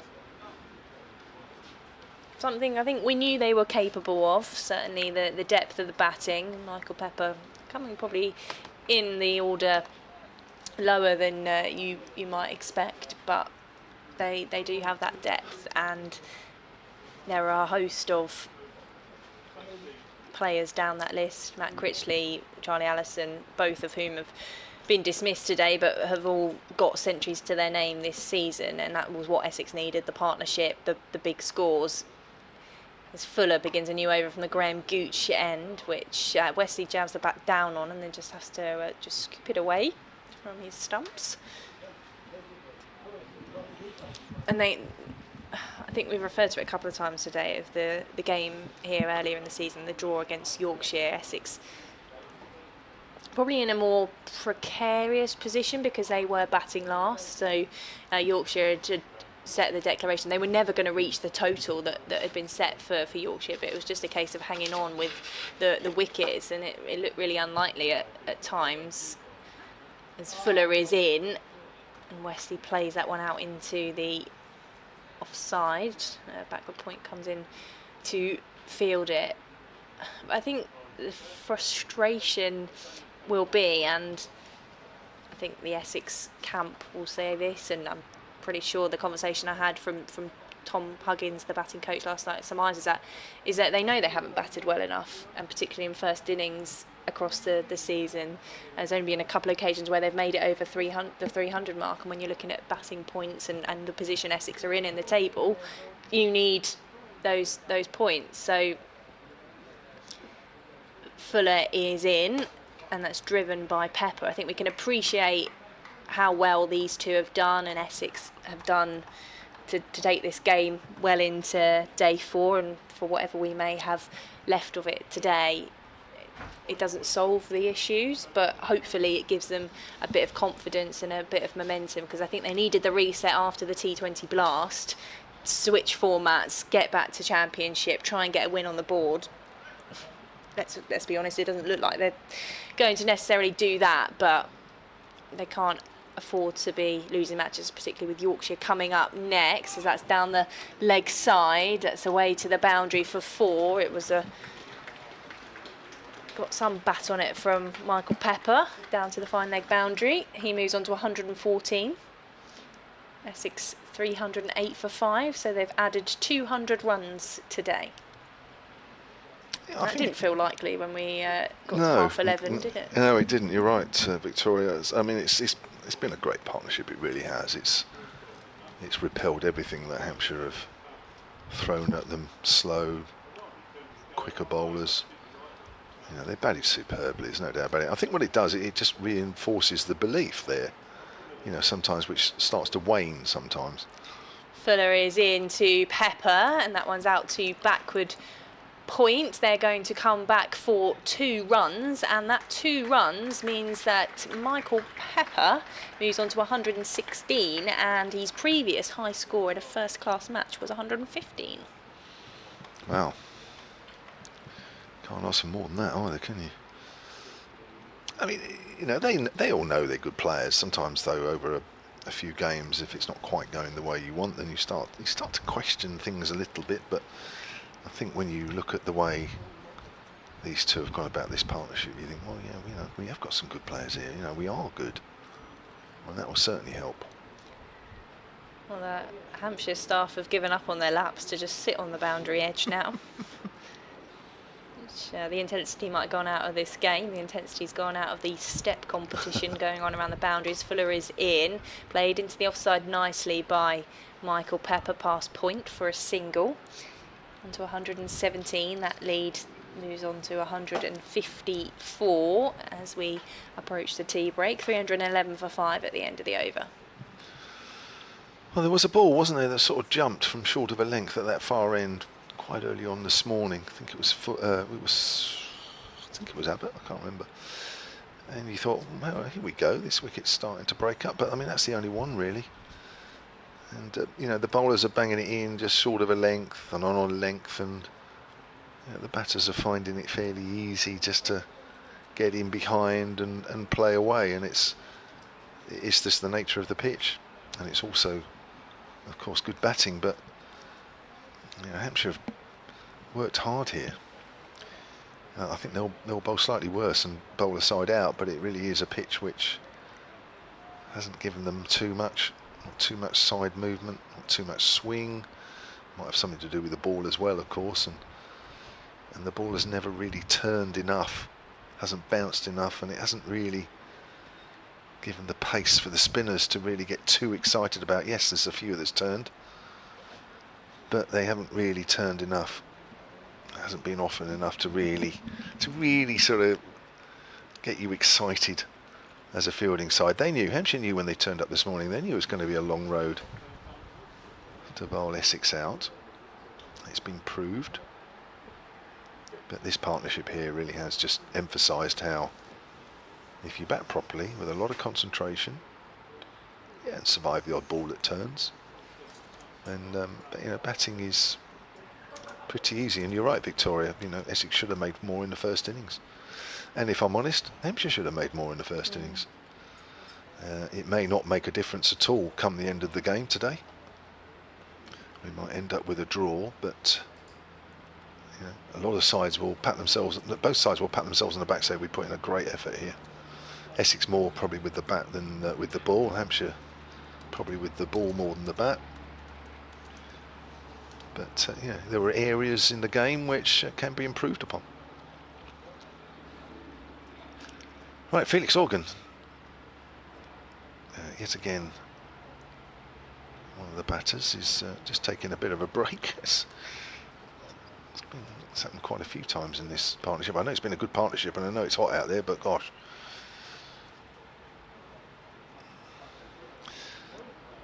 Right, ready to get going again. It's Pepper to face Organ, and he pushes that out quietly on the offside where there's a gap, and he moves on to 118. And that lead now is up to 155. This will be the last over before tea, and there will be 34 overs left in the game after this. What's your money on? Shake hands at 10-2? It would make my evening slightly less stressful, but yeah. I mean, Essex, I guess, could push it along. Just trying to look up a 6th wicket partnership stat. Organ bowls. That's turned away half hit Fletcher Middleton, but took the power out of the shot. No run. What against Hampshire? Just in general, I think. I bet it's pretty close against Hampshire at the very least. Organ, quicker ball, turned away by Wesley to mid-wicket.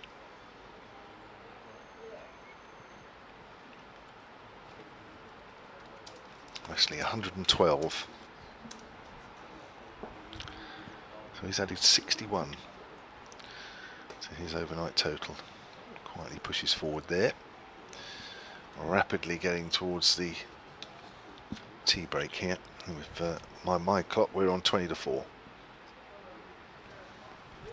And if it's not quite showing here, which I think it is actually on the pavilion, so I think we're going to be all right. If you want tea break, of course. That's turned away on the leg side, and they may look for 2 as James Fuller comes around from the deep. 314 for 5, and the lead now up to 157. Is it a record? I haven't been able to find out. Oh, is it? Oh, I'll have a quick look. See if I'm not sure I can get it before tea now, because there's only 1 ball left. I'll give you the answer after tea, probably. Yeah. Actually, I'm almost there, I think. No. That's turned away on the leg side, and that will be tea. And it's been a wonderful session for Essex. They didn't actually lose a wicket in that session. Anyway, I'm there. I'm talking, Paul. Highest partnerships for Essex against Hampshire. There, you can have a quick look at that. 6 wicket partnership was 177 between Matt Critchley and Adam Rossington in 2023 at Chelmsford. So yes, It's a new partnership record, yeah. there we go. So really good session for Essex.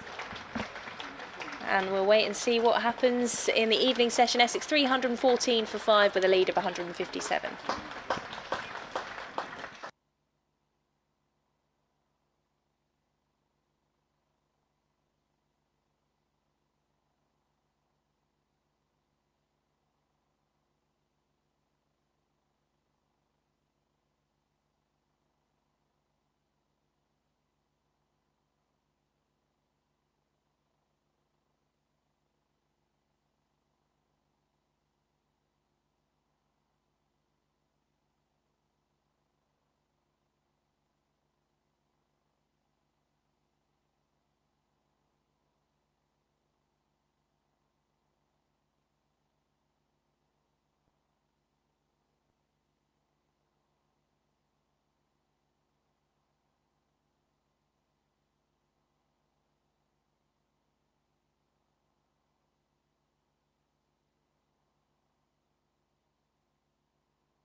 Well, welcome back to the Ambassador Cruise Line ground here in Chelmsford for what is the last session on day 4 of this county championship Division 1 match between Essex and Hampshire.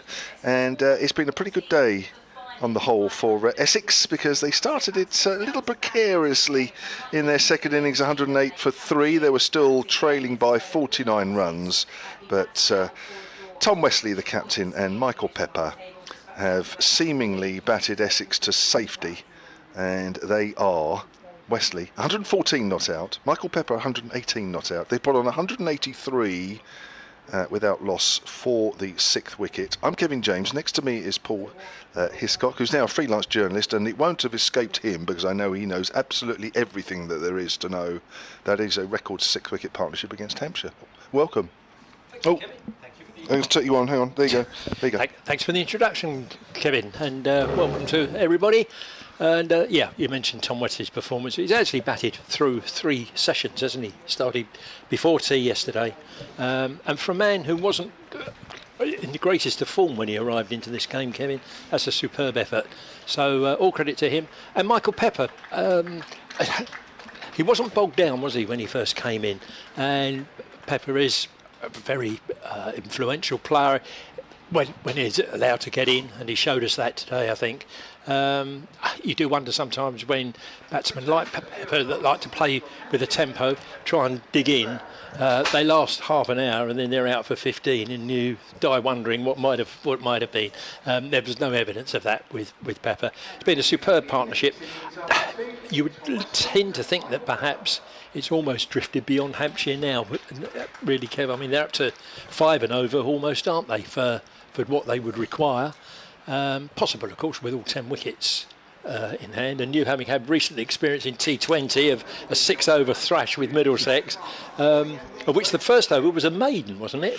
It was, yes. And they managed to tie, chasing 76. Gosh, what is going on with those T20s this year? Wow. I know. The lead for Essex is 157, and there is a minimum of 34 overs left in the day. You know Essex very, very well, Paul. Are they going to set Hampshire something, or just say, do you know what, we've batted so well today, we'll take the draw, thank you very much? Yeah, I don't think we'll risk those 8 points for the draw, to be honest with you, Kevin. I think we've dug ourselves out of a hole, thanks mainly to the skipper, who brought in some sort of excavator, I think, to dig that hole deeper for us to dive into and survive. So here's Tilak Varma then with his off-spin for the first time in this second innings, and forward is Pepper, playing quietly out on the offside. So what are we looking at? 10 to 5, shake hands? I think so, don't you? Yeah. Well, I'd hope so now. Yeah, the good news is we're in front, aren't we? I mean, this is always the annoying thing, isn't it, when the team that's batting is actually still in deficit. Yeah. True. It's gone for the little reverse sweep there, but hasn't quite got hold of it, but they'll still come through for a single. 315 for 5, the lead up to 158. Yes, 2 wickets this morning. Matt Critchley, LBW, to Dawson for 19.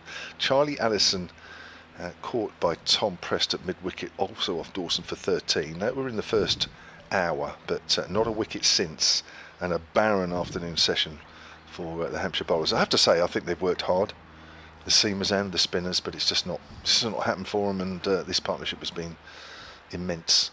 As Varma bowls, that's worked away on the onside by Wesley, who moves on to 115, 159.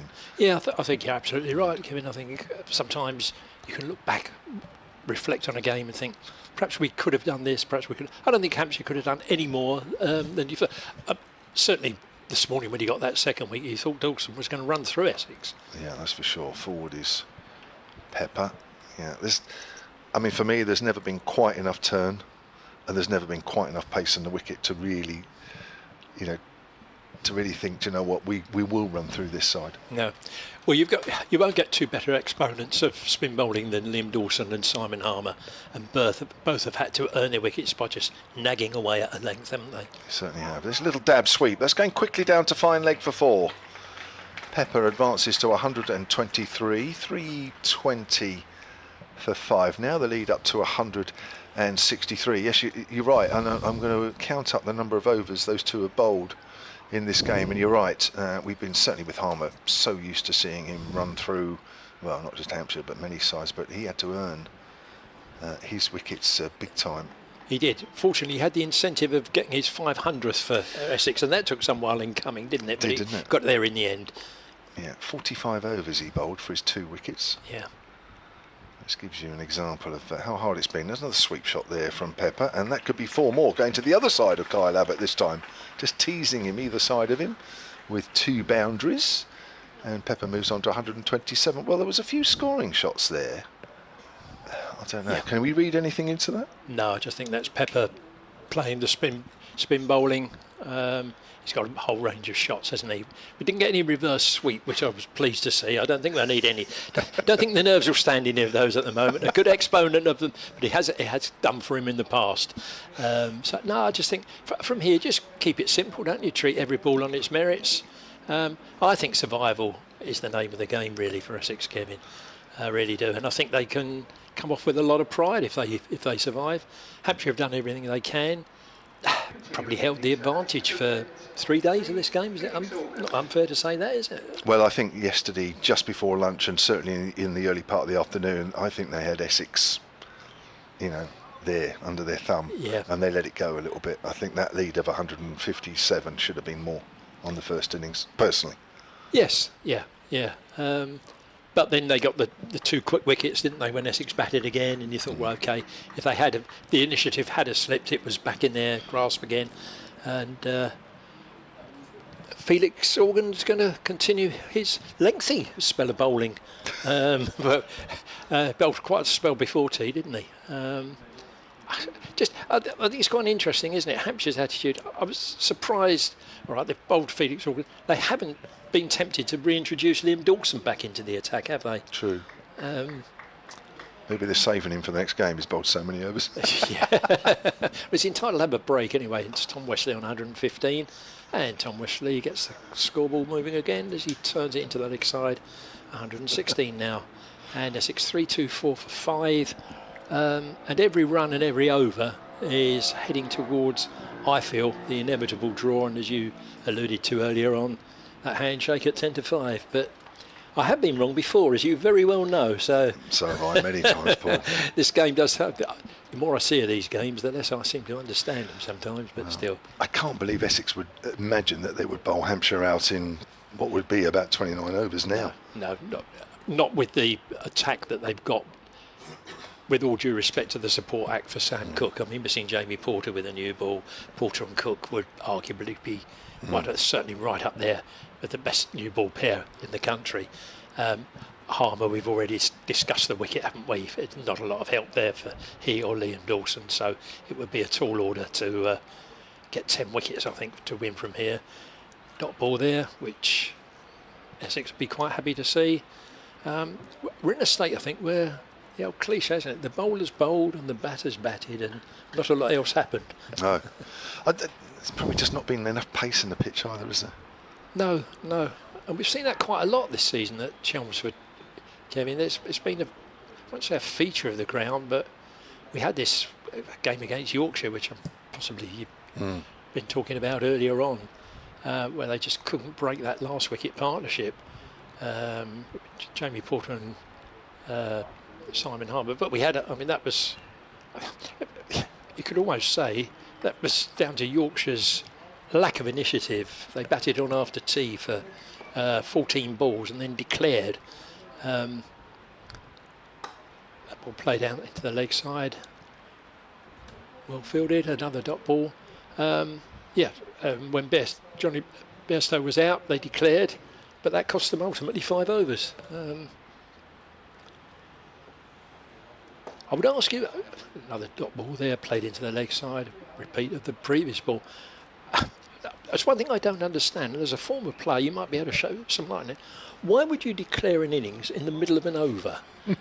Because you've still got still had 2 or 3 balls. Surely you'd say to the next man in, thrash the cover off the ball, mate, because we're going to declare at the end of the over. I can't ever get my head around that. No, it's a bit bizarre, isn't it, really? I mean, what does the difference of a few balls make? I agree. Maybe there was discussions going on in the dressing room and differing of opinions Yes. while the next over was being started. I don't know, obviously, but that's the only possible explanation. And then somehow they reached a decision mid-over. Well, the fact that Bairstow was captain, I think, probably helped him make the decision. I've had enough. I'm not interested anymore. I'm off. So 326 for 5. We've had 110 overs of this Essex second innings. They lead by 169. There's 32 overs left in the day's play now, as Tilak Varma will not let the ball go as he started his second over. His first over went for 10. Don't think really the amount of runs that are being conceded is really going to make much difference now. Might have done. He looks an exciting prospect for you, Kevin. I know he's only here on a four-term match spell, isn't he? Yeah, 4 games, yeah. It's turned away on the leg side for a single, 327 for 5. How well did he play? Oh, tremendous, wasn't it? I mean, for any youngster watching the game at this level, 4-day cricket, perfect textbook technique. Wasn't it? Yeah, it was. Straight out the coaching manual. The only thing he did wrong was when he was out, wasn't Yes. he? Driving at Harmer, which he hadn't done for dozens and dozens and dozens of balls. Just almost as if he'd let his concentration go at the relief of getting his century. Agreed. As that's turned away on the leg side, Wesley picks up a single, 117 he moves on to, 328 for 5. But yes, I had a very brief chat at the end of day 1 when he was on 98 not out. And I don't know if this is totally relevant or a bit bizarre, and I maybe have got only part of this right as forward is Pepper, but I think they worked out, or they were trying to work out, the percentage or the odds of playing for India, of which he's played one-day cricket and also T20 but not tests. The population and how hard it is to break into the India side. So if you take the population as a whole and you become an Indian player, they reckon it's 1 in 130 million. Right. Now, I don't know what the odds are of winning the lottery. No. There's a reverse sweep, which has gone very, very hard to backward a point. It hasn't quite gone for 6, but it went a long way in the air. Pepper moves on to 133.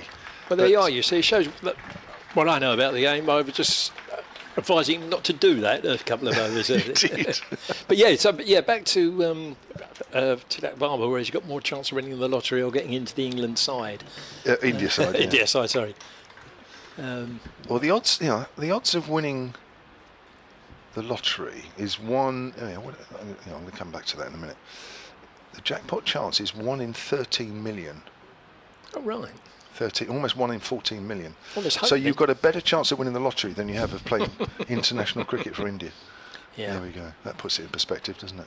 And we all know how hard it is to win the lottery. But he's too good a player not to get more India caps, isn't he? You'd think so. 22, is 22, he? yeah. 22, yeah. He has it all, doesn't he? Yeah, and I mean, just to be dropped into the English season at this time.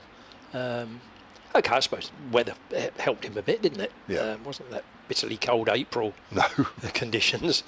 It's turned away on the onside. That's the end of Varma's over. 333 for 5. Essex lead by 176. And what have we got? 31 minimum of overs to go, and we'll lose 2 of those, won't we, between innings? So, yeah, we had a similar experience a few years ago when we brought in Murali VJ or VJ Murali. I'm not sure which way round it was, but he knows who he was, and we certainly knew who he was.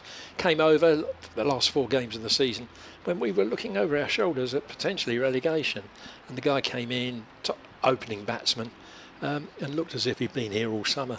Just played so correctly all the time.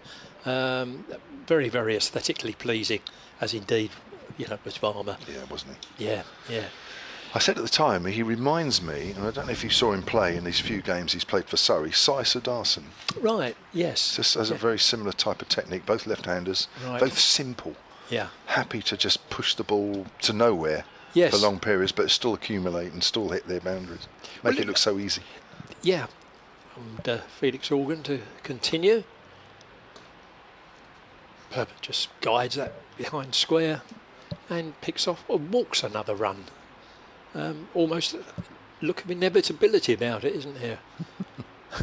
But going to Varma and sort of going back to Vijay Murali, Yeah. they looked to me to be natural players who didn't have their heads muddled with coaching advice. And it's not to take a pop at coaches, please don't think that. But they know what they have to do. They're responsible. You don't want anybody necessarily issuing last-minute instructions as you go. Don't do this, and don't go chasing him outside off stump or anything like that. They'll work it out. Organ in again, and a dot ball there. As Wesley quite content to leave his score on 117, and Essex 3-3-4 for 5. Yes, I think it's fair to say that there might be another 100 not too far away in his short time with Hampshire. Yes, indeed. Organ comes in again. Wesley on the back foot. A plea to the umpire there from Felix Organ with not a lot of belief in it, I don't think, but he's looking for friends, isn't he? Come on, umpire. I'll put you back on the Christmas card list, please. Give us something. Yeah, it might have helped his cause if somebody else had appealed as well. Wicket keepers are normally the first ones to jump in on the action, aren't they? Organ in again. Goes to Wesley, who removes any threat of an appeal by playing it into the leg side. And Organ's ready to turn it again. Essex 3-3-4 for 5. And Wesley's marathon innings continues into his 4th session now. And as I said earlier, for a guy that really wasn't in any sort of form, and plus also hasn't played because of the outbreak of the T20, played a second 11 game, a couple of T20s, or a T20 I think, and that's it. Maybe players do need longer rests between games. I'm not going down there. Please don't let's get started on reducing the number of first-class matches. Well, he played one second team game, didn't he? And got 13 against Gloucestershire. Played a T20 game against Middlesex at Radley and got 54. And 4 for... And 4 for 9. Yeah. So, not done a lot of batting since that Oval game. No. And you would love Kevin. It'd be better than nothing that you do in the nets replicates that walk out to the middle, does it, in a meaningful game? 100%.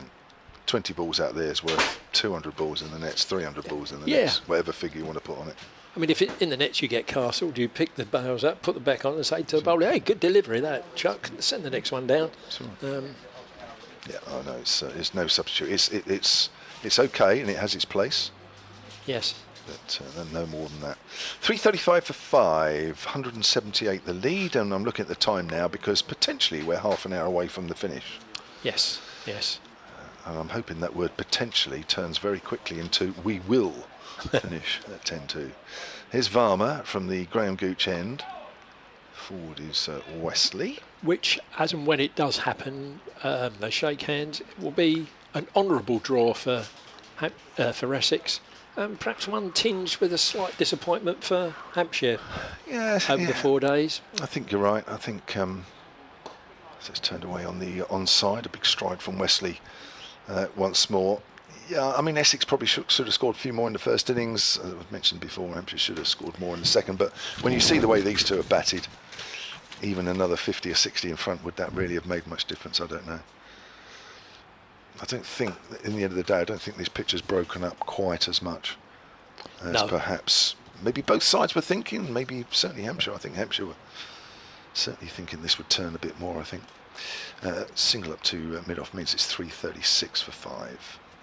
The lead is 179. Record 6th wicket partnership already mentioned between Pepper and Wesley for Essex against Hampshire. Right. Which was set not too long ago by one of the men playing today, Matt Critchley, and Adam Rossington here back in 2023. Really? Yeah, 177. We've had some good games here. Yes, we have. Sides, haven't they? Well, we didn't play a game here last year, did we? The two of us in first class, and that game I remember back in 2023 ended up with the Hampshire win, which is unusual here as it's played up to mid-on. I think it was the first time Hampshire had won here in about a decade. Really? Yeah, so that was 177 would have been in that game. Right. Yes, Vince and Dawson. There was hundreds in that one. There was a great effort in one game by Adam Wheater. Oh yes, for Essex. Yes. Oh, that was a few years back. It was. Oh no, was that the one where he got 96 and tried to whack it out the ground? Hold, he holed out, didn't he, at long on, and couldn't believe, well, he just walked off admonishing himself. That's right. But the truth is that had it not been for Weeder's innings, his side wouldn't have got anywhere as near to winning the game as they did. Yeah. But yeah, there've been some good battles between us. Yeah, there has. Not only here, but down at the Rose Bowl or Utilita, That's as right. it was. Yes, well remembered. Yes. Yeah. Yes, it's generally turned out an Essex victory here, so that one 2 years ago was a welcome relief, as that's nicely chipped over mid-wicket by Pepper. There is a fielder out there in the deep. He moves on to 137, 339 for 5. Yes, Hampshire won that game by 3 wickets in the end. Rossington got 104 in the Essex first innings, and Critchley got 99. Wow. Yeah. 447 for 9 declared. Hampshire returned 334 all out. Essex declared at 153 for 8, and Hampshire knocked them off at the end, 267 for 7. Wow. 89 from Vince. It's a very sporting declaration by Essex. Well, it wasn't played it with the just. spirit of the game, and the spirit of cricket lives on. I think, wasn't it, one of them was dropped very early on, and it wasn't a difficult chance, Right. if I remember rightly. Right. So, yeah, I think Hampshire in the end just about got over the line. It was late on, wasn't it? Yeah. In day 4. Yeah, no, good game. A good rare game. success, though, for Hampshire here, yeah. Which is why, you read a lot of nonsense about 4-day cricket and the value of it, etc., etc. But some of these people that are writing it, you think, just turn up and watch a county game. Just get into the spirit of the game. And yeah, there are board draws, but I've seen board games in all sorts of competitions. But this is the root of the heartbeat of cricket, isn't it? I think It's been a good game, this. this has been a good game. Yeah, and individual performances. Charlie Allison, Yes. for example. What a player he looks. Yes. Felix Organ, continuing here. From there. Yeah, there's runs to be had, just tapping it into the leg side, isn't there? As I say, I think, frankly, Kevin, I think it looks to me both teams are just going through the motions, aren't they? Yeah. It didn't even feel the umpires rushed out. No. Which is usually a telltale sign. There was tea still in the pot, so Yeah. they decided to have another cuppa before they went out. Looking at that, if they're going by that pavilion clock there, if you look at it from an angle, it's another minute already gone. So they'll be looking at that from that angle. Yeah. It's yeah, it has been a good game over 4 days. I think ideally one side would have wanted to win just to pull them clear a little bit of that bottom half of the table. Yes, yeah. Essex need probably a bit greater than yours at the moment, isn't it? But a couple of games can change things around, can't they? Definitely. I think this next round of games is fascinating because you're playing Yorkshire and we've got Worcester. Right. So Wow. Yeah. there might be, by this time next week, it Yeah. could be an interesting situation.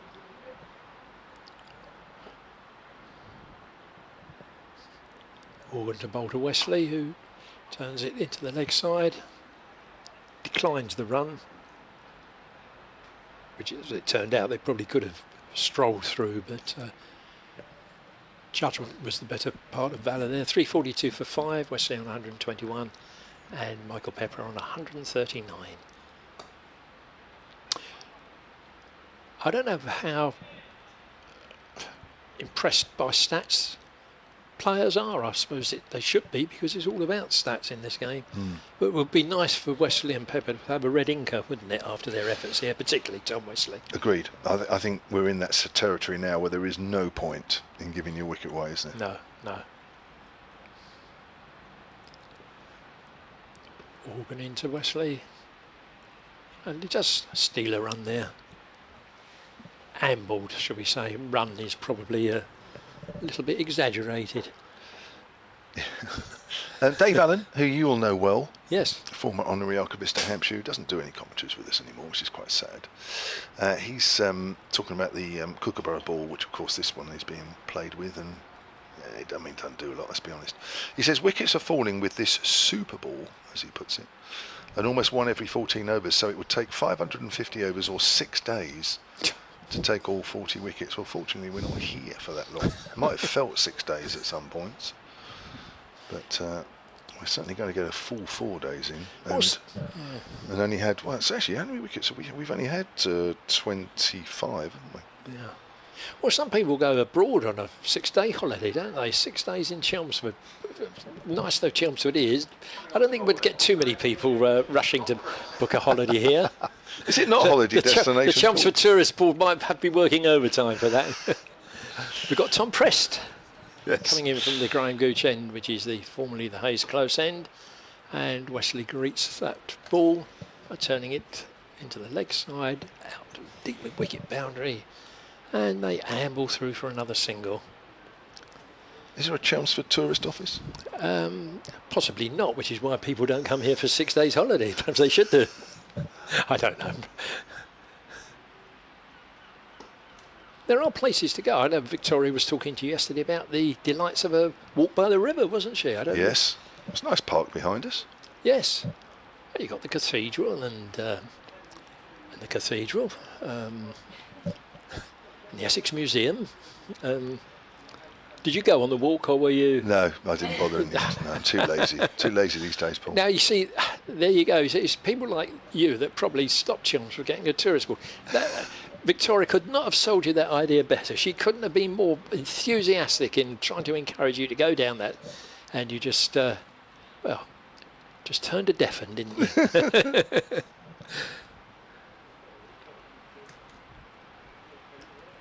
Single there for Tom Wesley.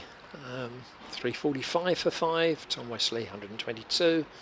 Michael Pepper 140 and 27.2 overs left, so we can knock 2 off of that. 25 overs. 189 the lead now, Kevin.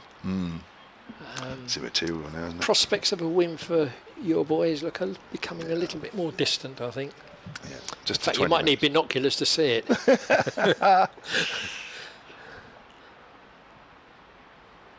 Oh, hello. Oh. He's out. He's caught a deep mid-on. Pepper, and he puts his head into his hands. Well, he's given it away. He has. They've adjusted the view on the binoculars, and all of a sudden the wind has come back into focus again.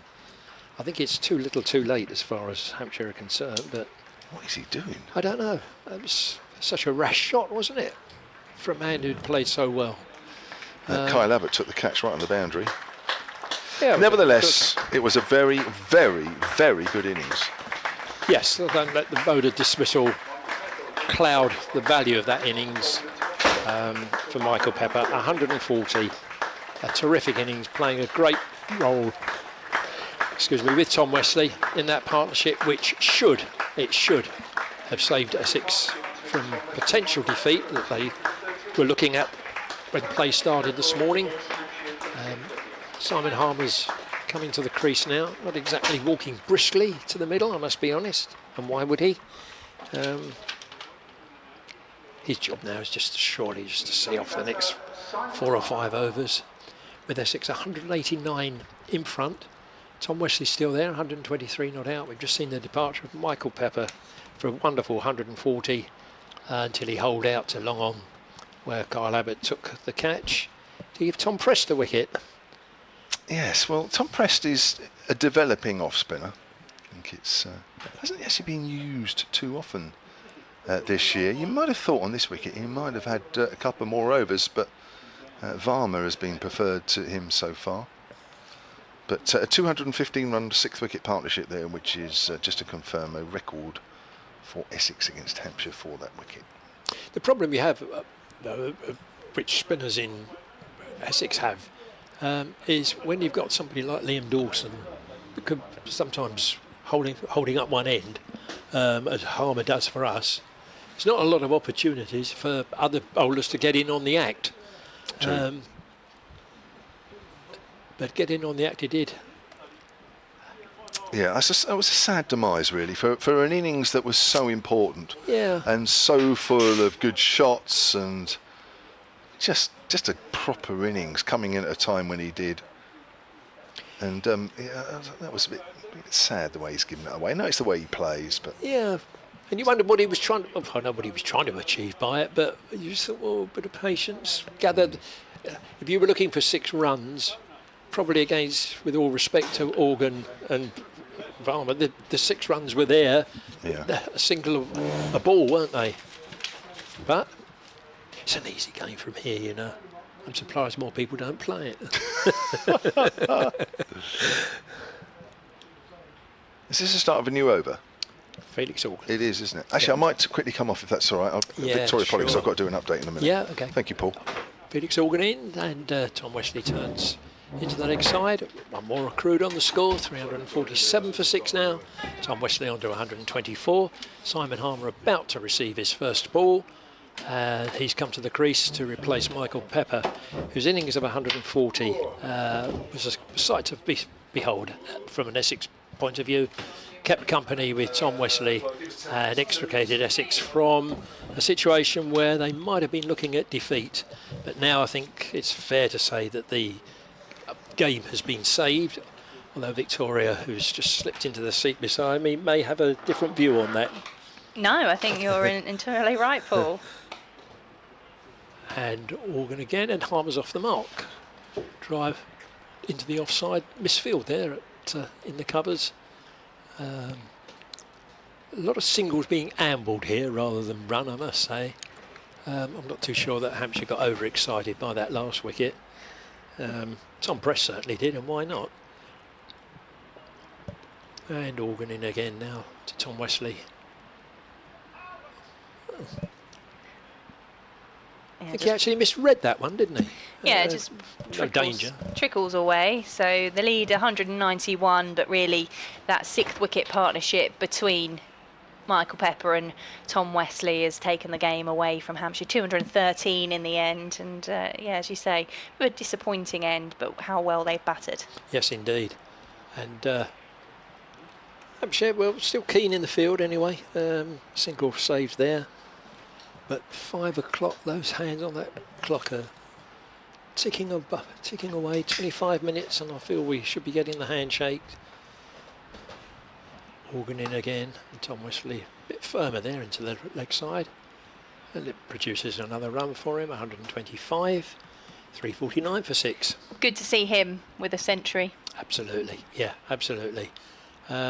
Because when I know he hasn't been in the T20, but in the Championship we've only had 1 win this season. As a captain, you carry the weight of not only your problems but probably the 10 others as well, Victoria, don't you? You know, he's the leader of the side, and when things aren't going wrong, it's easy to just pick out the man at the top. It's all his problem, all his fault, and he has been struggling for form himself, hasn't he? Yes, yeah. There was a dot ball faced by Simon Harmer to end that over. So 192 is the lead. Press to bowl, having picked up the wicket of Michael Pepper in the previous over from the Graham Gooch end. At the Graham Gooch end, sorry, I should say. And it means we've got plenty to talk about from 6 o'clock tonight on BBC Essex with Around the Wicket. It'll be a tight turnaround. I'm up to the challenge. You're working overtime then, Victoria. I am. It'll be a hot foot to the BBC Essex studios. Pressed is in from the Graham Gooch end. That's driven by Wesley. It'll be fielded by Organ, who does fumble the ball in the offside, but picks it up, and it's still just a single taken by the Essex captain, 126, and that ripple of applause is for the 350 runs up on the board for Essex for 6 wickets. And well, I think we hoped, but I'm not sure we knew that at 108 for 3 this morning when we resumed that this would be where we were come just gone 25 to 5 on day 4 as Prest is in, and that's played out into the offside straight to the fielder by Harmer for no run. I was said to Kevin earlier, I mean, Tom Wesley, this is his 4th consecutive session of play, isn't it? He came in just before tea last night. So Harmer just turns that one into towards the square leg for a single. Yeah, long time for him to be out there, long time to concentrate as well, particularly the amount of balls that he faced this morning without adding to his score. There was a real barren period where runs weren't being added, but him and Critchley were just having to see out the early period for Essex as Wesley whips that one off his hips for a single. And every time a wicket falls, the responsibility increases on him, doesn't he? I mean, okay, we lost Jordan Cox for 12, Matt Critchley for 19, Allison for 13. So 3 players there that have apparently played themselves in. Tom Wesley could seemingly relax a little bit and concentrate on his own game. Then they go. So the responsibility on him to hold the innings together, which made Michael Pepper's contribution even more valuable. That one's defended by Harmer. Prest is in again, and he pushes that one up too long on for a single to take the lead to 196. Well, I think they balanced each other out well, didn't they? Tom Wesley dropped the anchor for Essex and was steadily adding to his score without really rushing things, while Yes. Michael Pepper came in and played in that positive, aggressive way that we've come to expect, but still in a sensible way, considering the context of the game, as there's a drink being brought out for Tom Wesley, Yes. just to take on board. Which kills another minute or two as well, doesn't it? I must stop being so cynical here. I'm sure he's earned that drink. He has earned the drink. But unfortunately, I mean, Matt Critchley's innings, he faced 72 balls. He actually batted through a period of time which was almost as important, wasn't it, as getting the runs on the board. Well, until Michael Pepper was out there after tea, I think the last wicket fell 1 minute before midday when Charlie Allison was out. So that was that shows, I think, it's the time that Tom Wesley and Michael Pepper are batted. I think that's the really good thing about Michael Pepper as well, is not only does he have that ability to be positive and to score runs, but he can hang around as well. That's the second time we've seen him do it this season. He did it with Matt Critchley in the game against Yorkshire. It was so vital for him to stay there, and it's not rash the way he plays. There was some really lovely placed shots, particularly down to the third boundary. He was just playing really nicely, and I think it's really nice to see from Essex's point of view. And I think Michael Pepper, we've seen over the last 3 or 4 years, he's obviously worked so hard at his game, hasn't he? He really has. Always threatened runs, but as you say, was prone to the rather indiscreet shot now and again, which proved costly to him. But he's adjusted, and that probably comes a lot of it with playing regularly as well. He was rather in and out the side, wasn't he, to the last couple of years, Victoria? Yeah, Felix Organ's bringing a new over from the Sir Alistair Cook end. Yeah, so all credit to Michael Pepper, and the other side of his game as well. His keeping has come on leaps and bounds, I think, as far as I'm concerned anyway. He really does look a very good all-round cricketer. It's just the 2 dot balls to start the over from Felix Organ. Well, at one point, I didn't think we'd see Michael Pepper keep much, because he doesn't keep in the T20. We're used to seeing him out in the field. And at one point, Essex sort of had quite a few options in terms of their keepers. Yeah. It's quite interesting what they've done in the last few games, isn't it? Where Jordan Cox has taken the gloves and Michael Pepper has been in the field. I mean, I was going to say that possibly when Rossington was keeping, it was a choice of, certainly Michael Pepper's an excellent fielder out in the deep. But then again, so is Jordan Cox. Yeah, both you'd want on your team. That one was slapped away for a single, by the way, by Simon Harmer.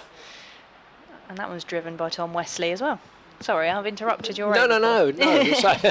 But, agility in the field, particularly in T20, can be vital, can't it? If you can save 10 runs in the field or more, that's certainly invaluable. And Michael Pepper is an excellent. He's made some terrific catches in the deep. Lee's up to 198 with that defensive shot there from Simon Harmer, who's on 4. Tom Wesley at the other end on 128. The time is 4:41.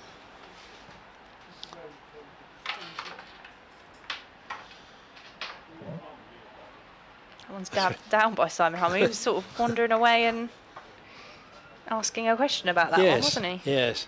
Incredible, talking Simon Harmer, incredible to think, isn't it? He took his 500th wicket for Essex. Yeah, can you talk us through each one? You haven't got time, otherwise I would. Yeah. Perhaps with the 150 years celebration coming up next year, I guess that. I don't know. I just think with Harmy, probably each one is so invaluable, isn't it? The 9 for he took against Middlesex on that day-night game with the pink ball will stay in everybody's mind, I think. Yes, that's certainly one that sticks out when you think of his important spells. Yes, yeah. What a terrific player he's been for Essex. Yeah,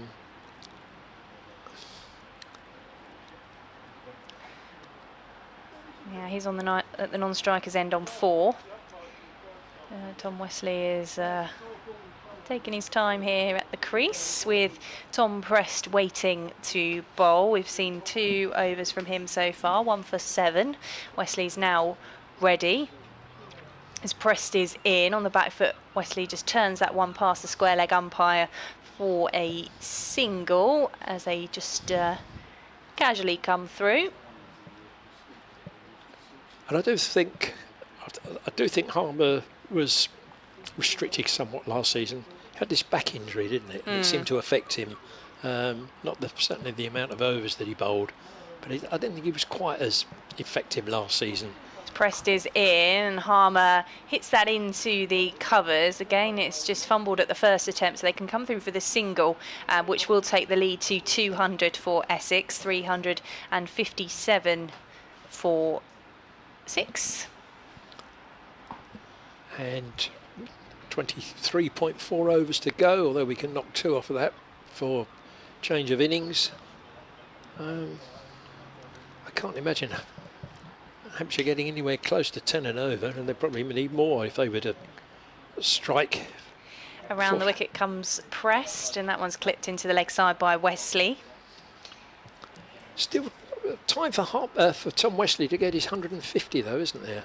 Do you think he'll carry on for that? No, I don't think he would actually. 130 he's moved on to.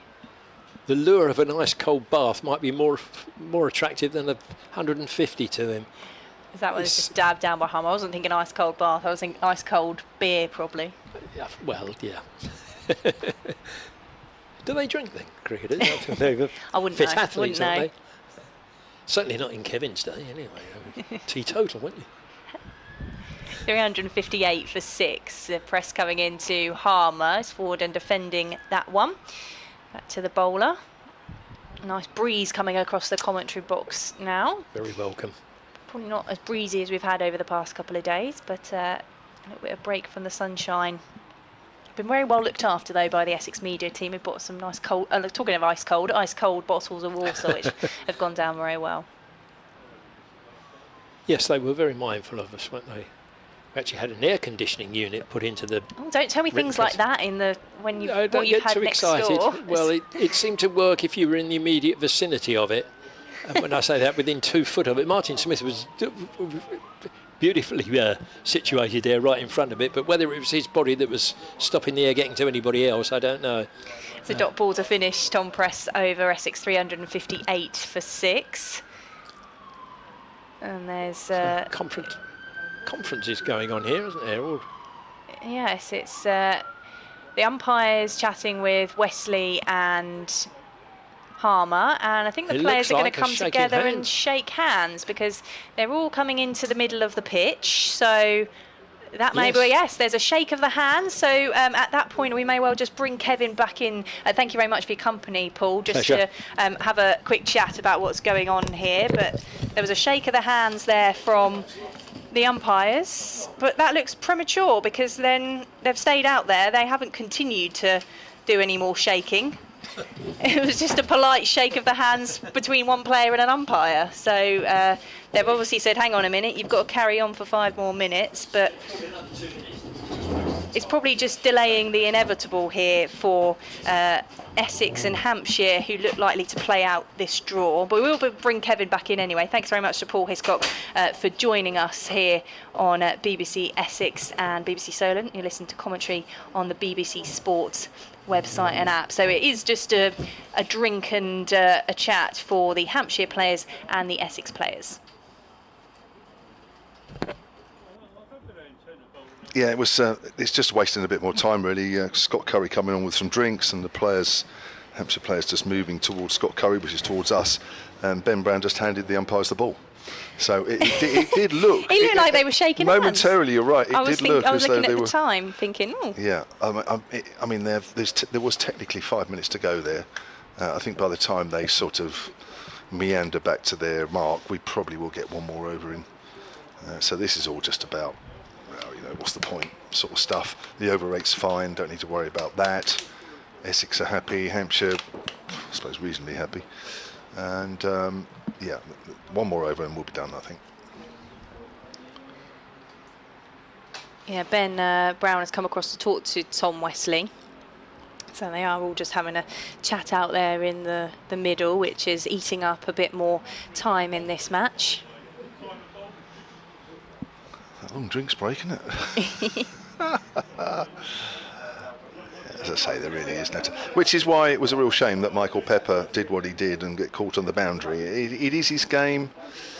Maybe he felt, well, the game's meandering now, so I'm going to have a bit of fun. But it's interesting, isn't it? Again, you know, a player has gone trying to hit a spinner over the top straight. We saw that a couple of times in the Hampshire innings yesterday with Preston, with Organ. And not many players in this game have tried to hit the spinners down the ground straight. I think the only one that's actually played one and got away with it was Varma. But you know, even him and Dawson, when they both got in and got hundreds, they never really tried that. Pepper and Wesley haven't really tried it up until then. So it is, you know, you think, oh, short boundary straight here, that's got to be the shot. But actually, quite often here it isn't. I think it just shows, doesn't it, how well they have played to make sure they have found the right shots, the sensible shots when needed. We've got the physio coming out now for Essex. So at 4:48, we have Tom Wesley needing some attention from the physio. I wonder how much that's needed. It all kills time. I think we know what's going to happen here, and from a Hampshire point of view, disappointed to be playing out a draw? Well, yes and no. I think more yes than no. They definitely had a chance to get further ahead in the first innings. They squandered that a little bit either side of lunch. But I think this pitch probably hasn't quite broken up as much as they thought it might. I think they probably were expecting a bit more turn by now. It hasn't been the case.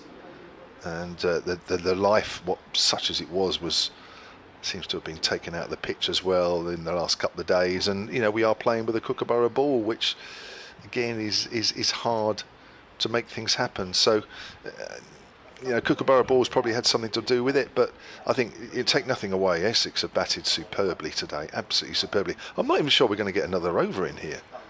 We're not even looking like restarting. No, they're still in the middle of the pitch.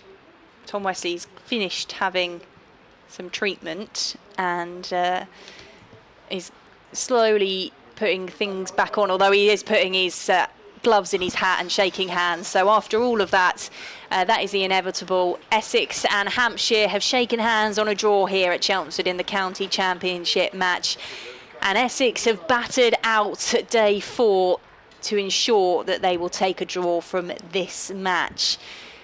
And that's what we said they needed to do this morning if they were to rescue this game. They needed to bat long, they needed to bat well, they needed to find a partnership. They found that in the form of Tom Wesley and Michael Pepper. Wesley finishing 130 not out, Michael Pepper out just a couple of overs ago for 140. But how important that 6th wicket stand for Essex was between those two to find themselves a draw ahead of going to play Yorkshire at York in the next round of matches. Yeah, and it was as much time used up in the middle as much as the 215-run partnership. I mean, what a time to bring out your record 6-wicket partnership against Hampshire. And they just batted so well. They didn't take any chances. Yes, 1 or 2 balls beat the edge of the bat, but not enough really. Not enough to cause Essex, I think, too many concerns. And, you know, we saw 2 very, very good players out there in the middle handle a tricky situation and come out of it with a lot of credit. Well, thank you very much for your company across this match, Kevin. We'll get reaction from both camps that you'll be able to hear on the respective stations, BBC Essex and BBC Solent. Don't forget, we will be on air in just over an hour's time on BBC Essex with Around the Wicket, our weekly cricket show, with some reaction to this draw for Essex. Love to hear your thoughts as well. So Essex picked up 2 bonus points from this one. Hampshire was 6, wasn't it, I think, from what I remember that was on the board. But what you need to know here about the results is that it is a draw between Essex and Hampshire. So both sets of players and staff out there shaking hands on the pitch. Tom Wesley gets an applause as he goes off for his 130. And thank you very much for your company across this county championship match. You can join us for the next fixtures. We'll be at Yorkshire. You've got Worcestershire, is that right? Home. At home, yeah. So we'll be back with you then. But thank you very much across the 4 days, and speak to you soon.